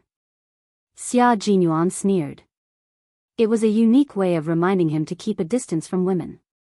From this, it could be seen that the Snowfield Brigade was indeed as mysterious as the rumors said. They were like orphans without a home, and the only companions they had were their comrades. Thankfully, he had already made the most important arrangements for Little Fox before he left. In the coming days, even if he wasn't by her side, even if he couldn't contact her, he believed that with her ability, she would be able to handle any difficult matter beautifully. The sky was blue and the clouds were white. On the ground, the snow was white. In the car, Xia Jinyuan's smile was like a blooming lotus, clear and eternal. The mountain was getting higher and higher, and the road was getting more and more rugged. J5 and K7 didn't stop talking in the car. They took turns driving carefully, not daring to slack off in the slightest as they headed towards their first training base. Chapter 243. The only scenery that could be enjoyed in Fujian town and the snowy highland was the bright sun in the sky. Yi Jianyan, who was standing under the shade of the tree, was a little stunned. It was Xia Jinyuan who reminded Uncle Jen to relocate his household registration. Girl, when Major Xia comes back, you have to thank him properly. Luckily, he reminded me. Otherwise, no one would have thought of it. Uncle Jen, who did not know that Xia Jinyuan had already left Fujian town and was heading to a new unit, said earnestly, "He has helped us so many times unconditionally. You can't not thank him at all. He had helped them so many times. If he did not thank him properly, he would feel bad." Upon hearing this, Yi Qian smiled and shook her head. "It's okay, Grandpa General Major Xia came to Fujian town to train at the basic unit. After he's done, he will return to his original unit. In the future, he won't be coming back to us, so I'm afraid you'll have to wait a long time for him to thank you." She did owe him a thank you. If he had not reminded her in time and caught Yi Jifan off guard, she would have moved her household registration in one fell swoop. If Yi Jifan held on to her household registration like he did in her previous life, she would have to live without an identification card again and would be restricted everywhere she went. Yi Qian, whose heart was trembling slightly, calmed herself down and thought about the letter Principal Chen had given her. It only had 4 words: "Wait for me to come back." Wait for him to come back. Wait for him in Fujian town. And wait for him to come back. See you next time. She did not think too much about it. Wait for him to come back. You can think of it in a normal way or a more complicated way. When faced with such a dangerous man, she naturally avoided it and thought of it in a simpler way. In the end, she suddenly heard from Grandpa Jen that Xia Jinyuan had a lot to do with the smooth transfer of her household registration. It could even be said that he had solved the problem by himself. Then, Yi Qian rubbed her temples with a headache. She realized that even with 2 lifetimes of experience, her IQ was not enough to play a guessing game with Xia Jinyuan. If there was no such thing, then the 4 words he left her were like a friend going on a long journey, and she was waiting for good news. However, with his help, the meaning of these 4 words became somewhat ambiguous. What he hated the most was this kind of ambiguity that required guessing and guessing. Hearing this, old Uncle Jen fell silent. After a while, he nodded slightly and said, "With Principal Xia's ability, he wouldn't stay here forever. Leaving is something that will happen sooner or later.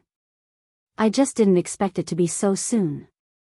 As an all-round soldier, Xia Jinyuan had been assigned to Fujian town to fight against some outlaws. Firstly, the school had assigned him to the basic training, and secondly, Commander-in-Chief Xia wanted him to train his only son more. It had been almost a year. Even if Xia Jinyuan wanted to stay, Commander-in-Chief Xia would not allow it. Therefore, his departure was destined. It was a result that could not be changed. Faced with Grandpa Jen's sigh and his admiration for Xia Jinyuan, Yi Qian smiled faintly and said, "You don't have to feel that it's a pity. I won't be bad either. I definitely won't embarrass you and Principal Chen." That dangerous and elegant man had already left, but his brief appearance had left a deep impression on many people. In her life, because of his appearance, her memories of that year and that day were imprinted in her mind.